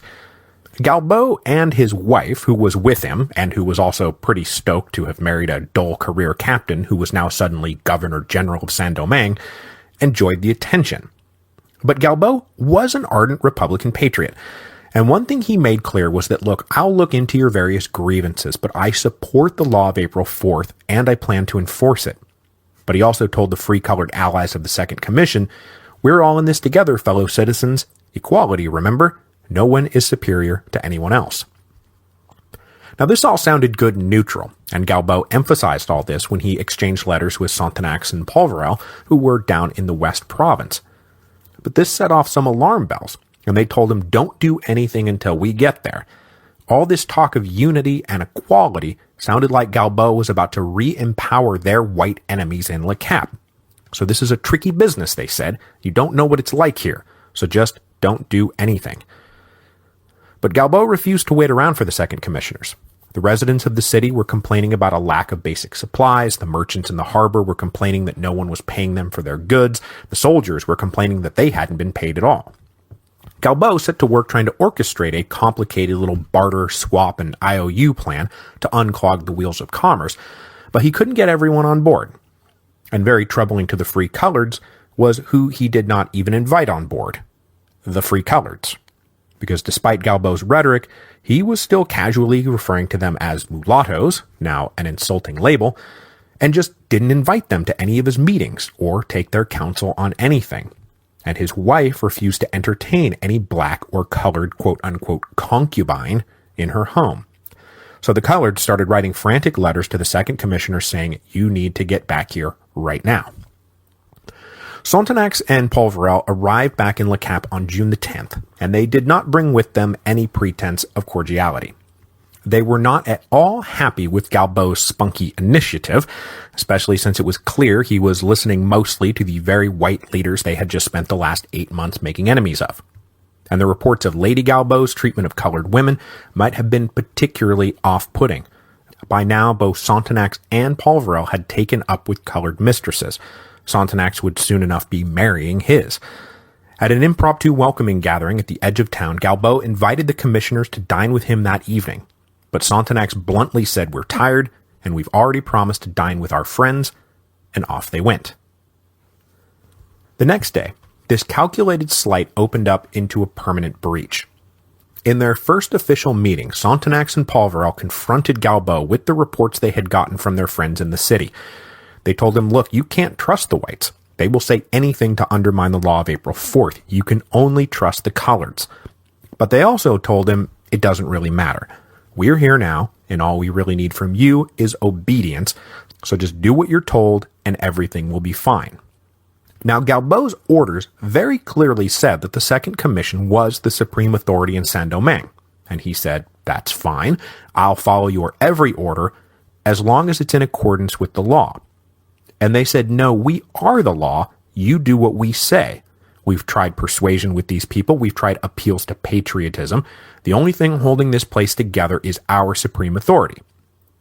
Galbaud refused to concede this point. Then the commissioner said, "Oh, also, by the by, you shouldn't even be here thanks to that law that says property holders can't hold office in Saint-Domingue." Galbaud said, "I asked the ministry if it was okay, and they never got back to me. But if you want to send me home over that, fine." And then the commissioner said fine. And that was pretty much that. The second commissioners put Galbaud on a longboat that rowed him back to his ship where he would await deportation. But that brings us to the most pissed off people in all of Le Cap in June 1793, the sailors, both of the merchant and naval variety. In the immediate aftermath of the initial slave uprising, Governor Blancheland had closed the harbor. But once things settled into a stalemate, those restrictions had loosened. But with a declaration of war with Britain looming in early March, the second commissioners had ordered the harbor closed once again, and it had remained closed ever since. No ship had been allowed to leave Saint-Domingue in over 3 months, and the sailors were getting really super restless. On top of that, in April, plans had been laid for a mass convoy to set sail, merchant ships protected by warships that would hopefully be able to repel a British attack. Close to 50 additional ships from across the colony had massed in the Le Cap harbor on May the 10th in preparation for the convoy, but the order to launch never came. So there were now over 100 ships in the harbor bobbing along doing nothing for a solid month.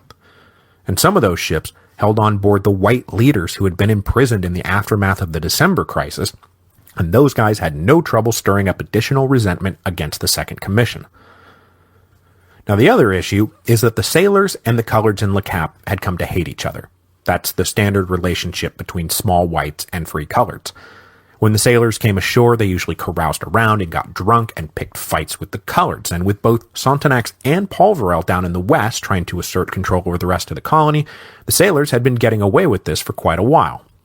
Now that the Second Commission was back, however, the coloreds were able to start flexing their muscles a bit, maybe even strutting around a bit. On June the 16th, a few days after Galbaud had allowed himself to be put on a boat, a bunch of sailors were in Le Cap, and apparently there was a lot of harassment and catcalling by the coloreds. Fights had broken out, and when the sailors got back to their ships, they complained to the admiral of the fleet. On the evening of June the 19th, the admiral decided to pay a formal visit to the commissioners to lodge a complaint about the way his men had been treated. What he walked into was a little party of about 100 men and women, the commissioners, their free-colored allies, and white friends, and there were a few, most of them with black or colored wives. They appeared to be celebrating the triumph over Governor Galbaud and the reburying of the whites. The admiral lodged his complaint and then went back to the flagship. But when he got there, he found the men in a very agitated state and not happy that he hadn't pressed their complaints further. And then somebody had a bright idea. They said, "We have amongst us the Governor-General of the colony, the supreme head of all the military forces. Now, he has been shabbily treated by these outrageous half-breed loving despots." So they turned to Galbaud and said, "Man, do we have an idea for you? Instead of going back to France, why don't we all go arrest the commissioners and send them back to France?" Galbaud was at first reluctant to go along with this, but over the night of June the 19th he was persuaded, particularly by his wife and brother, who were both on the ship with him. Early the next morning, longboats crisscrossed amongst the ships as word spread of the planned action. Galbaud himself made personal appeals to the sailors, appeals that on every ship bypassed the officers and were made straight to the men. The common sailors enthusiastically cried, "Long live the Republic," and "Long live Galbaud," and they agreed to fight for him. The officers were either ignored by the stirred-up men or got locked in their staterooms, as, for example, was the fate of the senior admiral, who was imprisoned on his flagship. By the afternoon, the citizens of Le Cap witnessed an incredible and incredibly terrifying sight. The gunships slowly turned their broadsides to face the city. Every gun in the fleet was now pointed at Le Cap. Sontenax and Polveril were alerted, and they scrambled to assemble a force of loyal men for whatever might come next. Free colored militiamen were their best option, but initially there was only about 50 of them around. Now they had some regular troops they could count on, in particular Colonel Laveau's 16th Dragoons, but the rest were suspect. If it came down to it, who would they fight for?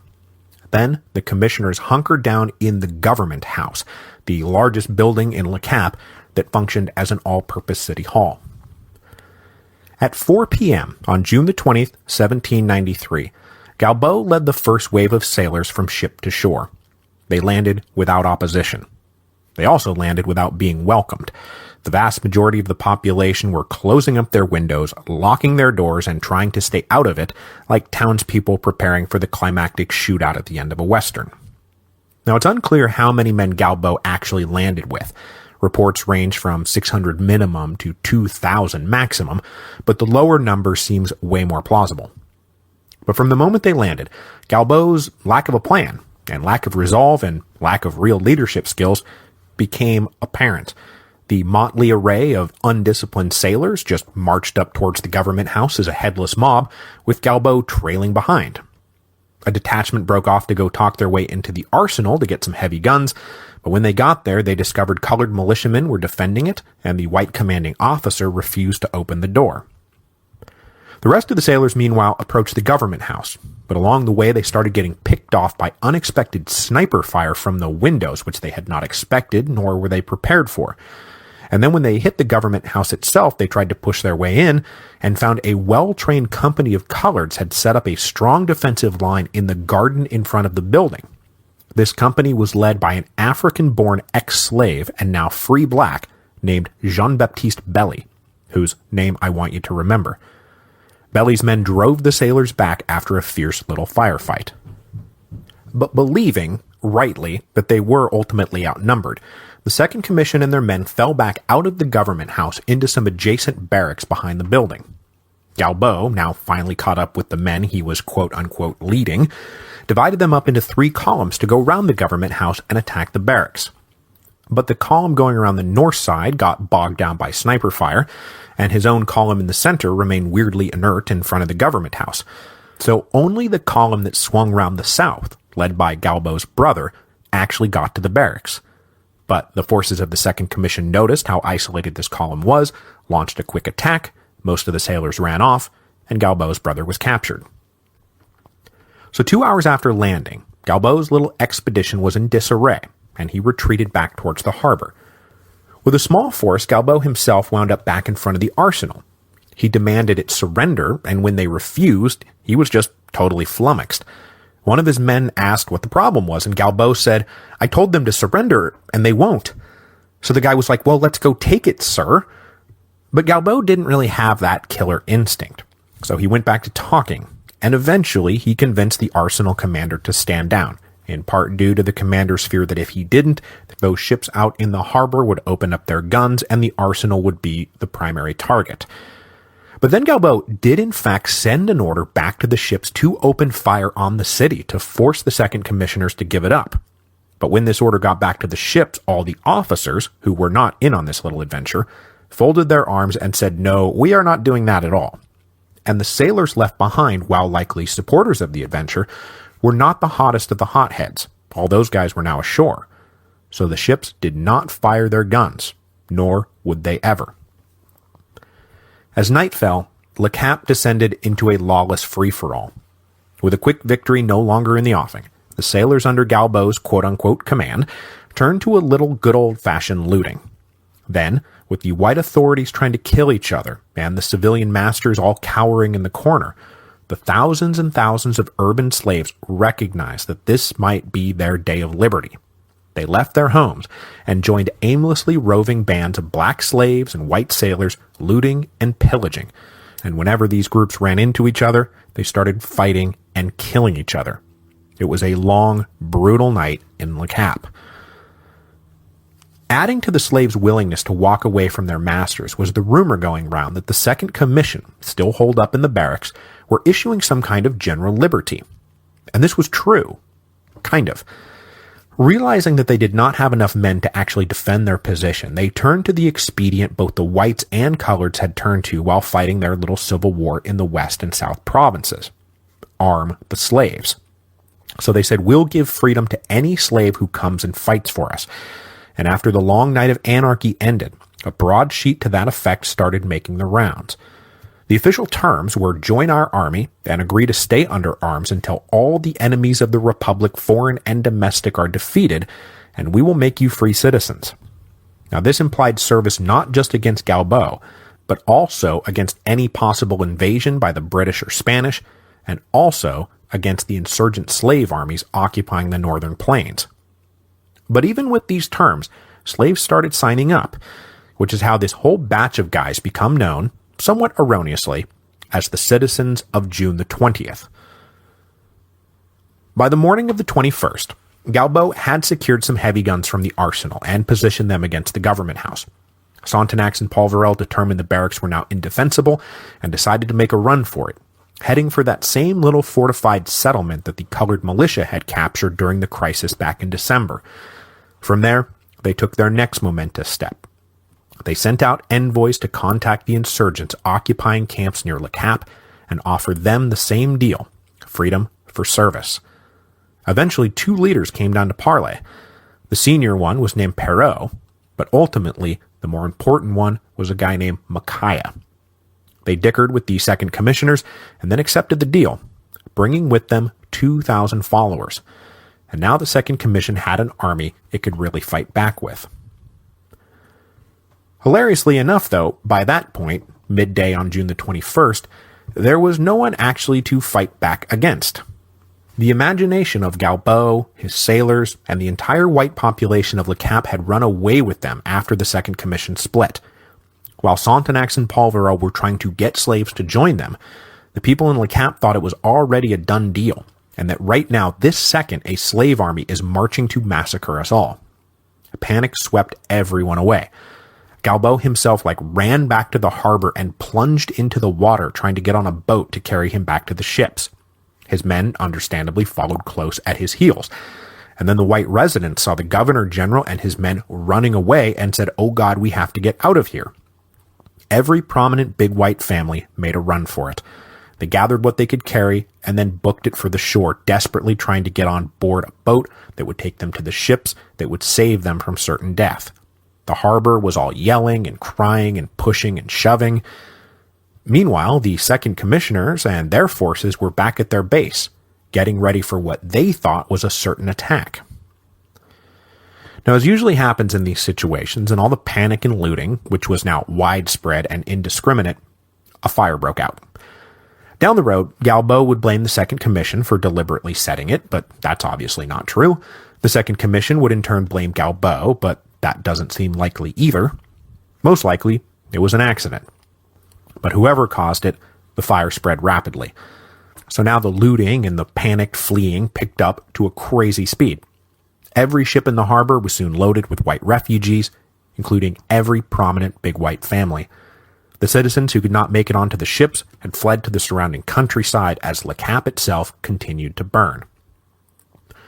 So it wasn't until the following day, June the 22nd, that the slave fighters enrolled by Sontenax and Polverel actually arrived on the scene in Le Cap. And they had marched in thinking they were going to war, and what they found instead was a deserted city in flames. There would be no war, so of course these guys started pillaging what they could before the whole city burned to the ground. Over that night of the 22nd, there was then immense pressure put on the ship captains to get the hell out of there, but there was a problem. They still lacked the formal authority to do so. But after further cajoling and the recognition that the chaos and destruction and danger were so complete that they could justify it, the admiral agreed to sail away the next day. By June the 24th, the harbor that had just been overcrowded with 100 ships was nearly empty. This mass exodus of the big whites represents the end of white colonial rule in Saint-Domingue. They had all held out in the hopes of getting back everything, and instead, they sailed away with nothing.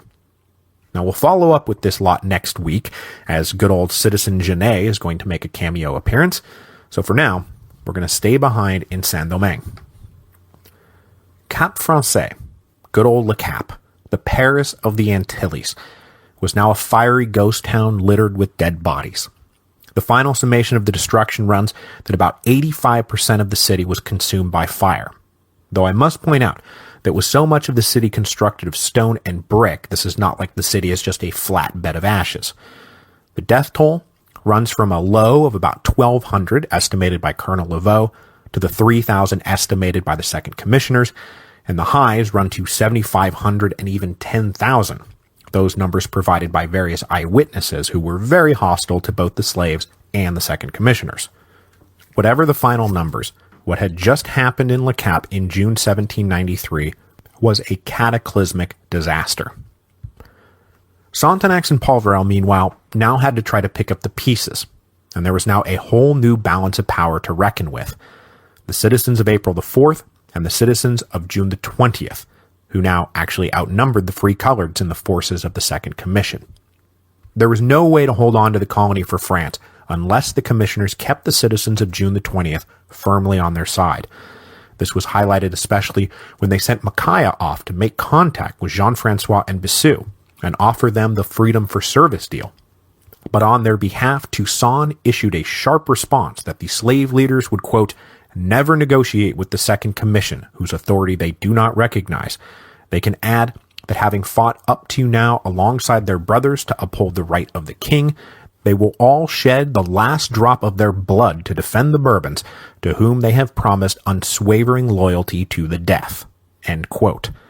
And then Micaiah himself went back over to the slave insurgency. Now, the reason the slave generals rebuffed the offer of the Second Commission is not that hard to guess. Not only were they offering less than the Spanish had offered, but they were in a far weaker position. Because where are we right now? That's right, it's the summer of 1793, when the European alliance arrayed against the French Republic was in wait-for-them-to-collapse mode. The Vendée had erupted. The Federalist revolt was in full swing. France was surrounded on all sides. It was broke. It was tearing itself apart. The Spanish were feeding all of this information to Jean-Francois and Bissou and saying the promises of the representatives of the French Republic are meaningless. Their government is not going to last the year. The violent destruction of Le Cap only confirmed the general feeling that the French were losing badly everywhere. Now, one thing I've not ever seen is a good explanation for why the slave armies didn't fall on the Second Commissioners right then. But it's likely that following the lead of their Spanish superiors, that wait and let them collapse without wasting our own lives and treasure was the order of the day in the mountains of Saint-Domingue, no less than the Belgian frontier. With the slaves electing to stick with the Spanish, Perrault, the one leader who had come over to the Second Commission, started telling them, look, you guys are going to have to do a lot better than the original terms of service if you want us to stick around. Like, for example, we have wives and children, and we want freedom for them now. Given the circumstances, Sonthonax and Polverel had little choice. On July the 11th, they extended freedom to the wives and children of the men who would join their army. But Perrault also strongly hinted that in the end, nothing less than general liberty was going to get the job done. If the commissioners wanted to salvage French rule, they had better do it sooner rather than later. At the end of July, now a month removed from the Battle of Le Cap, the situation seemed just stable enough to allow Polverel to return to the West Province to ensure that the rest of the colony did not descend into its own chaos. Because just as Le Cap was burning to the ground, André Rigaud had led an armed expedition to go try to capture Jérémie, but the expedition had failed. But the whites wound up being the least of Polverel's concern, because not only did he have to worry about renewed slave unrest, but also antsy complaints from his colored allies about the possibility of total emancipation.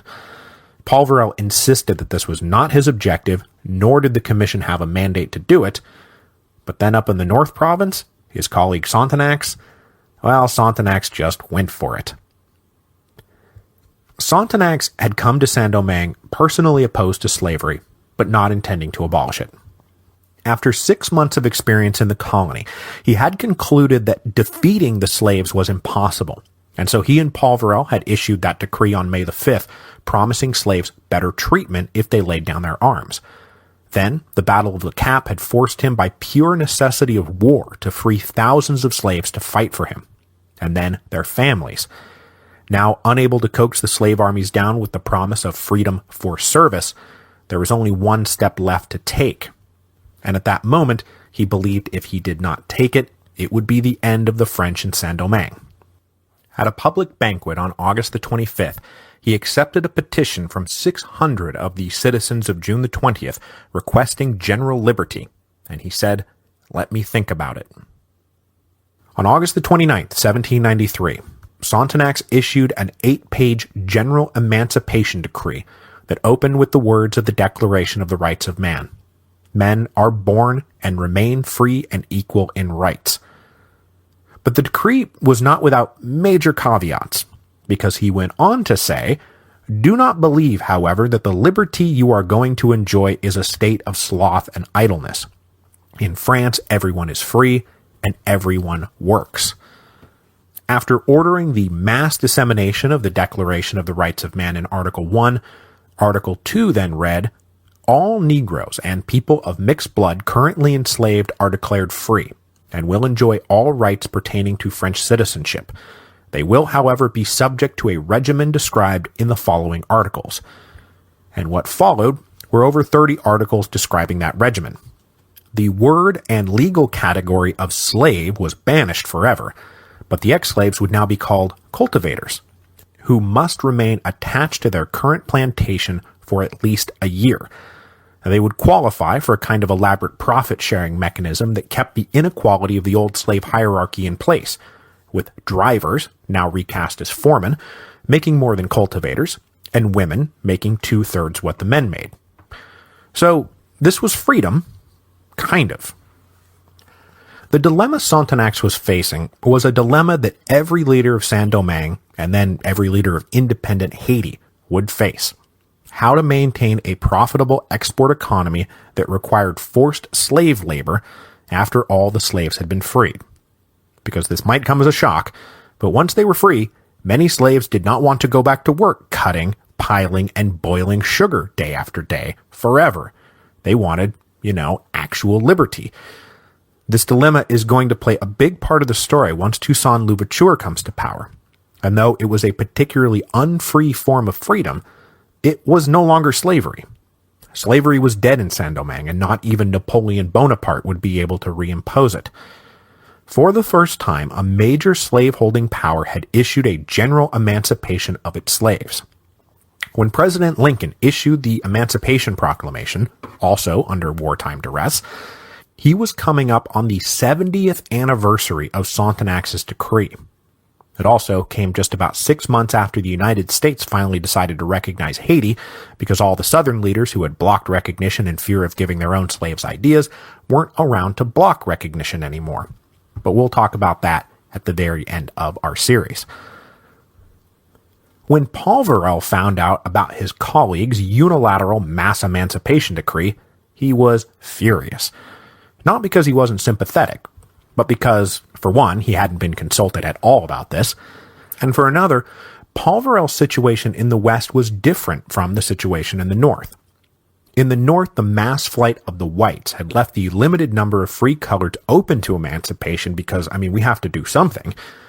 But down in the West, there was still a very strong and very stable colored elite opposed to emancipation. And in the West, the plantations had never been destroyed. The slaves who had fought under Haitian, for example, had returned to work as slaves. So Sonthonax's decree was really going to mess up a not terrible situation here. Not terrible from the free colored perspective. But with the genie out of the bottle, Paul Varel did not believe he could lag too far behind. So he sent an angry letter to Sonthonax that basically said, "What the hell, man?" and then proceeded on his own course of emancipation. His decrees and accompanying caveats were even more elaborate than Sonthonax's, but the thrust was the same.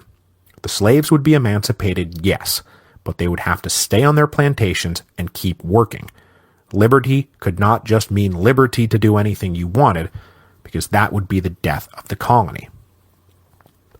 In many ways, the emancipation of the slaves caused as many problems as they solved. It maybe prevented more slaves from deserting to the insurgent armies, but it did nothing to bring in the tens of thousands already under arms. As Toussaint said in a statement, quote, "As long as God gives us the force and the means, we will acquire another liberty, different from that which you tyrants pretend to impose on us." And now, the coloreds were themselves becoming estranged from the commissioners, who were now giving pride of place to the citizens of June the 20th rather than the citizens of April the 4th. They were now seeing their moment of triumph, the expulsion of all the big whites, turn into the undoing of a world that they now hoped to rule. And they did not like that Sonthonax was saying things like citizens must remember that liberty comes before equality. But despite all of this, and the fact that things were going to get a lot worse for Sonthonax and Polverel before they got better, in September, Sonthonax tried to put a happy face on the disastrous summer of 1793 and defend mass emancipation with a bold PR move. He selected 3 men, 1 white, 1 colored, and 1 black, to sail back to France to tell the National Convention that the revolution had fully and truly come to Saint-Domingue, and that it would be a better and stronger Saint-Domingue that would emerge. Of course, by the time this commission, cleverly dubbed the Tricolor Commission, finally made it to Paris, Saint-Domingue was not stronger and better than ever. It would actually be mostly an occupied country, because next week, the British will be invited by the holdout whites in Jérémie to sail on into the harbor and set up a base. Shortly thereafter, embittered coloreds will invite the British into Saint-Marc, and pretty soon, the British will occupy most of the ports in the West and South provinces. Meanwhile, up in the North, zero progress will have been made against the Spanish-backed slave armies, who still held the lion's share of the province. And then, of course, back in France, the great patron of the Second Commissioners, Brissot, and his Girondin allies, well, they've already been purged from the National Convention and are about to get executed. So the recall order to Sonthonax and Polverel is on its way. So yes, things are going to get worse for them before they get better.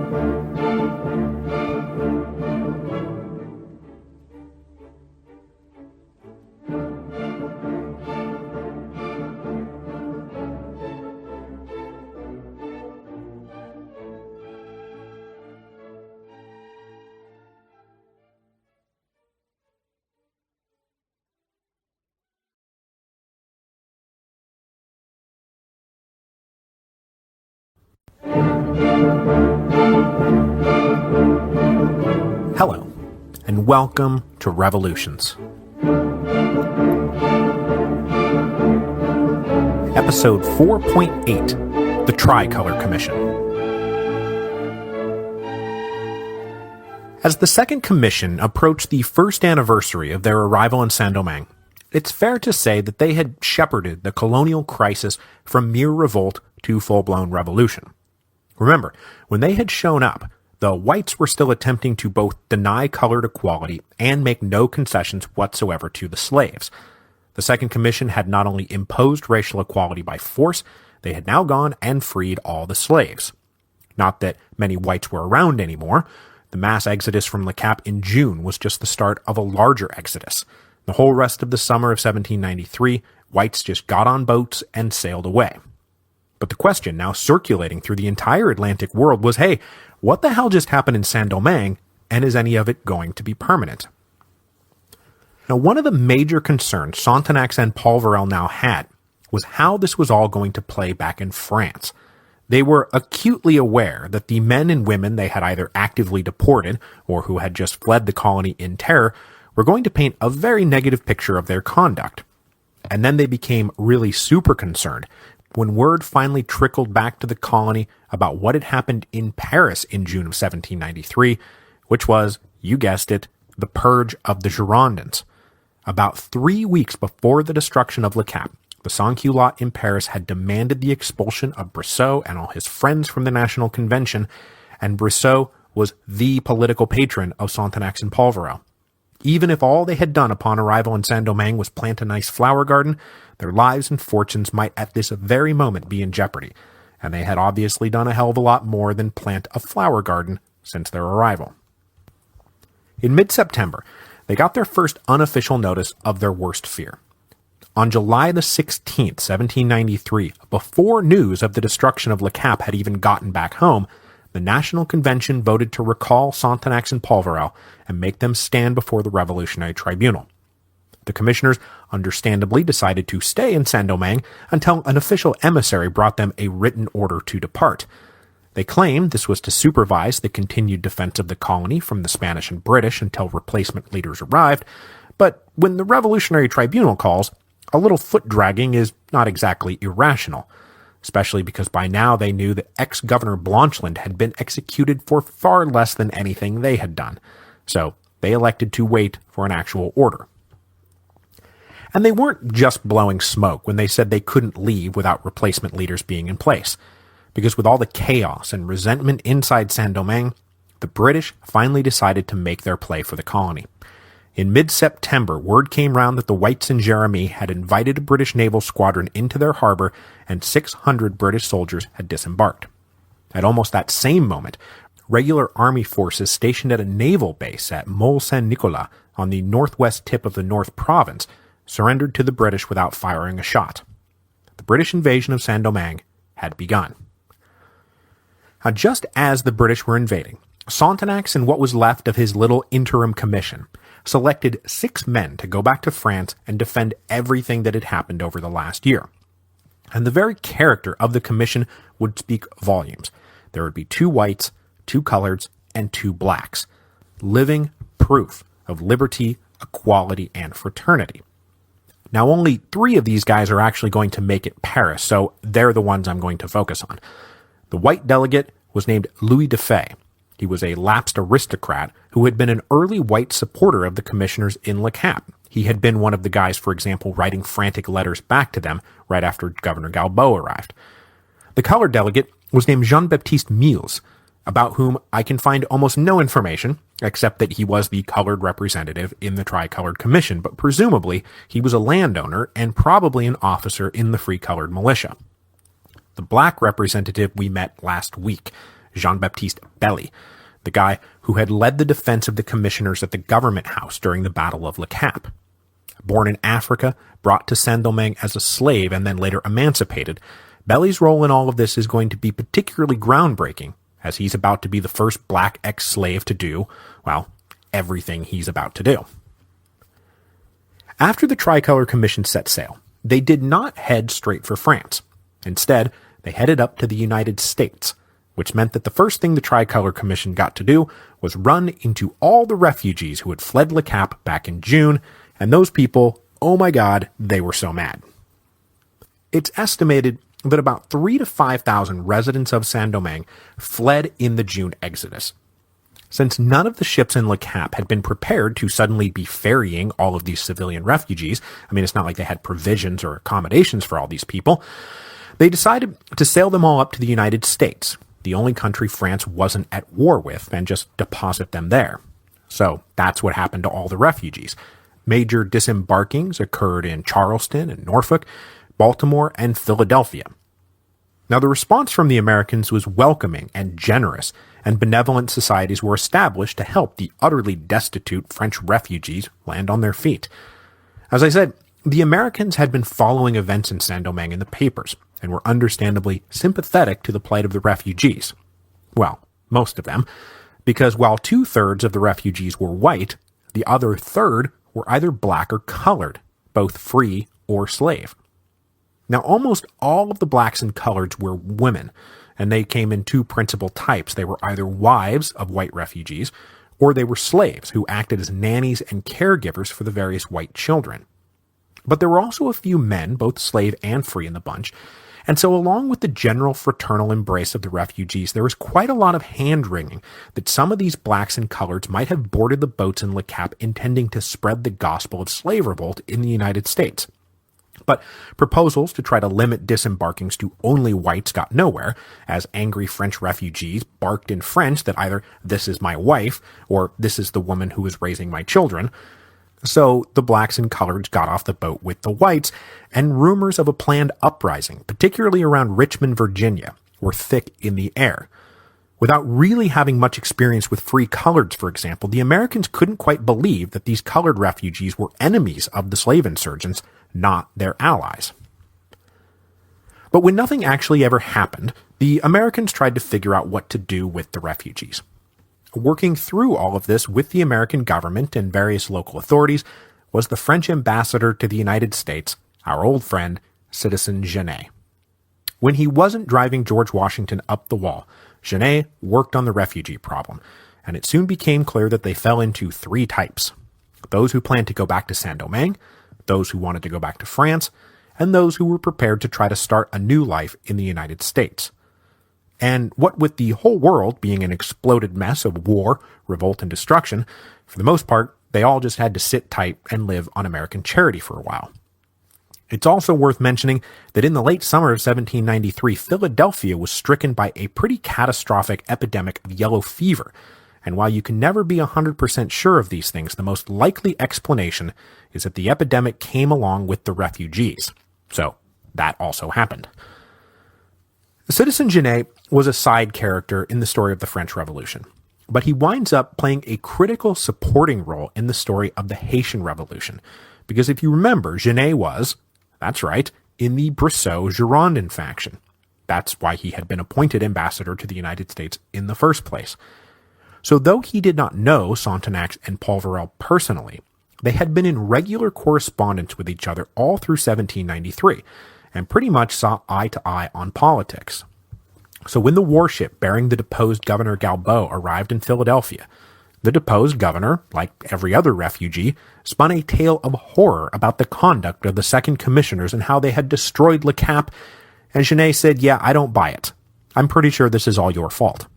Genet said, "I'm going to keep your mutinous soldiers here in the United States, but I'm going to send you back to France to face the music." Galbaud and the sailors both strenuously objected to this because they did not want to be separated from each other. Galbaud needed the sailors as witnesses to back up his story, and the sailors needed Galbaud to say, "Yes, I was in charge the whole time." So they refused to be separated. Then Genet found out that Galbaud, the sailors, and civilian refugees in Philadelphia were talking seditiously behind Genet's back, and so Genet ordered the ship to sail up to New York, where the refugee population was much thinner. In mid-August, Genet and Galbaud had a final confrontation aboard the ship. Genet stood by his plan to separate Galbaud from the sailors and send him back to France. So that night, Galbaud and his wife snuck onto a longboat, rowed to shore, and made a run for it. They made it to an inn in Westchester County before two French military police officers dispatched by Genet caught up with them. But the ex-governor managed to slip out the back door and make for Canada. Meanwhile, Lady Galbaud stayed behind at the inn and entertained one of the military policemen for a week, while the officer wrote reports back to Genet saying, "I've got Galbaud cornered, don't worry about it. Make of all that what you will." As soon as Galbaud crossed over to Canada, he was arrested by the British and taken to Quebec City, where he was held until October, when he escaped and crossed back over to New York. Now basically a penniless vagabond, Galbaud found meager accommodations near the border in case he had to run for it again. Meanwhile, Genet was continuing to annoy the American government, but also handle the frequent requests of refugees to either go back to Saint-Domingue or sail on to France. But Genet was now purposefully deflecting their requests. He knew that both the British and Spanish had agents recruiting in the refugee communities, so anyone going back to the colony was sure to be going to join the enemies of the Republic. Meanwhile, anyone going back to France was sure to denounce Sonthonax, Polverel, and now likely Genet himself, and cost them their jobs and possibly their heads. Little did Genet know that the American ambassador in Paris had already denounced him, and his recall order was in the mail.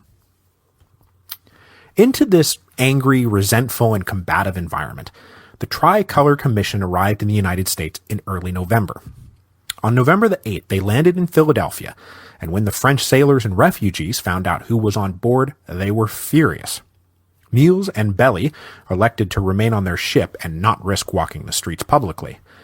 The white delegate, Louis Dufay, tried to go out, but as soon as he went ashore, he was identified and surrounded by an angry mob of Frenchmen, and it was only with the help of a local woman that he was guided safely away. But then a further mob just marched up the gangplank of the commissioner's ship. They accosted Meals and Belly and ransacked their quarters. Only after some serious pushback was this mob dispersed.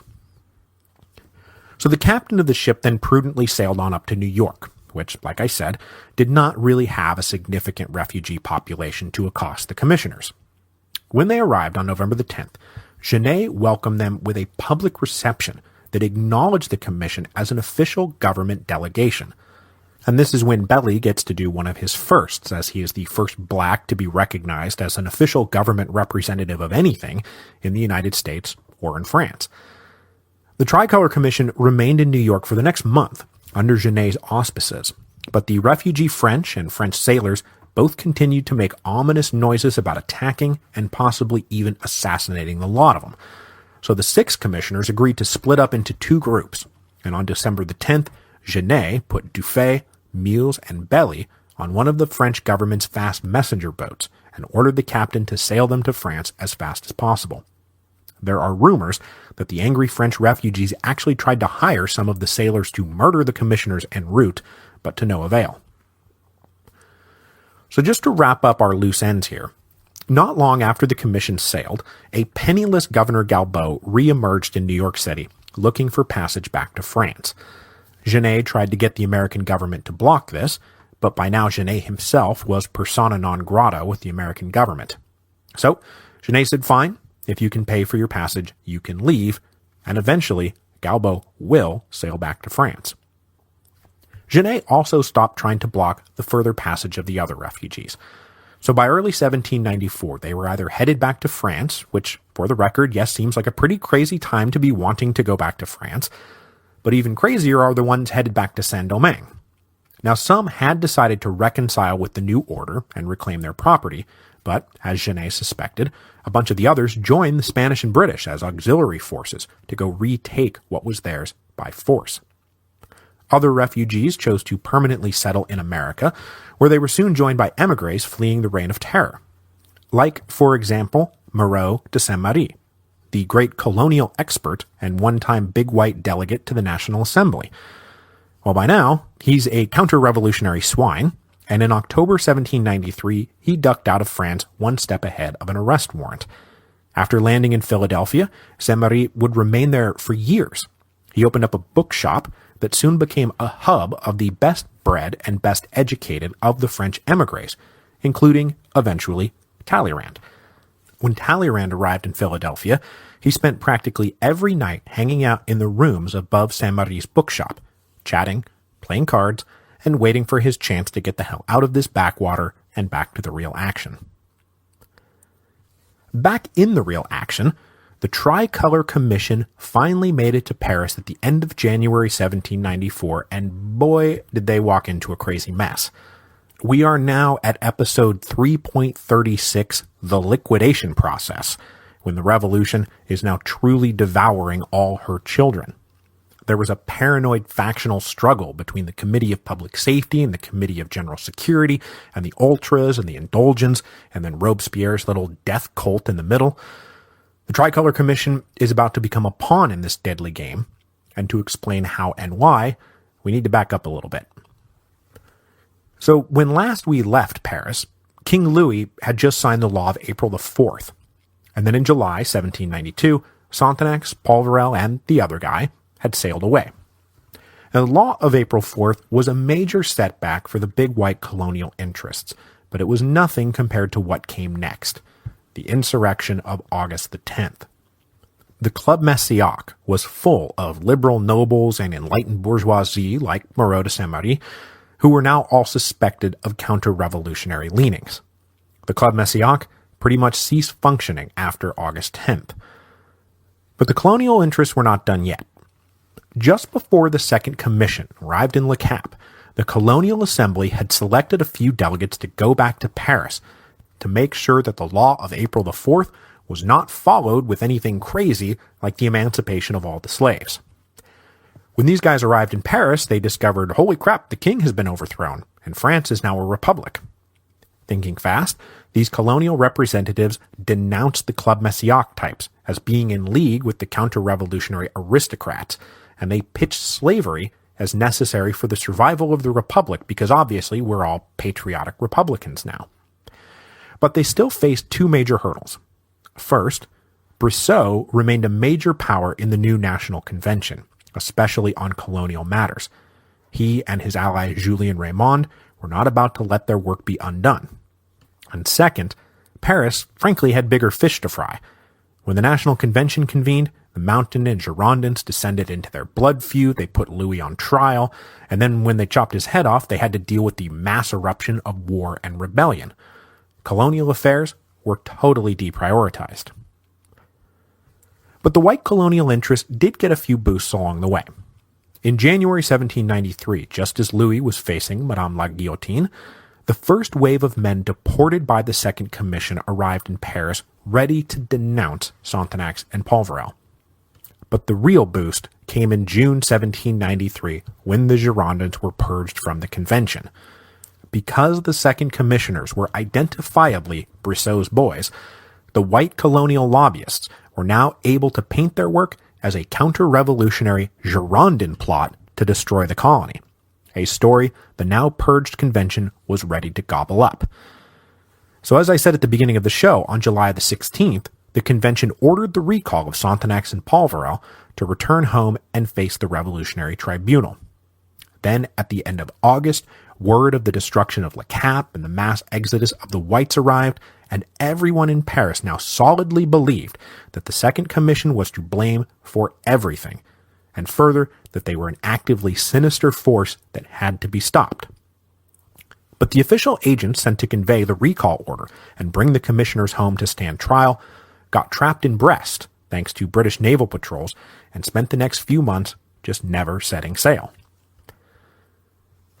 As the Reign of Terror prepared to really get going in October 1793, Paris hit peak anti-Girondin fury. After Brissot's arrest back in June, Julien Raymond had tried to keep a low profile, but on September the 27th, he too was denounced and arrested. When all his Girondin friends were executed a few weeks later, Raymond had to believe that he would soon be next. It also just so happens that mid-October 1793 is also when word of general emancipation hits, and everyone becomes really super convinced that this is all a Girondin plot to help destroy the Republic. But then in December, everything suddenly flipped upside down, when two pieces of news were revealed almost simultaneously. First, correspondence between the renegade Big Whites and the British government about handing the colony over were published. Suddenly, everyone knew that since at least February, the white colonial interests had been actively in league with the enemies of the Republic. And then the second bit of news was the incontrovertible proof of this treasonous alliance. News that Jérémie and Mole Saint-Nicolas had opened their harbors to the British. Suddenly, the Second Commission and their emergency emancipation order looked like a truly patriotic response to white colonial treason. So the verdict that Sonthonax and Polverel were enemies of the Republic was suddenly being reconsidered. But as I said, colonial policy is very much now being viewed through the lens of the really super dangerous world of Paris politics during the Reign of Terror. For complicated reasons, the white colonial lobbyists had wound up attached most especially to the ultras in all of this, and particularly had allies in the Committee of General Security. So it was by order of the Committee of General Security that Julien Raymond had been arrested, and when the Tricolor Commission arrived in Paris at the end of January 1794, the Committee of General Security acted on a colonial lobby request and arrested them too. Oddly enough, though, only Dufay and Mules were tossed in jail, while Belly was left alone, no one quite knowing what to do with him. But the Committee of Public Safety soon ordered all these guys released because, like I just said, 1. This was just a further skirmish in the power struggle between the Committee of Public Safety and the Committee of General Security, but then 2, the official story was now changing. The white colonial lobbyists are the really real traitors in all of this, so let's hear what this Tricolor Commission has to say. On February the 3rd, 1794, the Tricolor Commission were presented to the National Convention and were then accepted as official delegates from the North Province of Saint-Domingue, making Jean-Baptiste Belly the first black legislature in French history, possibly even European history, unless I'm missing somebody. The next day, Louis Dufay delivered a stirring speech in defense of the Second Commission and, more importantly, the Emancipation Decree. But critically, Dufay blew right past the moral reasons for ending slavery because nobody cares much about that. He focused exclusively on the role the freed slaves, now free citizens, would play in defending the Republic in the Caribbean. He also told a pretty sweet lie about how the slaves had spontaneously rallied to the commissioners during the Battle of Le Cap and had cried, "Long live the Republic," as they went into battle. These same black citizen soldiers were now the only thing protecting Saint-Domingue from falling to the British. Dufay also stressed the restrictive nature of emancipation, that the commissioners had made sure to put rules in place to make sure the economy kept going, and he said, "You will see that your colony of Saint-Domingue, cultivated by free hands, will be more flourishing, that this new colony will produce more for the metropole than before." When Dufay was finished, the National Convention took a vote. And what a vote it turned out to be. On that day, 16 Pluvos, year 2, February the 4th, 1794 to you and me, the National Convention ignored Dufay's careful focus on the legal restrictions of emancipation and unanimously decreed, quote, "The National Convention declares that slavery of Negroes is abolished in all the colonies. In consequence, it decrees that all men, without distinction of color, domiciled in the colonies are French citizens and will enjoy all rights guaranteed by the Constitution. This decree is referred to the Committee of Public Safety, which will report immediately on measures for its implementation." This was a stunning blanket emancipation order of all the slaves, not just in Saint-Domingue, but the entire French Empire. This was not freedom for service. This was not freedom with labor rules. This was not gradual. There was no compensation to former owners. This was just freedom. In the euphoric aftermath of the vote, Belly took to the floor and said, "I was a slave during my childhood. 36 years have passed since I became free through my own labor and purchased myself. Since then, in the course of my life, I have felt worthy of being French." He then went on to say that the tricolor flag had become the beacon of liberty that he and his brothers would defend with their lives. Danton, in one of his last public speeches before getting beheaded, cried, "This is the death of the English." All the slaves in Saint-Domingue were now free citizens of France. And before we head back to Saint-Domingue, though, I will note a little coincidence that I did not realize until I was putting this week's show together, that the very next day, February the 5th, 1794, is the day Robespierre came forward and delivered his famous speech on public morality, with its link between virtue and terror that we discussed in episode 3.37, The Republic of Virtue. Oddly enough, the man who had once fought to ensure that the word slavery was not included in the French Constitution made no reference to the incredible abolition of slavery that had just been decreed the day before. So now, heading back to Saint-Domingue, the Second Commission would have a long time to wait before this epic vindication of all their work arrived. After the Tricolor Commission set sail, it was a harrowing 7 months before they found out. And even then, the vindication was not without a major caveat for them personally. So after the Tricolor Commission sailed away, Sontenax and Polverel were quickly dealt another major blow. The colored leaders in Saint-Marc, long one of their main bases of support, decided that the commissioners had gone too far and that emancipation was an intolerable betrayal. After making contact with British agents in November, the Saint-Marc coloreds voted to invite them into the harbor. The deal was straightforward. If you recognize racial equality and help us maintain slavery, we will help you take Saint-Domingue away from the French. But the coloreds were in for a rude awakening. The British agents likely would have promised 10,000 magical unicorns to get the British in the door. But official ministry policy, as agreed to back in February with the renegade white colonists, was that, quote, "Coloreds will have the same rights as this class in English colonies," which meant that whatever territory the British controlled, the coloreds were about to go back to being second-class citizens. So, no unicorns. With the coloreds betraying the Republic, Polverel rushed to Port-au-Prince to make sure the always seditious capital didn't flip too. And I forgot to mention this, but in fine revolutionary fashion, after the Second Commissioners had retaken the city back in April, they had renamed it Port Republican. But since this was pretty short-lived, I'm just going to keep calling it Port-au-Prince, if that's cool with everybody. Now the situation became critical enough that then Sonthonax rushed down too, leaving Colonel Laveaux in charge of the military situation in the north. Laveaux then moved his forces over to Port-au-Paix, which was west of Le Cap, where he planned to hold the line against any British encroachments. I've got a map of all this at revolutionspodcast.com. But luckily for Laveaux, Sonthonax, and Polverel, the British were about to make no headway over the winter. They captured a few more ports and held some coastal territory, but were unable to push inland or link any of their captured territories together. For one, like all Europeans, British soldiers were dropping like flies from tropical diseases. And then the mountainous interior of Saint-Domingue is, as we've seen, pretty brutal territory and riddled with armed enemies, whether independent slave insurgents who had no interest in the British trying to reimpose slavery, or armed colored armies who had elected to stick with the Republic, because the Emancipation Order had split the colored community right down the middle.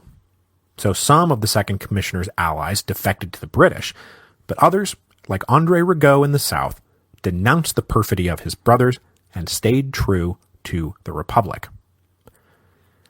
It was as a result of his conduct during these troubled months that Rigaud really cemented the foundation for his rule in the South.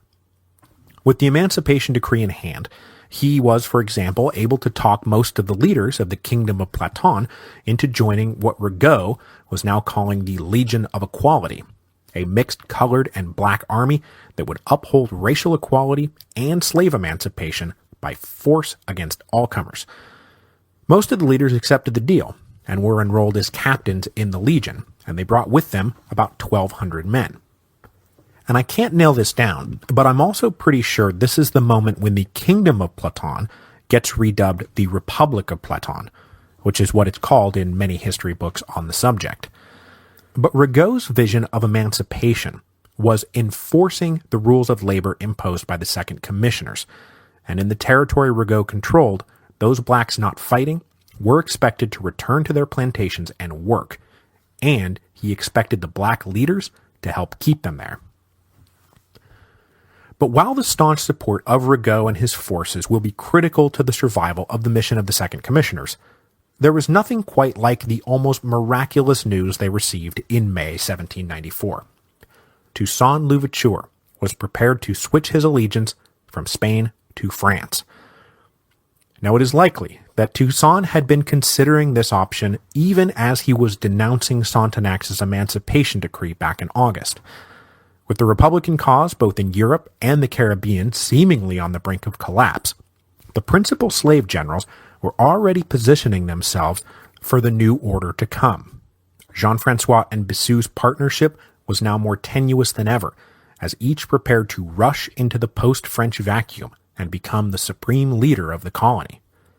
Meanwhile, Toussaint, who was technically Bissou's second in command, had positioned himself in the greatest position of all. Jean-François controlled the eastern part of the North Province, Bissou controlled the southern part, both with easy access to the Spanish. Toussaint, meanwhile, had gotten himself put in charge of the West, territory that bordered the Cordon of the West. Over the winter of 1793-1794, Toussaint methodically took the forts of the Cordon one by one, and by October, he had captured the port city of Gonaïves, and suddenly it was Toussaint who held the all-important line between the West Province and the North Province. Operating now on his own and away from Spanish supervision, Toussaint likely began to think hard about what to do with this new position. He was never going to be able to outmaneuver Jean-François and Bissou by way of the Spanish. They had more direct and deeper ties to the Spanish authorities, and Toussaint would always be a mere subordinate in the Spanish hierarchy. So if he wanted to be anything more than that, and by now it's pretty clear that he wants to be a lot more than that, then the Spanish are not his best allies. Then at the end of 1793, word started filtering up that all those Spanish boasts that the French Republic was on the brink of collapse was a lot of hot air. The Republic still stood and was possibly even winning the war back in Europe. So whose promises really counted for what around here? And then there was also the subtle distinction between the emancipation offered now by the French, which was general, and the Spanish, which was limited to the soldiers, the standard freedom for service deal. The Spanish had made it clear that they had no intention of abolishing slavery as such, and Toussaint may have by now made up his mind that general emancipation was the only way forward for Saint-Domingue. So a calculated jump over to the French at this moment might be the perfect move. And it was. In March 1794, Toussaint and Bossu exchanged a furious set of letters indicating that they were both getting pretty tired of each other. Then, it is supposed that in April, news of the National Convention's mass emancipation decree arrived, and that pushed Toussaint over the edge. At the end of April, Toussaint's black soldiers in Gonaïves suddenly turned on their Spanish comrades, killing them all and forcing the townspeople to flee. Toussaint said, "I had nothing to do with this. Let me go look into it, and I'll punish the perpetrators of this crime, blah, blah, blah." When he arrived, he suddenly announced the existence of a secret offer from Colonel Laveaux to join the French Republican Army as a brigadier general. Then Toussaint announced he was taking the deal. He brought with him 4,000 well-trained soldiers, the cordon of the West, and all the parishes under his control, including Écoule, Limbe, and Dondon, parishes that had been at the very heart of the initial revolt. He also brought with him top-flight black officers who would soon go on to play a major role in the history of Haiti, for example, Jean-Jacques Dessalines and Henri Christophe. Toussaint's sudden defection to the French breathed new life into the Republican cause, and not a moment too soon. In early June, the depleted British got some reinforcements and launched a renewed assault on Port-au-Prince. Sonthonax and Polverel could not hold them off and were forced to flee down to Jacmel. The British captured the capital on June the 4th. 4 days after that, while in Jacmel, the agents of the National Convention finally arrived with two pieces of news, the first so sweet, the other so bitter. The agent invited Sonthonax and Polverel onto his ship and said the convention has not only ratified your emancipation decree, it has taken them even further. The slaves are all free. They are all now citizens. Emancipation had been the second commissioner's most controversial act. The unanimous endorsement by the home government must have been a huge relief. But then the other news dropped. The Committee of Public Safety had upheld the recall order. Sonthonax and Polverel were to remain on board the ship for immediate deportation back to France to face the Revolutionary Tribunal. The commissioners were not even allowed to return to shore, but they were able to hastily dispatch a few final arrangements. Now, by order of the convention, Laveaux was officially promoted to Governor General, which is finally a really great choice, and Sonthonax wrote him a letter that said whatever happens, you have to hold the colony at all costs. Polverel, meanwhile, wrote to Rigaud and vested him with autonomous authority over the South. With the colony so divided and with the British everywhere, it was pointless for Laveaux and Rigaud to try to work together. So with this last order, Polverel said to Rigaud, "You are the absolute authority in the South." And Rigaud would keep this authority until he was defeated by Toussaint in the final War of Knives in 1800, because don't worry, gang, the fun never stops in the Haitian Revolution. Next week, the new Republican tricolor triumvirate of Laveaux, Toussaint, and Rigaud will launch simultaneous campaigns against both the British invaders and Toussaint's old comrades, Jean-François and Bossu. With France now exploding outward back in Europe thanks to the levée en masse, and the Republican forces winning battles in the field in Saint-Domingue, Toussaint had to be quite gratified to know that he had indeed switched sides at the perfect moment.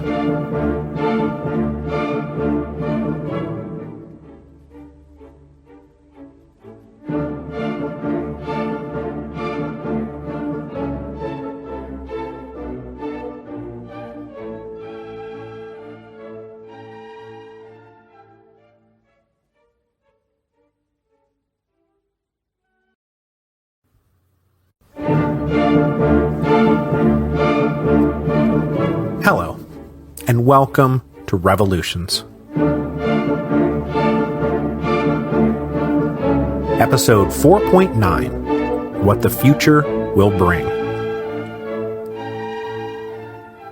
When the Second Commission sailed away from Saint-Domingue in June 1794, the fate of the colony was truly up in the air on almost every front.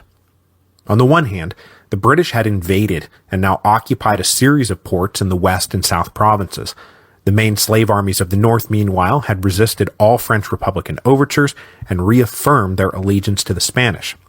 And then the Coloreds, who had once upon a time been the Republic's staunchest allies, were now defecting to the enemy in droves.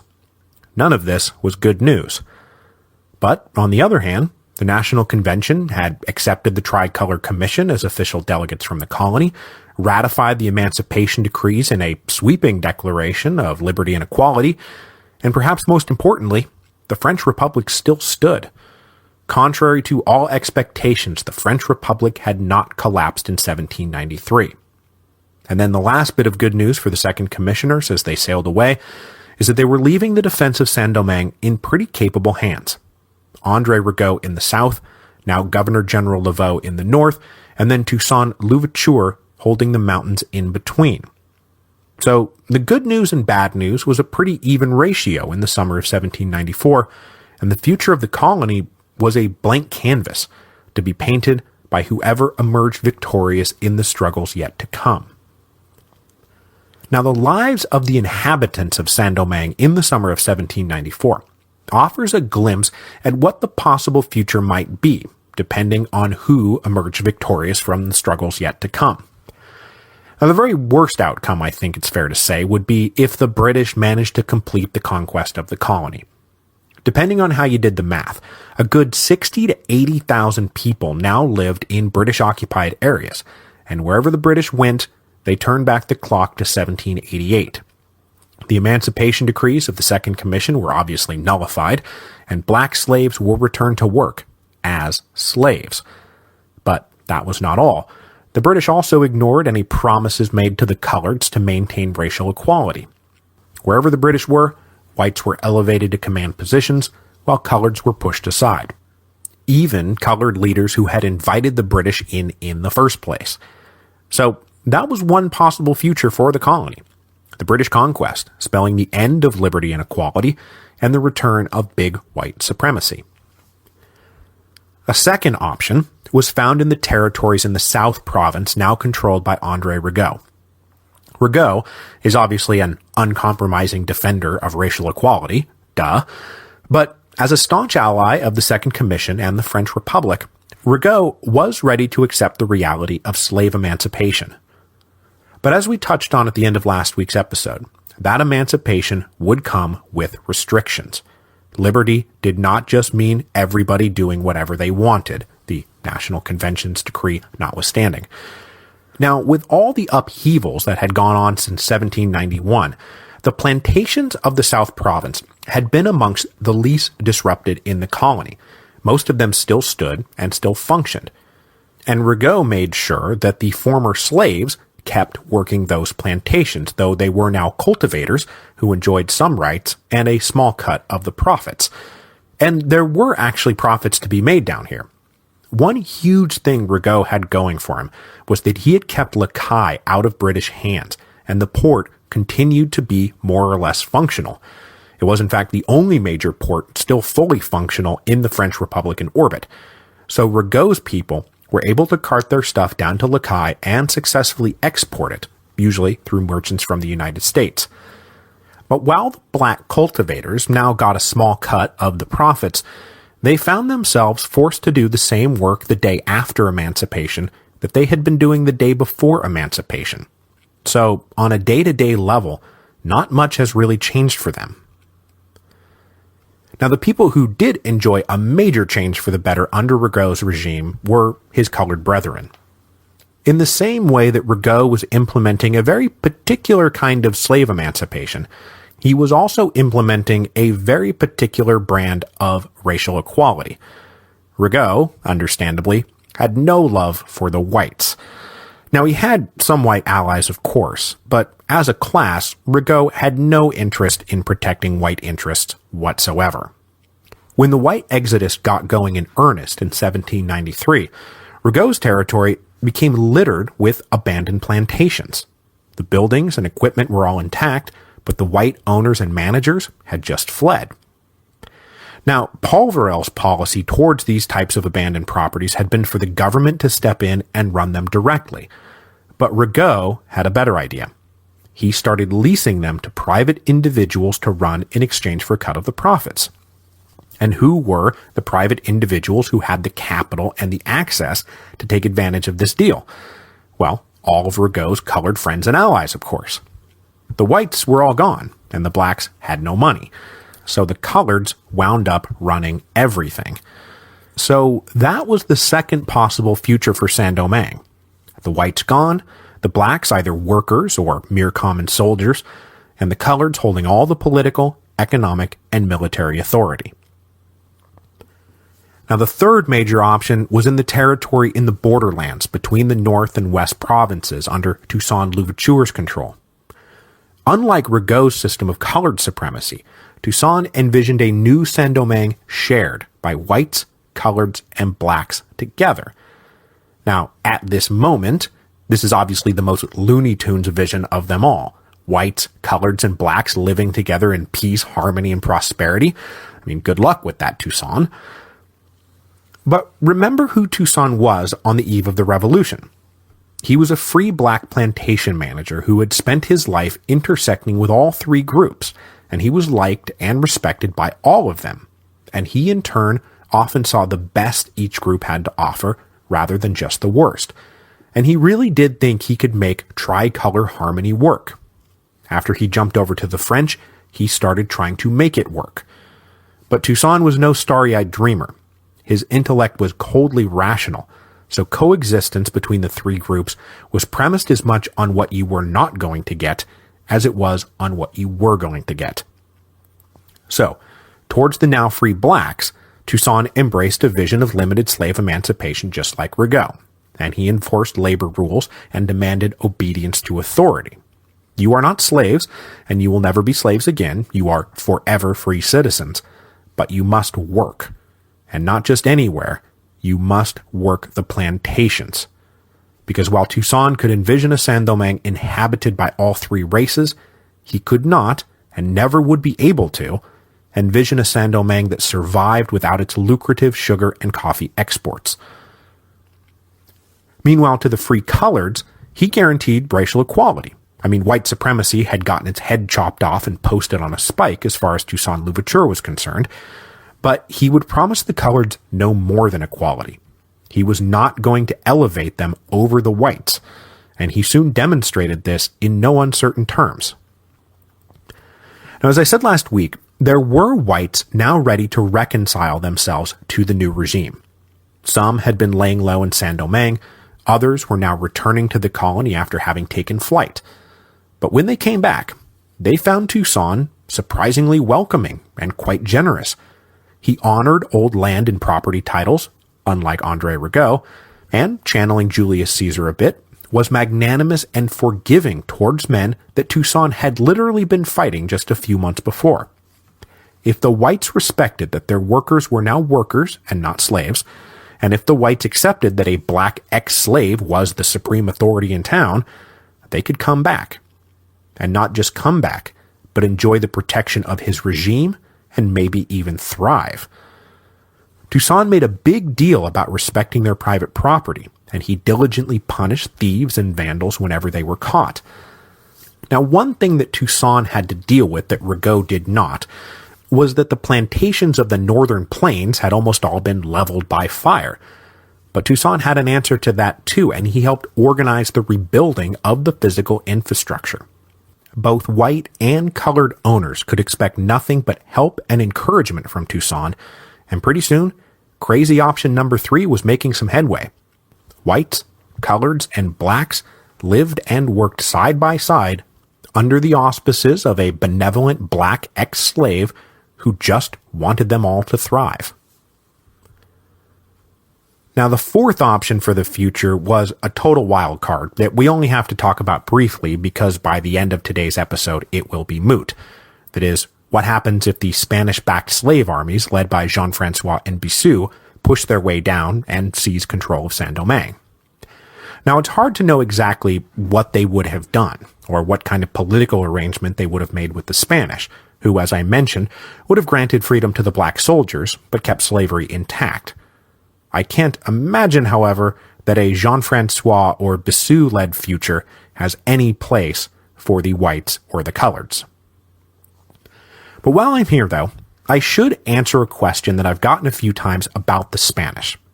Why were they just cool with not only letting this massive slave rebellion go on, but actively supporting it? Weren't they worried about it spilling over to Santo Domingo? And the answer is probably a little, but mostly not really. Spanish Santo Domingo was neither as populated as French Saint-Domingue, nor did it have as many slaves, nor was the slave-to-free ratio so wildly out of whack.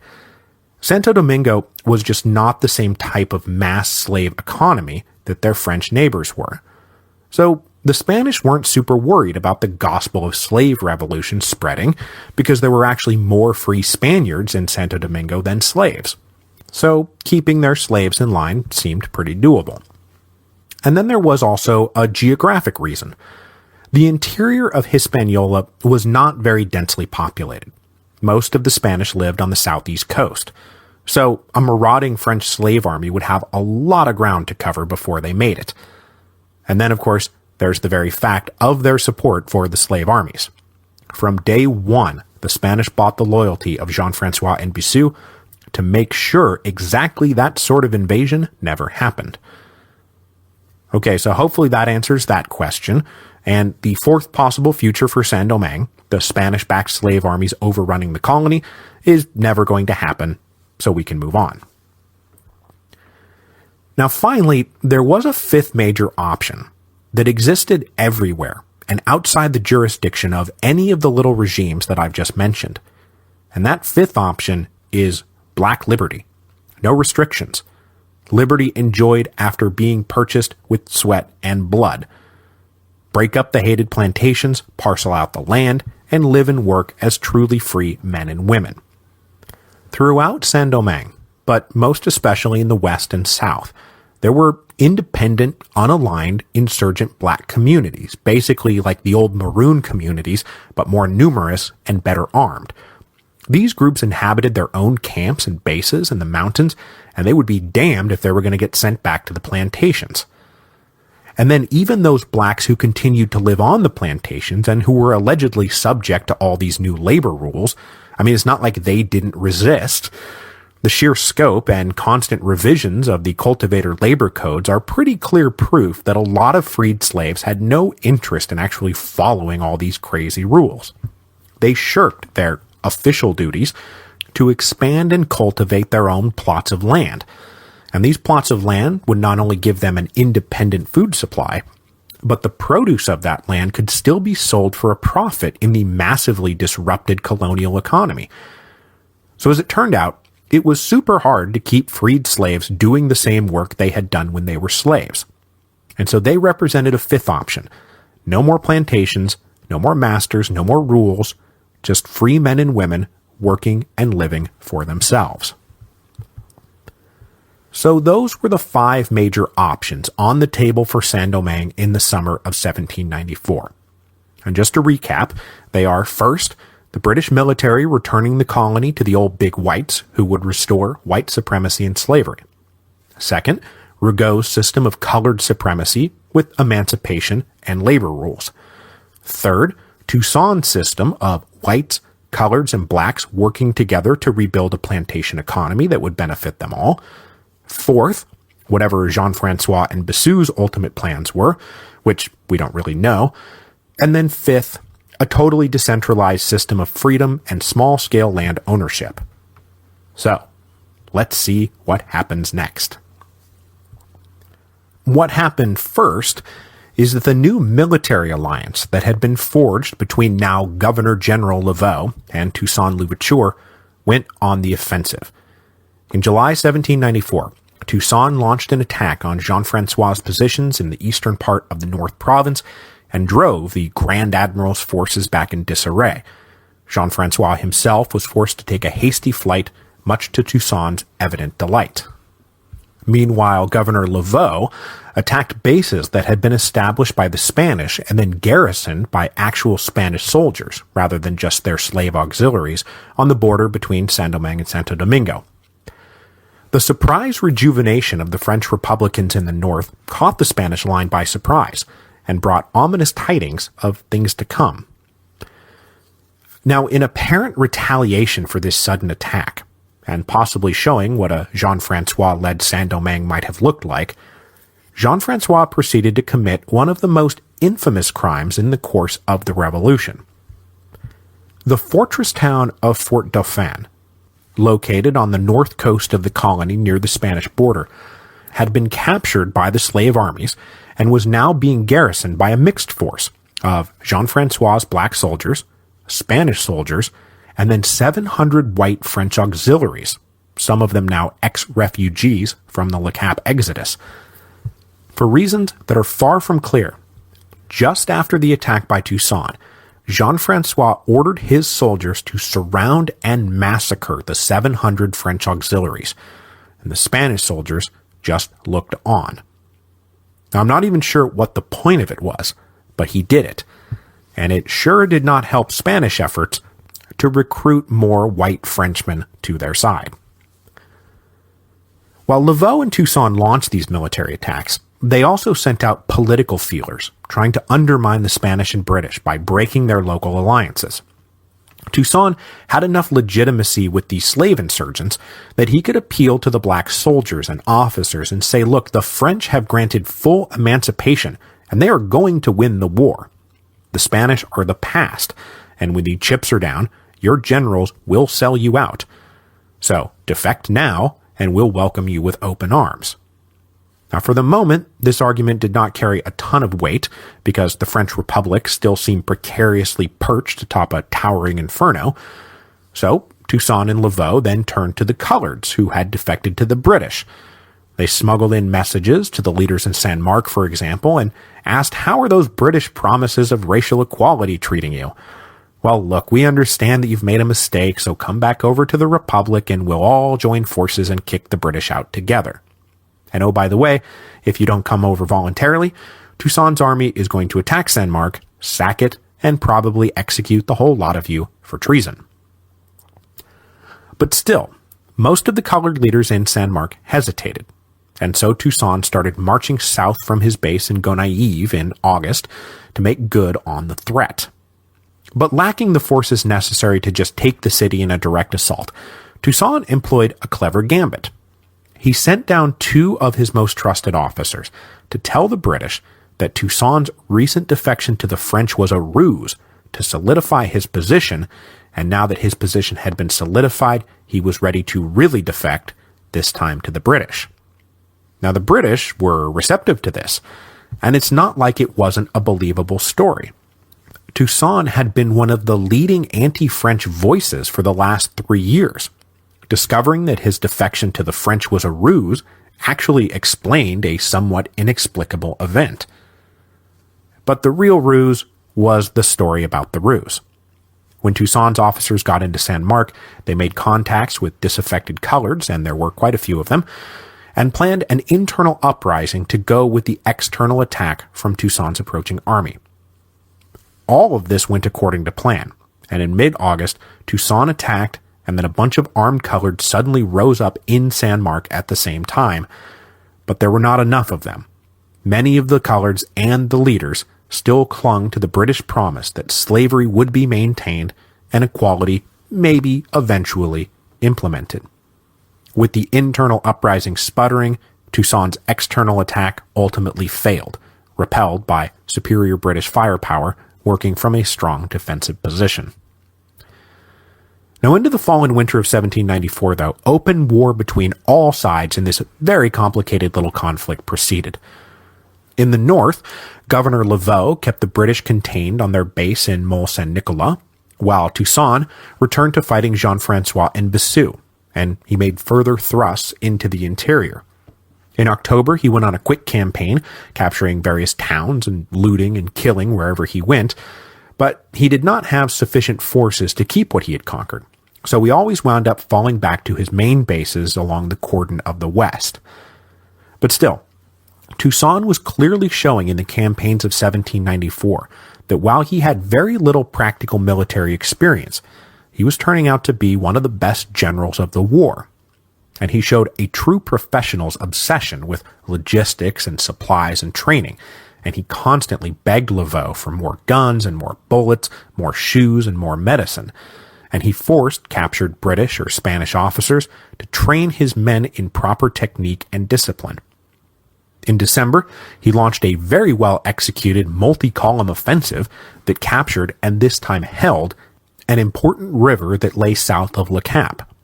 The columns were led by the two men fast becoming Toussaint's most trusted lieutenants, Jean-Jacques Dessalines and Toussaint's adopted nephew, Moise. And down in the south, meanwhile, André Rigaud's Legion of Equality was morphing into what has historically become known as the Legion of the South, and he battled to keep the British pinned down in the ports that they had captured and not let them move out. As Toussaint was rampaging up in the north in October, Rigaud managed to capture Léogane and hold it, which prevented the British from creating a land link between their forces in Jérémie and Port-au-Prince. Not that the British in Port-au-Prince were going anywhere. They were currently besieged by one of those independent black armies that were not formally aligned with any of the principal leaders. They were just doing their own thing, but they had zero interest in the British winning and bringing back the big whites and slavery. So this army of 3,000 or 4,000 blacks surrounded and besieged Port-au-Prince, trapping the British in the capital, where they slowly but surely succumbed one by one to tropical diseases. Now, the attrition rate for the British was indeed quite alarming and threatened their whole project. So much so that, like everyone else in Saint-Domingue, they too were forced to turn to slave auxiliaries to fight for them. Though the British very clearly meant to reimpose slavery, they too started offering individuals freedom in exchange for military service. And in the South, they found a very effective ally in a black leader named Jean Kina and the army of about 1,500 that he led. Kina and his men had originally been armed by whites in the South during that white-colored civil war that broke out in 1792. So they were among those who were not going to have their promises of freedom honored after the Law of April the 4th spelled victory for the coloreds. Kina tried to join Rigaud's Legion of Equality, but the colored officers, most of whom had just fought against Kina, wanted no part of him. So when the British came knocking, Kina and his men signed up and would fight for the British for the whole rest of the war. So as the French and Spanish and British battle for control of Saint-Domingue, among and between themselves, just remember that the battles themselves were usually black-on-black affairs. Now, through the whole first half of 1795, a general stalemate endured that no one was able to decisively break through one way or the other. After a miserable winter cooped up in Port-au-Prince, the British managed to push their way up to Mirabelais, but then Toussaint swung down and pushed them back. But this action around Mirabelais cast first light on the future rivalry between Toussaint and Rigaud, especially in their competition for the loyalty and service of the blacks. Now, even though, as I just said, everyone had blacks fighting for them, that did not mean there weren't serious tensions inside each army, and none more so than in Rigaud's emerging Legion of the South. Black leaders were allowed to serve as junior officers, but all the senior commands went to coloreds. And then, going all the way back to the betrayal of the Swiss, the blacks were always pretty suspicious of the ultimate intentions of the coloreds, and with so many coloreds having just hopped over to the British when emancipation hit, well, that was just further proof that it is entirely likely the coloreds are just going to use us and then put us all back in chains. Black mistrust of the coloreds was then heightened still further back in February 1794, back when the Second Commission was still around. Sonthonax and Polverel had been working to forge a more formal anti-British alliance with some of these various independent black forces out there, and there was no black leader more respected than Hyacinthe. You remember that guy? That young religious leader who had helped the coloreds defeat the small whites at Quadebuquet in 1792? Well, he's still a hugely influential voice in the slave communities of the West. But at some point over the winter of 1793-1794, Hyacinthe had been suddenly arrested by colored allies of the Second Commission on suspicion that he was the one who was actually in league with the British. Sonthonax had personally then come down, overturned the charges, and set Hyacinthe free. But then in February 1794, Hyacinthe was lured to an isolated spot by some colored agents and just straight up assassinated. This murder came 2 weeks after another prominent black leader had been assassinated by armed coloreds in the South. So there was major tension between the blacks and coloreds, and with the sudden rise of Toussaint Louverture, a black leader who had been one of the original, well, almost one of the original, leaders of the initial slave uprising, many of the black fighters looked to Toussaint as their natural leader. Now fighting near the border with Rigaud's territory, Toussaint was happy to cultivate their allegiance and bring them over to his side. What's Rigaud ever done for you anyway? And so began a tug of war between Toussaint and Rigaud for the rank-and-file black soldiers of Saint-Domingue. So the stalemate that had set in by the summer of 1795 was, of course, broken by, you guessed it, events back in Europe. As has been the case since day one, the course of the French Revolution defined the course of the Haitian Revolution. So, back to France we go, and where are we? Well, when last we were in Paris, it was February 1794, and the National Convention had just decreed mass emancipation and racial equality, but then the Committee of Public Safety had upheld the recall order of the Second Commission. And then, of course, we ended last week's episode with Sonthonax and Polverel getting picked up and taken back to France in June 1794. Well, just as they were landing back in France, Paris was being convulsed by the end of the French Revolution, at least in my own idiosyncratic system of dating. On July 27, 1794, the enemies of Robespierre got together, chopped off his head, and the Thermidorian reaction set in. And this is all happening just as Sonthonax and Polverel are returning to France, and it's kind of crazy. They departed France just 2 weeks before the insurrection of August the 10th, and then they returned just in time for Thermidor. So it's pretty lucky timing. Now, what Thermidor meant for the various players in the battles over Saint-Domingue was anyone's guess. And when Sonthonax and Polverel got back to Paris, they discovered that most of those various players were sitting in a jail cell. For example, they learned that their arch-rival Galbaud did not share their lucky timing. Galbaud had finally made it back to Paris in April and had been promptly arrested and thrown in prison. Meanwhile, the principal lobbyists for the colonial whites had themselves been arrested, almost certainly due to their suspicious connections to the Committee of General Security. Also still in prison was Julien Raymond. Having survived the initial liquidation of the Girondins, he too just languished in a cell. But luckily for all these guys, those were busy days for the Revolutionary Tribunal, and colonial matters did not rate as a very high priority. So all of them were still just sitting around in jail when Thermidor arrived. Now when Sonthonax and Polverel showed up, they themselves were not thrown into prison proper, but they were placed under an implied house arrest, just don't go anywhere. Once Robespierre and the Committee of Public Safety had been overthrown, the various colonial interests, though not their lobbyists who were still in prison, poked their heads out and were like, hey, so this is going to be the conservative reaction phase of the revolution, right? Right. So let's kick things off by repealing the most insanely revolutionary thing the revolution ever did, the emancipation of the slaves. But the Thermidorian Convention, no less than the overthrown Committee of Public Safety, had way more important things to worry about than whatever was going on back in Saint-Domingue. So for months after Thermidor, everyone with a genuine interest in the colony just had to sit around and wait. Raymond stayed in prison, The principal colonial lobbyist stayed in prison. Galbaud stayed in prison.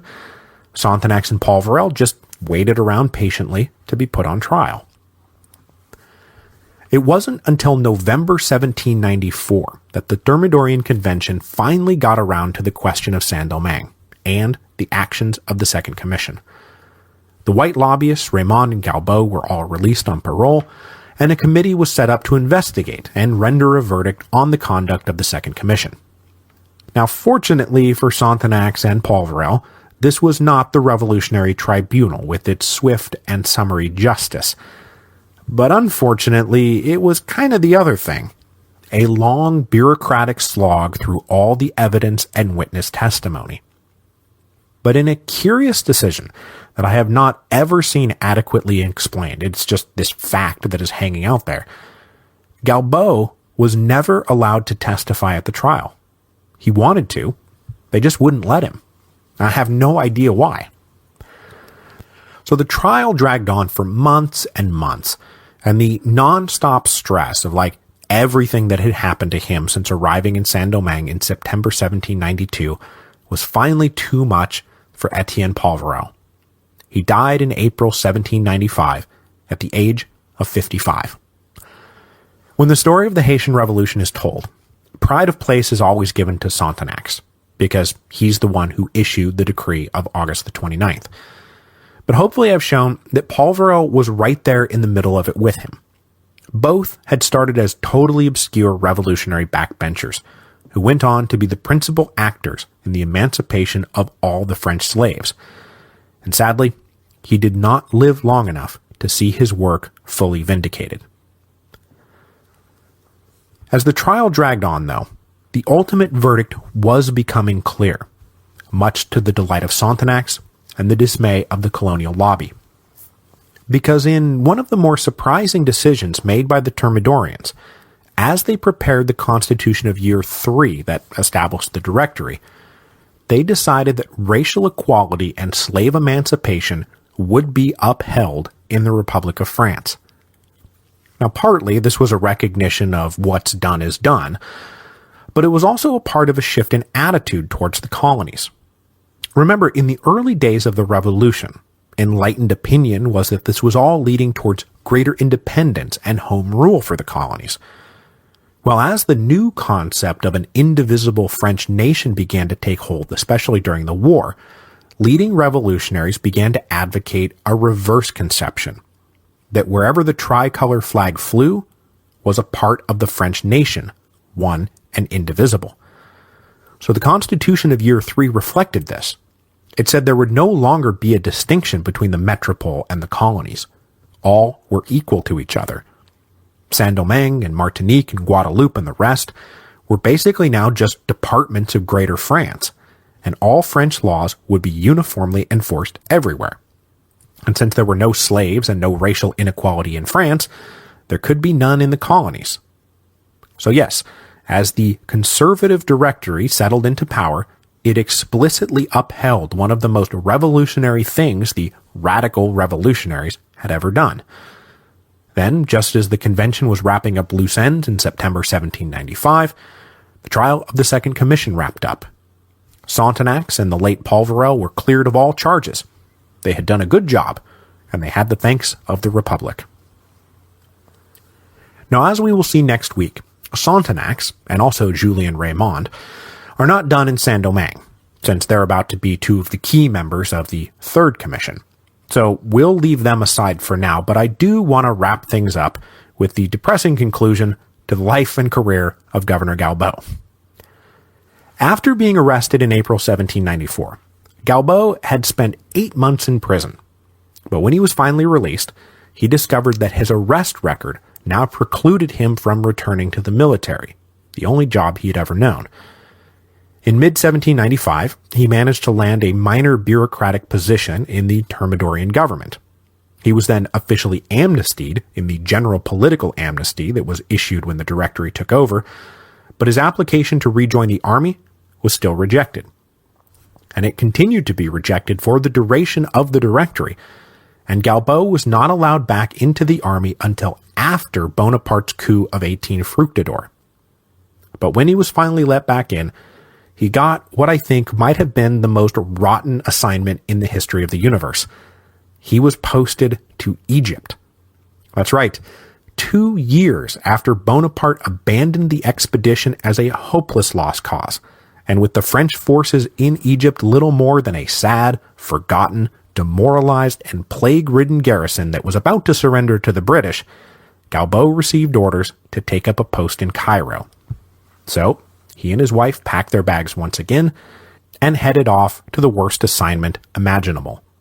Long story short, he died of plague in 1801 at the age of 58. So everything I just told you about what happened back in France is going to have a major impact on events in Saint-Domingue. The arrival of the Directory represented the rational and sober ratification of a slave emancipation decree that had initially been issued in an emergency and then confirmed in the emotional heat of one of the most pressure cooker phases of the French Revolution. But what really unclogged the military stalemate back in Saint-Domingue and paved the way for the steady rise of Toussaint Louverture was the triumph of the French Republic on all fronts in the war against the Allies.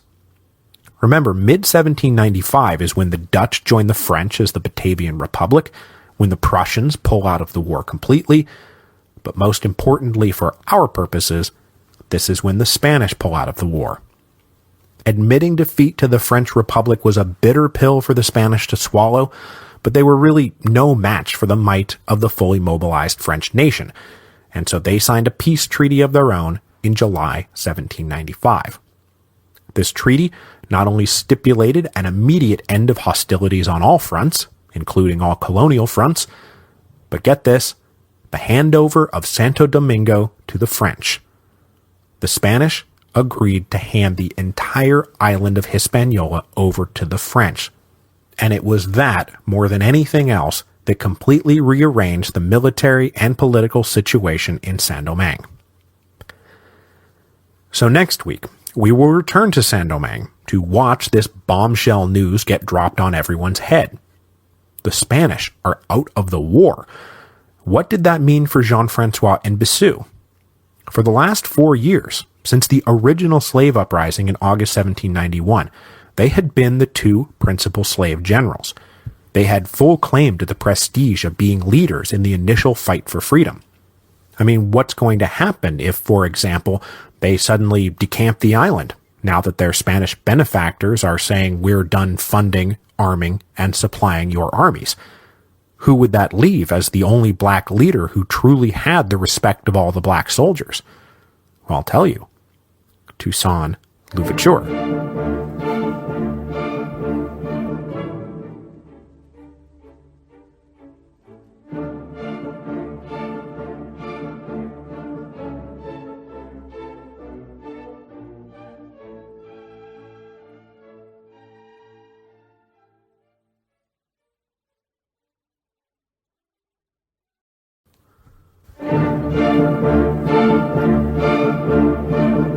Hello, and welcome to Revolutions. Episode 4.10, The Third Commission. In November 1795, news finally reached Saint-Domingue of the incredible turn of events back in Europe that we ended with last week. Spain is out of the war.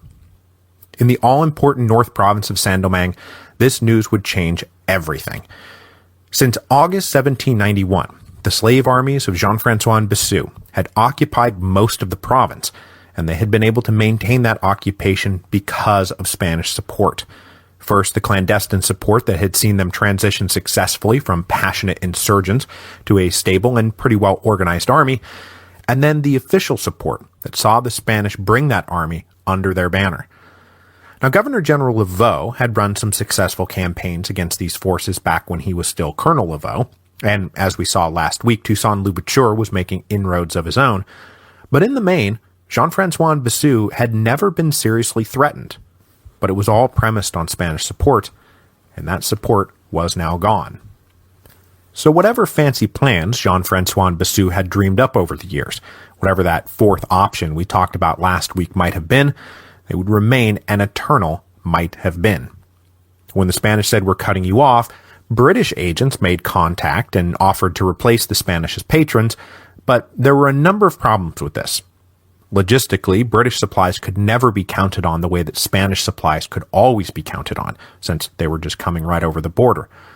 But more importantly, the deal offered by the British was not nearly as appealing to Jean-François and Bossu as the old deal offered by the Spanish. The Spanish had essentially left the slave generals to their own devices with little or no direct oversight. Bossu was currently living like a de facto king down in this homemade palace of his. The British, on the other hand, planned to insert the slave generals into their regular command structure. They would have to take orders from British officers, do whatever the British said. So Jean-François and Bossu declined to hop over to the British. Instead, the two slave generals decided it was time to get out while the getting was good. The Spanish offered them asylum as free men, and they said, okay.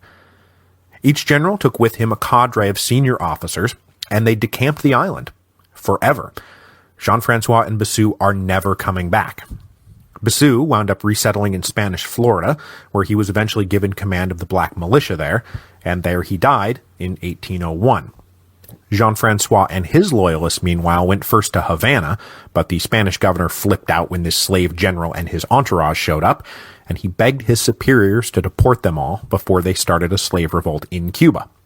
The Spanish authorities granted this request, and Jean-François' group was taken back across the Atlantic to Cadiz. And their exile was not a comfortable one. Though the Spanish kept their word and allowed the black officers to live free, they did not grant them any sort of pension or recognize the ranks they had held during their 2.5 years of service in the Spanish army. Jean-François himself would die in Cadiz nearly penniless in 1805. So the Grand Admiral and the Governor General and Royal Viceroy are now totally out of the picture. With their senior commanders gone, it was finally time for the insurgent army of the North to demobilize. And what to do with them all was a vexing question. Now, these armies had obviously managed to hold out long enough that when their generals ditched out on them, the regular soldiers were not thrown back into chains. They were walking down into a world where they were officially free citizens. And amnesty and reconciliation did seem to be the order of the day. Toussaint, for example, was happy to recruit as many of these guys as he could directly into his own forces. But those who were tired of fighting were welcome to return to work on the plantations as free citizens, though they would of course be subject to all the labor laws that were now going into effect. All of this proceeded with no final spasm of death or destruction. And it is pretty remarkable that the final chapter of these original slave armies of the Northern Plains is a story told with practically no bloodshed at all.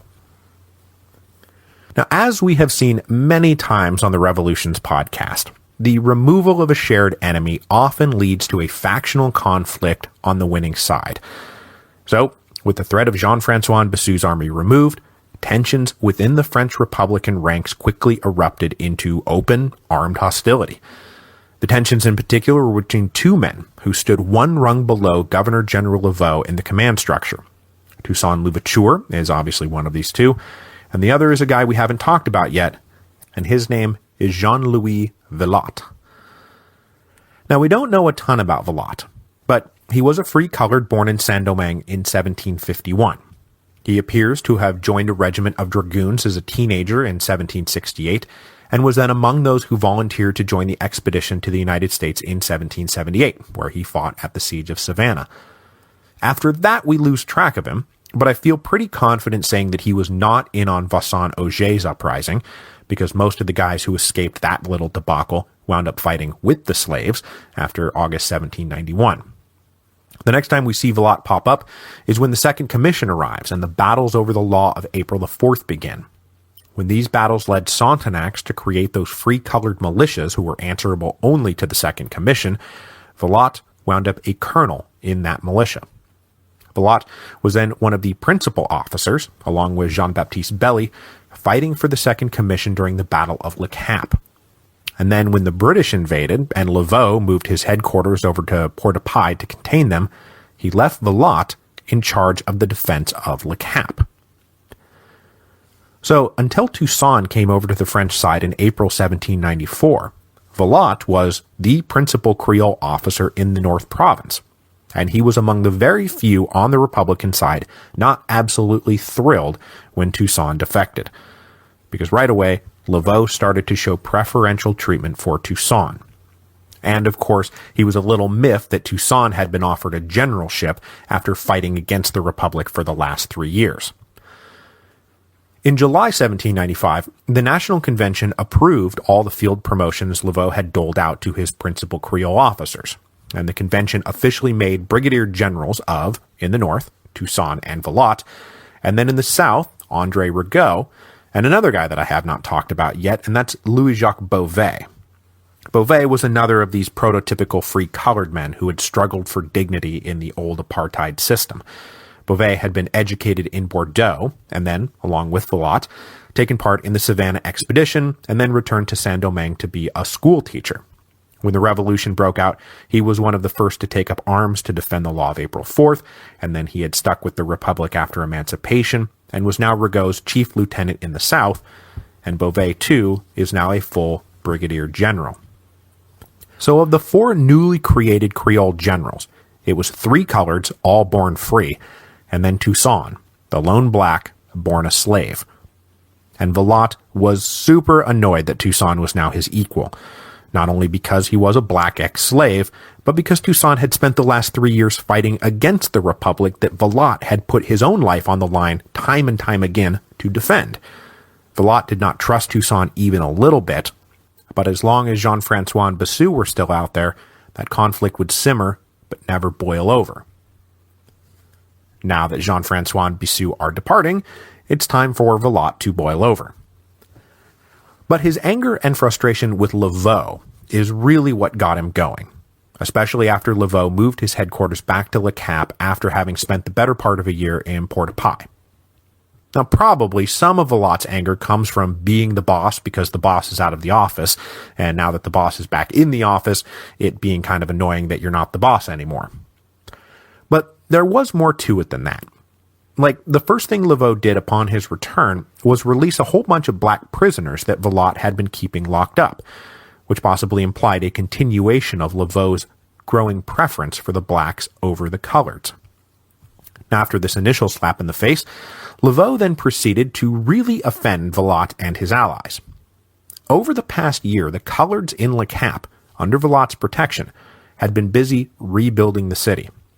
As I mentioned in passing, Le Cap had been built mostly out of brick and stone, so though everything flammable had burned in June 1793, the core structures all remained. And the colored citizens spied a golden opportunity. They laid claim to all the abandoned white property and built it back up. But when Laveaux arrived back in the city, the governor and his treasury secretary were like, "Wow, guys, this looks great. But just so you know, according to Republican law, property abandoned by émigrés automatically reverts to the state. So you can keep occupying the property, but we do expect a small rent." This came as an abrupt and pretty obnoxious shock. But the thing that was really grating is that Governor General Laveaux just wasn't one of them. And it wasn't that he wasn't colored, but that he wasn't Creole. He was a Frenchman. France was his home, not Saint-Domingue. So why should he order us around in our own home? And this gets to the heart of the newly forming conflict that we're about to see. Because back in 1791, it was the whites who wanted self-government, and the coloreds allied with the metropole. Well, now that the whites are gone, it's the coloreds who are now chafing under French authority, and the coloreds who will start agitating for self-government. Now, Villatte did not make his move right away, though. In fact, much to Toussaint's great annoyance, Villatte was doing a bit of careful planning. He sent agents out into the camps under Toussaint's command, asking if Toussaint's men were happy with their situation. They said, "Life in Le Cap has been great for us. Villatte pays us more, and we are treated way better." And according to letters sent from Toussaint to Governor Laveaux, we know that at least some of Toussaint's men began to transfer their allegiance over to Villatte. Finally, on March the 20th, 1796, Villatte made his surprise move. He gathered a company of armed men, pushed into Laveau's headquarters, and arrested the governor-general. Then he said that because Laveaux had lost the support of the people, that Villatte was declaring himself governor-general. So, March the 20th, 1796, straight-up armed coup by General Jean-Louis Villatte. To help solidify his position inside the city, Villatte then spread the rumor that the principal impetus for the coup was news that ships had arrived in the harbor and that they were literally carrying chains. That now that the Spanish were gone, Laveaux had new orders from Paris to re-enslave all the blacks. Now, one thing we do not know is how much of a role colored leaders down in the West or South provinces, and Andre Rigaud, we are looking at you, had to do with any of this. But we do know that there was no simultaneous rising on their part or ready declaration of allegiance to Villatte, so it's entirely possible that he was just out there acting on his own. But it was also over so quickly that it's tough to tell if it was supposed to be a part of a broader colored insurrection. So men loyal to Governor Laveaux managed to get word of the coup spread to nearby army camps that were run by men not allied with Villatte, particularly the one led by Pierrot. You remember him? He was the first slave leader to come over to the Republic. He'd been fighting alongside Laveaux for years now and raised his men to prepare a defense of the Governor-General. But Pierrot was just one stop on the messenger chain. The final destination was Toussaint. Toussaint was in Gonaïves on March the 20th, but when he found out that Laveaux had been arrested, he immediately raised his army and sent word back to Le Cap saying, "I have raised my army." Meanwhile, Villatte appears to have recognized that whatever careful planning had gone into the coup was not enough. Because just as he had spread the rumor that the French wanted to put the blacks back into chains, allies of Laveaux spread the rumor, a rumor they might have actually believed, that Villatte's coup was just the first stage of a plan to hand the city over to the British. It's not like colored leaders haven't done it before. So it's really Villatte who stands for re-enslavement. So Villatte was unable to muster unified support for his coup inside Le Cap, and he realized that if Toussaint really did come marching down out of the mountains, that there would be no opposing him. So on March the 22nd, Villatte let Laveaux go, and as Toussaint's army did indeed start approaching, 10,000 strong by some estimates, Villatte and his principal conspirators fled the city. Villatte's failed coup was so incredibly beneficial to Toussaint Louverture that it's practically like Villatte was in on some convoluted plan to bring Toussaint to power. Because Toussaint's army being the reason the coup failed meant that Toussaint was now the savior of both Governor-General Laveaux and the Republic. If there was any doubt that the one man in Saint-Domingue Laveaux could really count on was Toussaint, those doubts were all gone. As a reward for his service, Laveaux promoted Toussaint to deputy governor, second in command of all the French military and subordinate only to Laveaux. Technically, this elevated Toussaint even above Andre Rigaud. So in less than a year, Toussaint had gone from the third-ranking general of a Spanish-backed slave army to second in command of the French colony of Saint-Domingue. And that Spanish-backed slave army he had abandoned no longer existed. Toussaint has very good timing. So Toussaint was now in a prime position to do what it's pretty clear he was now aiming to do, become the master of Saint-Domingue. He enjoyed the loyalty and support of men across the board. The whites in the north certainly found him to be a man they could do business with, and though Villatte had attempted to paint Toussaint as anti-colored, it's clear from his actions over the past year that Toussaint wasn't anti-colored at all. He just wasn't exclusively pro-colored any more than he was pro-white or pro-black. So there were a lot of coloreds who also found Toussaint to be a man they could do business with. And then you've got Laveaux writing letters back to Paris now saying, this is the guy that you can count on more than any other. So the government back in France supports him.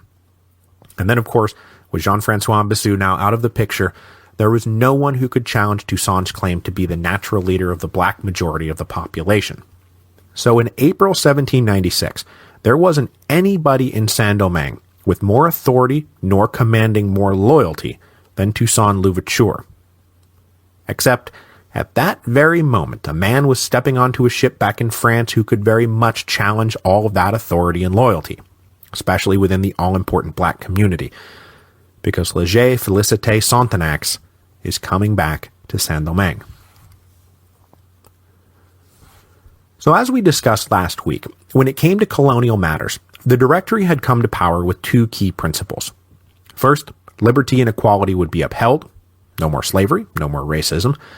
Second was the theory that the colonies were now simply a part of the French nation, one and indivisible. The colonies did not require, nor did they deserve, special laws, special treatment, or special restrictions. And to ensure that this new theory of liberty, equality, and unity were upheld, in January 1796 the Directory created a 5-man commission to transmit this all to Saint-Domingue and make sure it was obeyed. This is the Third Commission. And yes, I know the Haitian Revolution loves a good commission almost as much as the French Revolution loved a good coup. So just to remind you, the First Commission was sent by the National Assembly in 1791 to confirm the right of colonial self-rule on internal matters. The Second Commission had then been sent by the Legislative Assembly in 1792 to enforce racial equality, but also defeat the slave uprising without freeing all the slaves. The Third Commission is now being sent by the Directory in 1796 to guarantee both racial equality and emancipation, and then also officially fold the colony into the French nation, one and indivisible. The most prominent of the new commissioners was, of course, Sontenax. After being fully vindicated for his work on the Second Commission, he was now being put on the Third Commission to continue his job. Next was the man that Brosseau had so badly wanted to put onto the Second Commission, Julien Raymond. Raymond, too, had been fully cleared of any lingering political charges in the wake of Thermidor, and was now returning to Saint-Domingue for the first time in 12 years. Raymond had started his career in France lobbying the royal ministry to undo its apartheid system. Then he had lobbied the National Assembly for colored equality, then the Legislative Assembly, and then the National Convention, and then he had gotten thrown in jail, and now he was lobbying the Directory. And through it all, he maintained a laser focus on racial equality, and never really paid more than lip service to the idea of maybe general emancipation of the slaves at some point down the road. But with emancipation now settled, Raymond accepted it and was ready to move forward. Now the third guy I'll mention is Philippe Rome, who had been one of the first commissioners, and who will be returning to the colony for the first time in 4 years, no doubt hoping and praying that when he stepped off the boat in Le Cap this time, there wasn't some new revolt to deal with. The commission was rounded out by 2 other guys who do nothing of any importance, so I won't trouble you trying to remember their names. The Third Commission got on a ship in April 1796, and when their convoys sailed, they brought along with them some military reinforcements led by General Rochambeau, who we last saw taking up a post in Martinique. And when we last saw Rochambeau, I mentioned that he would return to Saint-Domingue with the Leclerc expedition, which he does, but I totally forgot that he also makes this little interim return to Saint-Domingue with the Third Commission. So Rochambeau brought with him 1,200 men, which doesn't seem like much if the French are really serious about pushing the British out of the colony. But they also brought with them 20,000 muskets. It had become clear to everyone that sending more European reinforcements was a waste of resources, and also, I suppose, lives, and that one of the biggest practical benefits to emancipation was that all those new black citizens would become patriotic soldiers of the Republic. So the Third Commission escorted the armaments necessary to create a black army. A black army full of soldiers who knew the terrain and who would not just drop dead, and who would then go beat the crap out of the British. This is what Danton meant when he shouted, "This is the death of the English," after the National Convention approved general emancipation. The Third Commission arrived in Le Cap on May the 11th, 1796, and discovered that since they had departed, there had indeed been a revolt, but not a mass black uprising, rather Villot's aborted coup. So the aftermath of that coup defined the new political environment they stepped into. And that new environment is a weird through-the-looking-glass version of the political environment we've seen thus far. Because as I just mentioned, ever since the French Revolution had hit, the whites had been the ones agitating for self-government, while the coloreds had been the staunchest supporters of the metropole and then the Republic. Well, now that's been flipped. The whites who remained in Saint-Domingue were way off of home rule and welcomed full integration with France. It is now the coloreds who are agitating for self-government and possibly even independence. So why the switch? Well, that's easy. The whites are now way less powerful than the coloreds. and where the coloreds had once looked to France as their protector, they now did not need a protector, and the metropole represented merely a check on the power they believed they had fairly won for themselves. Now, nowhere was this through-the-looking-glass version more apparent than in the attitude of Sontenax himself. Remember, he had concluded as soon as he arrived in Saint-Domingue back in 1792 that the only people he could really trust were the coloreds. Well, since emancipation, he had changed his mind completely. The slew of colored defections to the British had really ticked him off. And then stepping off the boat to find that General Villatte had just staged a coup against Laveaux, Sontenax now identified the coloreds, not as the Republic's best friends in Saint-Domingue, but their worst enemy. Well, aside from the British. The Third Commission had been sent to keep Saint-Domingue free and keep Saint-Domingue French, and the coloreds now clearly stood in the way of that mission. So if not the coloreds, then who does Sontenax now see as his potential best friend in Saint-Domingue? Well, the blacks. And there was no doubt that the black community was 100% ready to be Sontenax's best friend. They all knew Sontenax. They all loved Sontenax. He was the emancipator. The undisputed claim to leadership of the blacks that Toussaint had been cultivating was suddenly challenged by a very credible rival. A rival who had freed all the slaves and then fought for the republic that had guaranteed that freedom at a time when Toussaint wanted nothing to do with it and was in fact fighting against it. So Toussaint met with Sontenax and said all the right things, but I have to imagine that from their very first meeting, Toussaint was trying to figure out a way to get Sontenax the hell off the island. Now, luckily for Toussaint, with the coloreds identified as problem A1, there was no need to rush into a confrontation just yet. And the Third Commission did indeed begin with the problem of what to do with the coloreds. So right away, they ordered General Villatte tracked down and arrested, which they appear to have done in very short order, because Villatte was then put on a boat and deported back to France for trial. Now, I can't for the life of me figure out exactly what happened to him after that, but obviously something about the constantly changing state of revolutionary politics back in Paris led Villatte to not be convicted of anything, because he was going to return to Saint-Domingue as one of the rehabilitated colored exiles, accompanying the Leclerc expedition sent by Napoleon to take back control of the colony from Toussaint Louverture, but now I'm getting ahead of myself. After dealing with Villatte, the Third Commission then turned to the problem of André Rigaud in the south. Aside from Toussaint, Rigaud had been the most important ally the French Republic had in the colony, and Paul Varel certainly trusted him enough to hand over a kind of emergency absolute authority in the south to Rigaud. But now that the Third Commission had arrived, it was time to cancel that emergency authority and restore normalcy. And what the Commission meant by normalcy was military officers not having independent authority to just do whatever they wanted. They would have to answer to the commissioners. So Sontenax put together a small delegation to go down to Lacaille and investigate the situation as a first step towards winding down Rigaud's emergency dictatorship and restoring normal government. But curiously enough, for this mission, not one of the 5 commissioners went along. Instead, Sontenax picked some locals to go, and specifically some white locals who turned out to be really bad men for the job as they are about to make a giant mess of things. Now, I suppose it's credible that Sontenax wanted to stay in Le Cap, where he had spent the majority of his life in the colony, and you obviously don't want to send Raymond down there if your intention is to rein in the coloreds. Philippe Rome, meanwhile, was already heading over to Santo Domingo to begin the process of transferring authority of the whole island from the Spanish to the French, because remember, that's also supposed to be happening. And then the other 2 guys had no ties or connections or special knowledge whatsoever. So instead of any of the commissioners going, Sontenax picked these white locals to go down.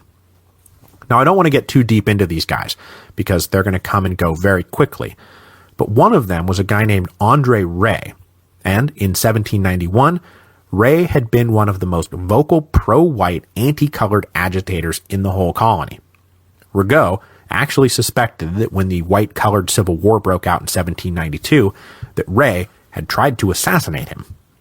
Meanwhile, one of the other guys was known to be nothing more than an opportunistic con man, so if the Third Commission thought these guys were going to do anything but bungle the job and provoke a major crisis, well, they thought wrong. But accompanying this little delegation was also a senior French military officer named General Desfourneaux, who was ordered to bring Rigaud's Legion of the South into the regular army command structure. This delegation arrived in the South a few weeks later and started stirring up trouble immediately. Before they even entered Le Caille, they first went round on an inspection tour of the plantations of the South, and everywhere they went they intentionally stoked black resentment of the coloreds. They told the black cultivators that they were all being exploited by the coloreds, and that these rules and accompanying punishments were not what France wanted for them. That Rigaud and the boys are planning on restoring slavery the first chance they get. And I'm sure you've noticed by now that from here on out, everyone is going to be telling the blacks that the other side wants to put you back in chains. When this delegation then got into Le Caille, they made an inspection of the city's jail and discovered there 900 prisoners, 898 of whom were either white or black. It would appear that in Rigaud's regime, coloreds did not go to jail for anything. So with very little tact or diplomacy, the delegation began to assert a new governmental structure. And then Desfourneaux told Rigaud that the days of running a truly independent command without oversight were done, and you now have higher-ups you need to be taking orders from. Rigaud and his colored allies were not going to take this lying down, but to prevent them from organizing any real resistance, Desfourneaux announced that Rigaud and the Legion of the South were to undertake an immediate offensive into the mountains of the Grand Anse surrounding British-held Jérémie. Now, I am totally willing to believe that given the nature and attitude of the delegation, that this offensive was not just meant to distract Rigaud, but discredit him and his men. The offensive had very little chance of success. If you look back to episode 3.40 on the French Revolution, we are now at the point in the war back in Europe where the British have elected to abandon land action on the continent and focus entirely on the naval war. Well, part of that new focus was booting the French out of the Caribbean for good. And by July 1796, 12,000 British reinforcements were now arriving in Saint-Domingue. So when Rigaud attacked, he was attacking fortifications as well-manned and well-armed as they had ever been. When the assault failed, Desfourneaux put the blame squarely on Rigaud's incompetence and the lack of patriotic resolve in the Legion of the South.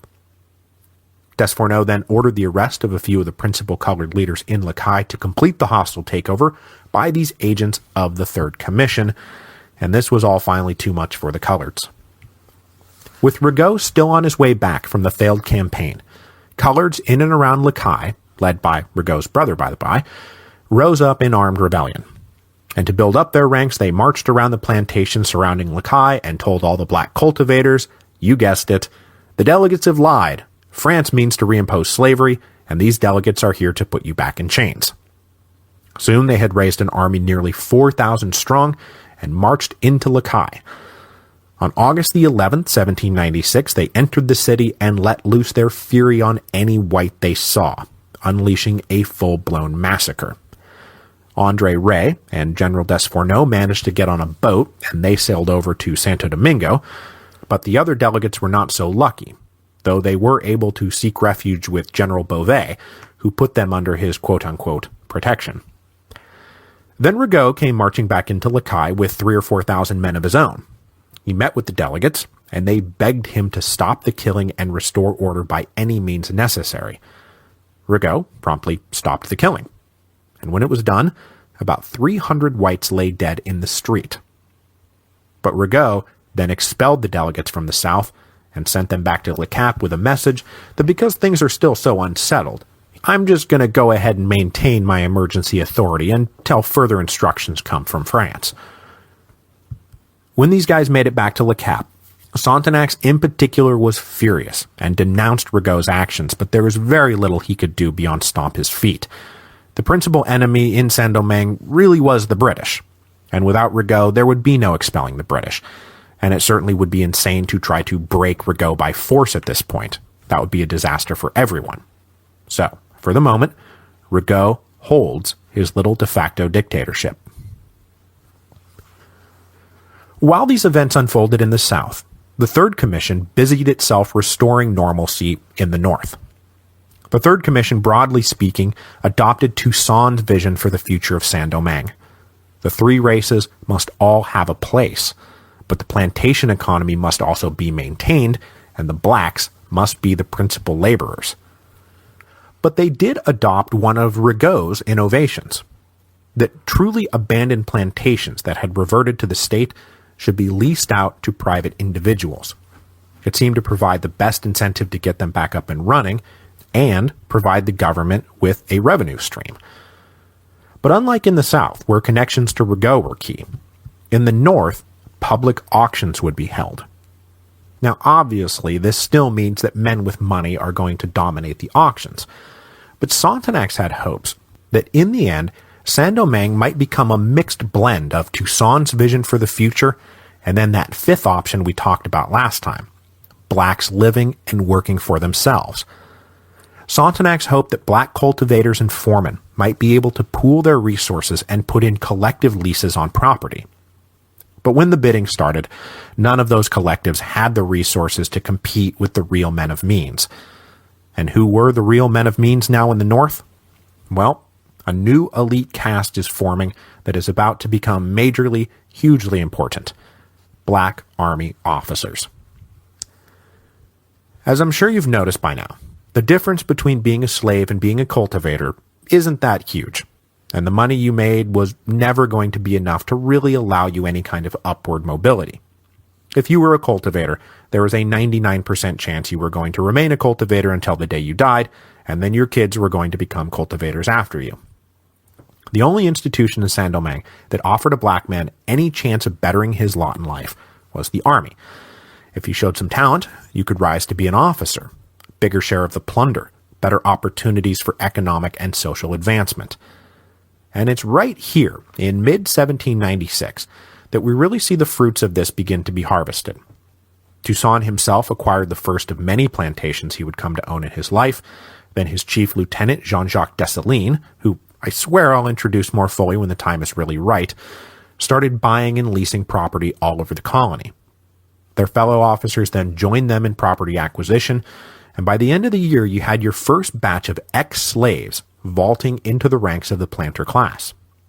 Julien Raymond, ever the pragmatist, couldn't resist a deal when he saw it, and acquired extensive new holdings at this same time. And if you remember from way back when, the Raymond family fortune had been built by acquiring abandoned plantations, so this was all right in his wheelhouse. Adding to the slow entrenchment of a new elite in Saint-Domingue were the rules of who would have a political voice in the new system. The Third Commission had orders to hold elections to select Saint-Domingue's delegates to the Council of 500, and there were now property requirements to be a voter. Remember, when the Directory came to power, they brought with them the old active-passive citizen distinction. In 1796, maybe 5% of the population of Saint-Domingue could actually meet those requirements. So acquiring property was not just about economic advantage, it was about political advantage. When the elections got going in the fall of 1796 to elect delegates back to the Council of 500, Toussaint Louverture canvassed hard for his two favorite candidates, Governor-General Laveaux and Commissioner Sonthonax. You know, the two guys who stood in the way of his own upward trajectory. Now, Laveaux, for his part, was perfectly amenable to being elected.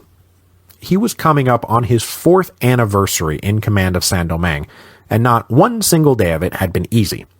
He had fought in street riots against angry whites and pitched mountain battles against black insurgents, and he had fought the British and the Spanish. He had been the target of a coup. Laveaux was probably pretty tired, and I would not blame him. But Toussaint also pitched his candidacy in terms of making sure that there was a voice back in Paris who could defend Toussaint's tricolor future for Saint-Domingue, a vision of the future shared by Laveaux. So Laveaux said, all right, let's do it, and he was elected. Also elected on this slate were Louis Dufay and Jean-Baptiste Belly, who were already, of course, still in Paris, ready to just roll into their new offices. And then, yes, Sonthonax was elected. Unlike Laveaux, Sonthonax was really resistant to this idea. He had just gotten back to Saint-Domingue and believed that he was essentially coming back to complete his life's work. Going back to Paris was the last thing he wanted to do. But Toussaint was able to convince enough voters that Toussaint was the best man to have back in Paris, speaking French to the French government on their behalf, leave Creole business to the Creoles back here in Saint-Domingue. So, against his will, Sonthonax was elected a delegate to the Council of 500. But though elected, he refused to leave. He said, "I am going to stay and complete my term as commissioner." So in October 1796, Governor-General Laveaux boarded a ship to go back to France and took with him Toussaint's two sons, who were to be educated in France, but Sonthonax did not join them. But though the rivalry between Toussaint and Sonthonax was now growing, on the surface they remained allies. And so when Laveaux left, Sonthonax named Toussaint commander-in-chief of all the French forces in Saint-Domingue. And I mean, who else could he choose? Any other candidate likely would have provoked a whole new rebellion. So we're going to leave everyone there for now. Toussaint is now commander-in-chief of all the military forces in Saint-Domingue, but he still has to contend with Sonthonax.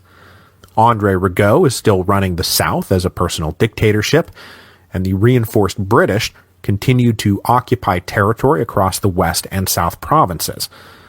And I sure hope nothing happens back in France to upset this new balance of power.